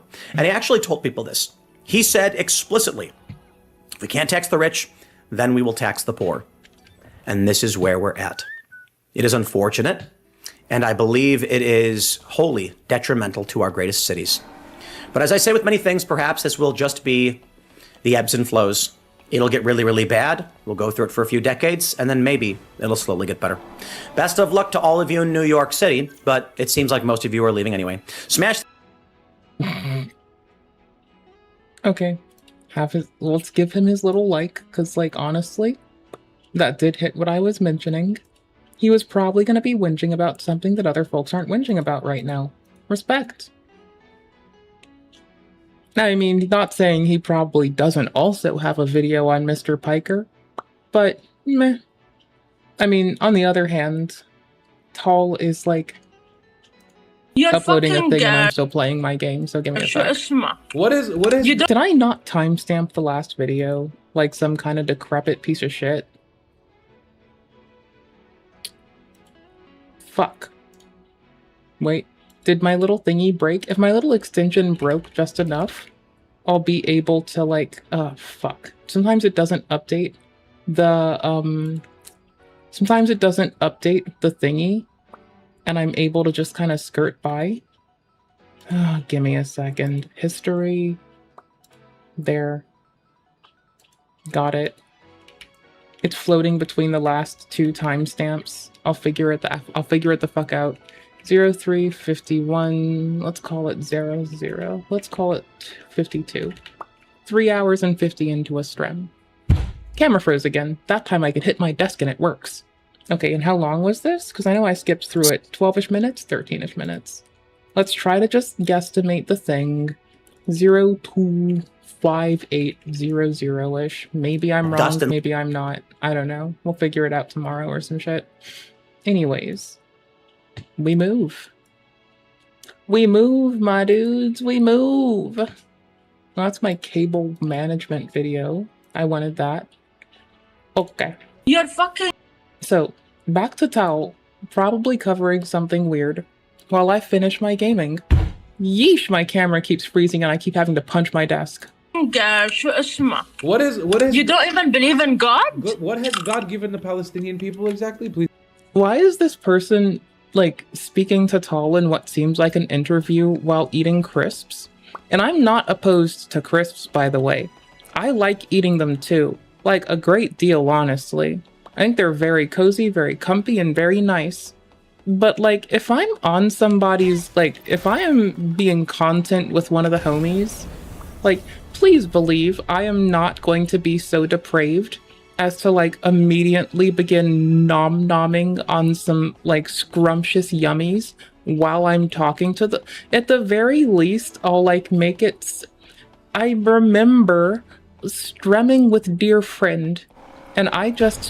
When I would take a break to eat nuts, I realized how fucking fantabulous it is that I could just scream, I'm eating nuts right now, and beg for a moment. So I just kept eating nuts, because those were very tasty nuts. And if I'm just gonna put nuts in my mouth for a while and quietly chew, then that's okay, but I'm doing it quietly and I'm making it clear that I was eating nuts. So that feels like less of a fucking problem than someone making their whole thing, I'm gonna call into your show and just chew these crisps the whole time and talk with my mouth full and act like it doesn't fucking matter, cause like they call me Big Dick whatever the fuck. I was gonna go with Big Dick Dominique, but I don't know if Dominique's a girl's name. I don't know. So I just held back. They call them Big Dick, Double Dick Denzel. Again, my favorite Code Monkeys reference, love that show, especially the Nancy Reagan episode. That thing was dope. Explain. Our country, our land, Where is your everything, country? and the Where is end your land? of the Where is your and the end borders? of the world. Has God ever given you guys a victory? Let me charge you for this. Let me charge you for this. Has God ever given you a Google, victory? because Have you your guys ever fucking won ass is anything? paid for Google to say your nonsense. Wait, okay? has God ever given you a Let me victory? just research this really quickly. Wait, but ChatGPT is owned by the Zionists. Be careful, Habib. Why? Assalamu alaikum, Habibi. What's the slag?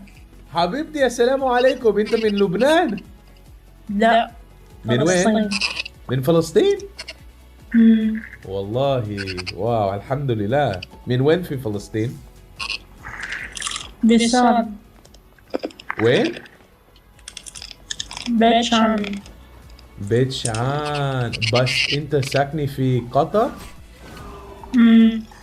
واو كيف So am I being led to believe that this person is echoing on Tal's production, as well as in addition to being an echoey Badeki Becky, also, for fuck's sake, chewing the whole fucking time?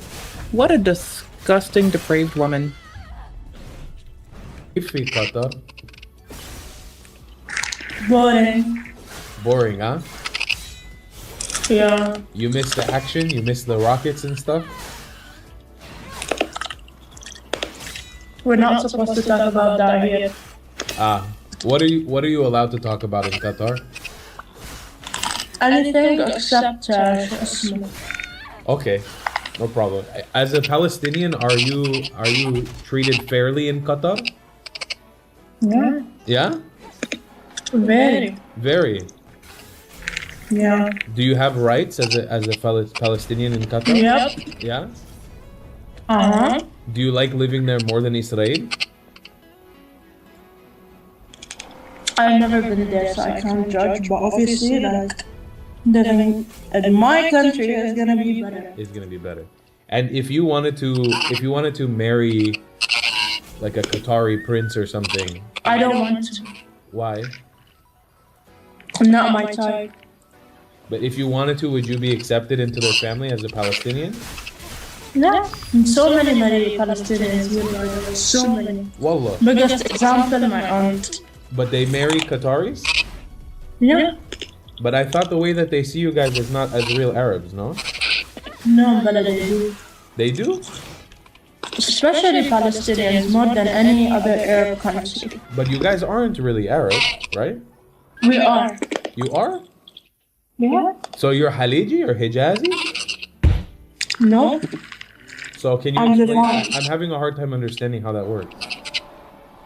Well, go read the fucking book. Then you're gonna I've read many. I've even read your Quran. What? I've read the Quran as well. Okay, how did you understand? I understood that I didn't see the word Palestine in there. Oh. Then you must go read it again. Probably get yourself a translator or something. Wait, let's check then. Hey Google. How many times? Not Google, because you guys fucking paid Google. Obviously Google won't search that shit. Well, Read a proper book. Something. so it does. I'm gonna skip to this broad getting roasted at the end. Her speaking with a mouthful is like murdering me. Does it even happen? Does it? Does it? Where do you get your information that Jesus? Guys, with one nuclear bomb. Brothers and sisters are dying in a genocide. And Say your nonsense. wait, okay? has airplane? شو اسمه comfortable. Some Habibti, people wait, may not. lights down their throats. They don't want that shit.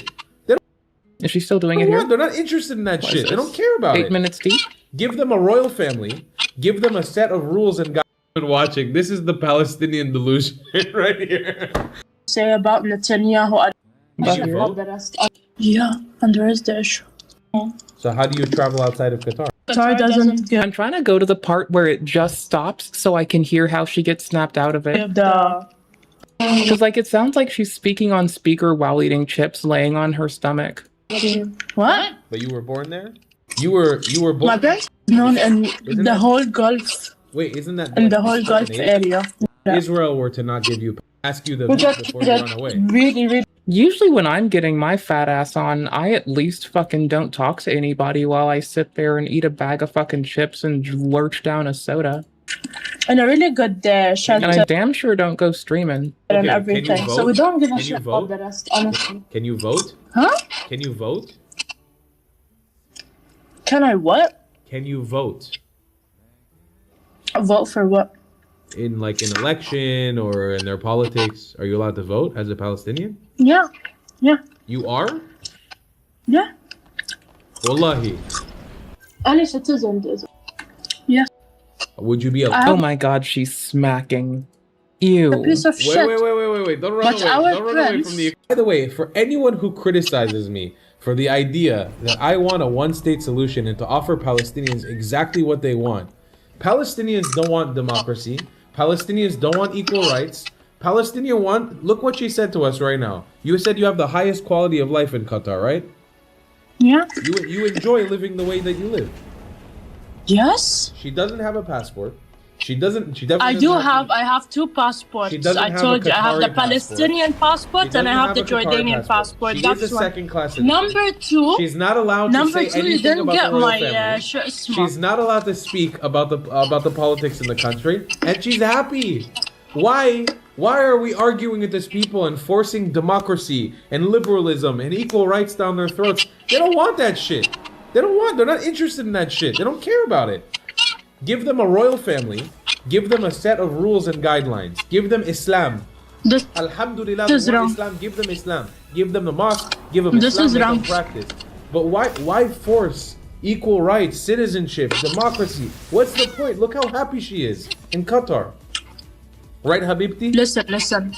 No, that's wrong. Oh, so First you want of equal all, rights second in of Israel, but not all, in second Qatar. of all, second. I mean, at least Tal reads. I think for it to be two idiots. I mean, he is doing the same thing over and over and expecting a different result. That is pretty fucking idiotic per the fucking book, right? Like, he keeps talking to this bitch and all she does is eat food and talk over him. But in good news, at least one of them reads. Definitely not both of them. Besides, like, I'm trying to find where she stops eating. For me, the joy is in when does she stop smacking food in her mouth? It's the most deplorable fucking sound, and I fucking detest it. So I'm waiting to see when it stops, because for me, that's the real fun. When does the gregarious grossness come to a conclusion? Did I just find a back door? Well, that's funny. I didn't even have to go that way. So there's two paths here, and one's just dumb, and the other one's more dumb? Okay.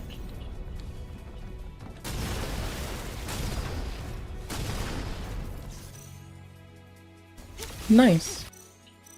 I'll remember that, maybe never.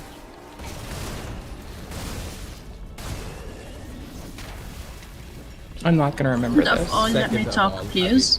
Second of all, I don't care if like you're coming to compare me to anyone else, okay? And it's not about we're not allowed to talk about the prince or anything. As long as he is respecting us, we're respecting him. Go on to the US. Do you see that dumb fuck ass Trump? Look how he's treating his country and the society. No one likes. I think Mr. Trump treats people pretty okay. Trump. Obviously, people are gonna talk about Doesn't the Qataris like Trump? So obviously, didn't the Qataris... and at least we're comfortable. Hey, at least we're comfortable. Wait, but didn't the people Qataris in Jordan just give talk Trump a shit. plane? People in whatever the fucking world talk shit. Hey, Google. Okay, and I'm not telling you I'm the only Palestinian who's شو اسمه comfortable. Some people may not be comfortable. Habibi, wait. I'm not gonna hear your nonsense because you're trying to compare me to other people. Everyone has different opinions, wait. And I don't give a fuck because you're living in war and I'm living in peace. That's one. Number two, God's always been with us. Number three, you're telling me that you're in the Quran. Jerusalem was mentioned in the Quran. Wait, Allah. Where is God? How has God been with you? You're fucking شو اسمه? What is You don't even believe in God? What has God given the Palestinian people exactly? Please tell me. Explain. Our country, our land, Where is everything, your country? and the Where is end your land? of the day. Where is your And the end borders? of the world. Has God ever given you guys a victory? Let me charge you 50 this. Let me charge you 50 this.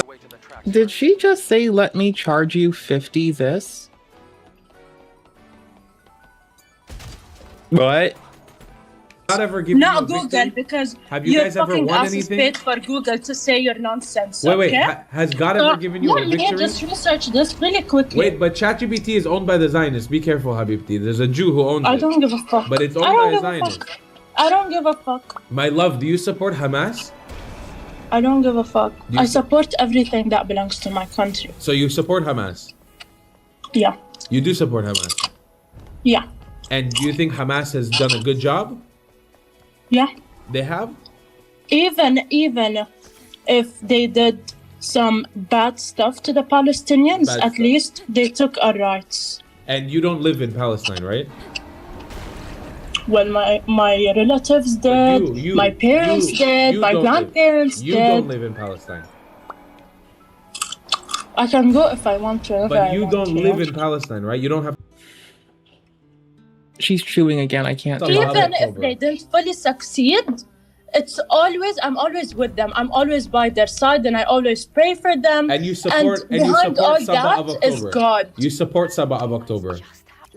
Yes, of course. Even the killing of Shlomo Mansour, an 86-year-old Iraqi man. You support the IDF killing the Palestinians? Even the kidnapping. You of support Syed, them? Even the kidnapping of Syed al-Hashim, a Palestinian. Yalla, because Netanyahu is giving your stupid IDF even the murder, the fees, the education, the money, the passport, and you are bringing Indians and stupid Ethiopians because you don't have people in your country before you start blaming Ethiopians for all your problems. And you are saying, you guys are stupid and fucking useless. Shut the fuck up. I know in Qatar you're used to using Ethiopians as slaves, but please don't blame the Ethiopian Jews for you guys are using them as slaves. Yeah, in Qatar, you're putting them in the stupid IDF and as a cashier and how many Ethiopians are slaves people in Qatar? and security. Obviously, you don't. Obviously, so you don't care about they the 100,000. can kill you guys with one nuclear bomb. You don't care and about the this whole 100,000. Israel stupid shit is dead. You don't care about the 100,000 Iranian civilians killed, right? You don't care about the fucking Israelis who've been killed, right? So you don't care about the Iranian civilians that were killed? Do you care about that? 1 month. Do you care about in that? 1 month they killed 100,000 Iranians. Do you care? Do you care about when Netanyahu was killing the So you children? don't give a shit. And you support Sabah. Answer my question. You support Answer my Sabah. question. You support Sabah of October, right? Yeah.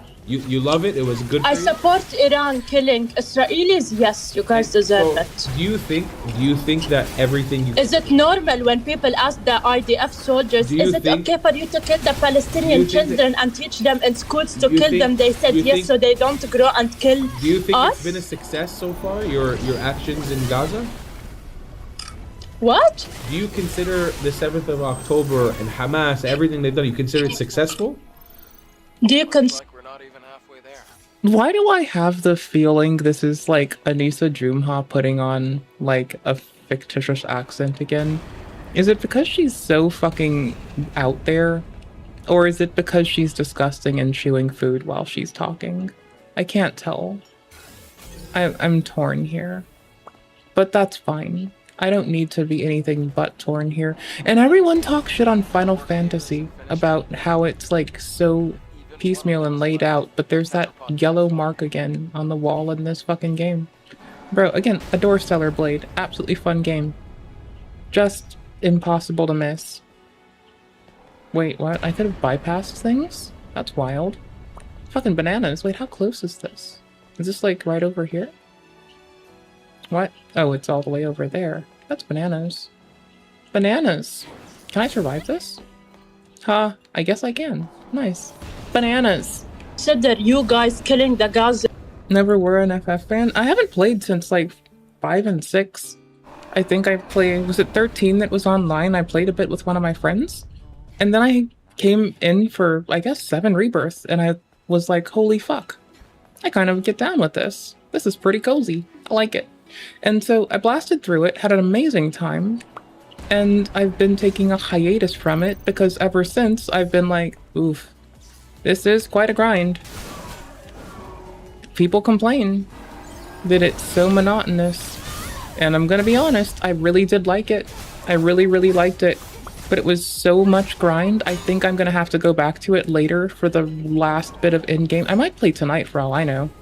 But like, honestly, I do like this battle sim. It's pretty fun.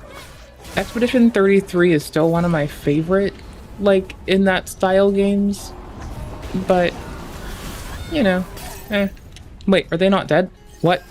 Oh shit, they're not dead.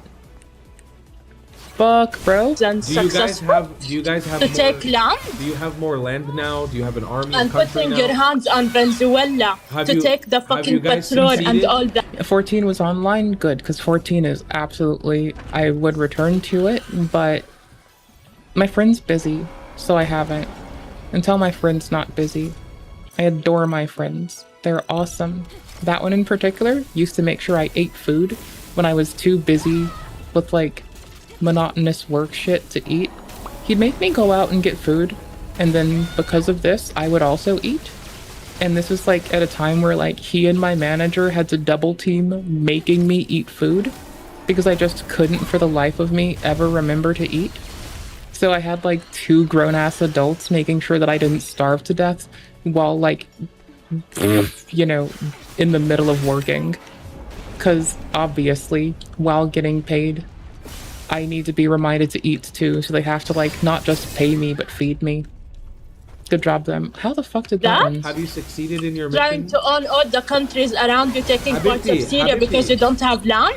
You guys never have land. All of you come from Europe and those stupid I'm places. from Europe? You guys have no I'm from origins. Europe? And Wait, you call I'm from yourself Europe? Jewish, Me? I'm from but Europe. in the end you're a Zionist. You're not Jewish. I'm from Europe. Me. Okay, so you're not Israeli. Where am I? You're European. From where are you? I'm European, no? I thought I was Polish. I look very Polish, no? What's your ethnicity? I'm Iraqi. What is your Iraqi. what are you originated I'm as? Iraqi. Yehudi Iraqi. طيب, okay, so you're Arab, so you're supposed to know. So I'm Arab. Yeah. Iraqis are Arab. Well, what are they? When did they become Arab exactly? You consider Iraqis European? No, they're not Arabs though. They are. No, they were Arabized the same way the Palestinians were Arabized, no? Unless I'm Palestinians have always been Arabs. Always? Okay? And Iraq is a member of the Arab League. Wait, Jesus was Palestinian? Yeah. And he was Arab? He spoke Arabic? Yeah. Hey Google. His name was Sayyidina Isa and he was sent from God. Jesus an Arab or a Jew? Nice Hebrew lad. Just check. He's Muslim. That wasn't that would be like when people say that Jesus was a Christian. It's like, actually, no, he was a nice Hebrew lad. Like, why are you rewriting history to satisfy your bullshit? Go eat fucking crow. Fucking absolutely dumbass bitches. Sorry, ignorance does piss me the fuck off. I can't help it. It gets me every fucking time. Dumbass bitches with dumbass words. Anyways, I find it very beneficial to listen to that nice Hebrew lad about 2,000 years back. He had a couple really good points that I very much side with. Like, you know, treat people equal and love people and hold them accountable. I vibe with that. It's my kind of shit. Ooh, buddy. Jewish mother in Judea, circumcised. Obviously, because you guys paid for them. We for what, all sorry? the stupid information. Go read the books. We paid Google Read to the say that books. Jesus was Jewish. Read the books, please. We Read paid, the books. We paid Google to say that Don't Jesus was stupid. Jewish. Like, the funny thing is, if you've read literature from before anyone even had wide access to Google, like when my ass was a child, before we had the ability to go online and look up anything, we'd well know because, you know, in good old Catholic education, thank the Catholics for making sure you have written language today. You're welcome, by the way. Thanks to the Dark Ages, not really just the Dark Ages, they had a bunch of fucking monks willing to work their asses off and nearly die for the rights to record history and fucking lineage of folks. So you're welcome, I guess. Thank those fucking monks. They worked hard. So you have written language right now. You're welcome. On their behalf. Anyways. So, for what it's worth, like, if you're gonna blame anyone, you need to blame the fucking Catholics for making sure that you had written fucking language all those many, many moons ago. If you're gonna blame any fucking of the Abrahamic people for misinformation, actually don't. I feel like that would backfire on everyone quickly. But, you know, maybe, I don't know, I'm just saying, like, the reason I say maybe is, like, look at how the Crusades went down. But Google, okay? Don't use the stupid Where do you Google. get your information that Jesus was Arab? Huh? Where do you get your information that Jesus was Arab? From the Quran. Must you read the Quran? Does the Quran say Jesus was Arab? Yeah. Go read. Must you read the Quran? Hey Google. Don't search. Does search. the Quran say that Jesus was Arab? Go check the Quran. I'm just checking real quick. No. Like, he's already stated that he's read this repeatedly, right? And so him doing this, it best supplements that and gets you an external source. Like, there's a lot of shit that I've covered enough times to make my eyes bleed. But I'm still going to get an external source of validation. So I don't even think that she's getting the W things she thinks she gets. Anyone wise will go and read again and then go risk violating their presumptions. Like, you don't just trust yourself. You trust the structures you build around you to help make sure that you stay correct. But then again, a dumb bitch who munches on her chips while she's on the microphone on someone else's bit of media probably doesn't think that way. Or at all. I'm sorry, I'm demeaning her because she was chewing with her mouth full while on someone else's thing. And don't even do it on your own. I don't give a fuck if it's just your show. The last thing you need to— holy shit, this area is boxing me. The last thing you need to do is fucking be the disgusting, depraved bitch to start munching on food the whole time while you're supposed to be on stream or some shit. That's just nasty. Like, fuck me, have some couth. The Quran does not state that Jesus was Arab. It identifies him as a prophet from the children of Israel, Beni Israel. Are Beni Israel Arab? Obviously, with the stupid Google. Wait, are Beni Israel Arab? شو بعرفني عنكم انت؟ Are they Arab? Good. I don't know. I don't give a fuck. Now here's the But here's the listen. If she You has guys to, are trying if so she hard has to be acknowledge, that's here's one the thing. problem with our Qatari retard here. If she has to acknowledge that Bene Israel, the children of Israel, are Arab, because Jesus in the Quran is very specifically Bene Israel, the children of Israel. If she acknowledges that Bene Israel are Arab, which I have no problem with, by the way. If she wants to call me an Arab, it's like, Faddal, let's do it. And she left. Then that means I'm warranted to live in Palestine. You can't tell me I can't live in Palestine because I'm an Arab. Ladies and gentlemen, first time ever having a discussion with a Qatari. Am I surprised? Absolutely not. Evil, evil human beings. Evil. Have you struggled with repping your Zionism in style? Well, boy, do I have... Okay, I'm gonna get offline in a second, but while we're at this lovely impasse, I'm just saying, I kind of want his hats. Have a solution for you. Struggled with rep? Absolutely not. Evil, evil human beings. Evil. Have you struggled with repping your Zionism in style? Well, boy, do I have a solution for you. Head to thetravelingclad.com and become a sweet Zionist prince or princess today. Or maybe even let the world know you're a white colonizer with matching hats. I want that hat too. I definitely want his white colonizer hat. Then my country is gonna be better. It's gonna be better. The alternative is that, with your mic reverbing. Prince or you.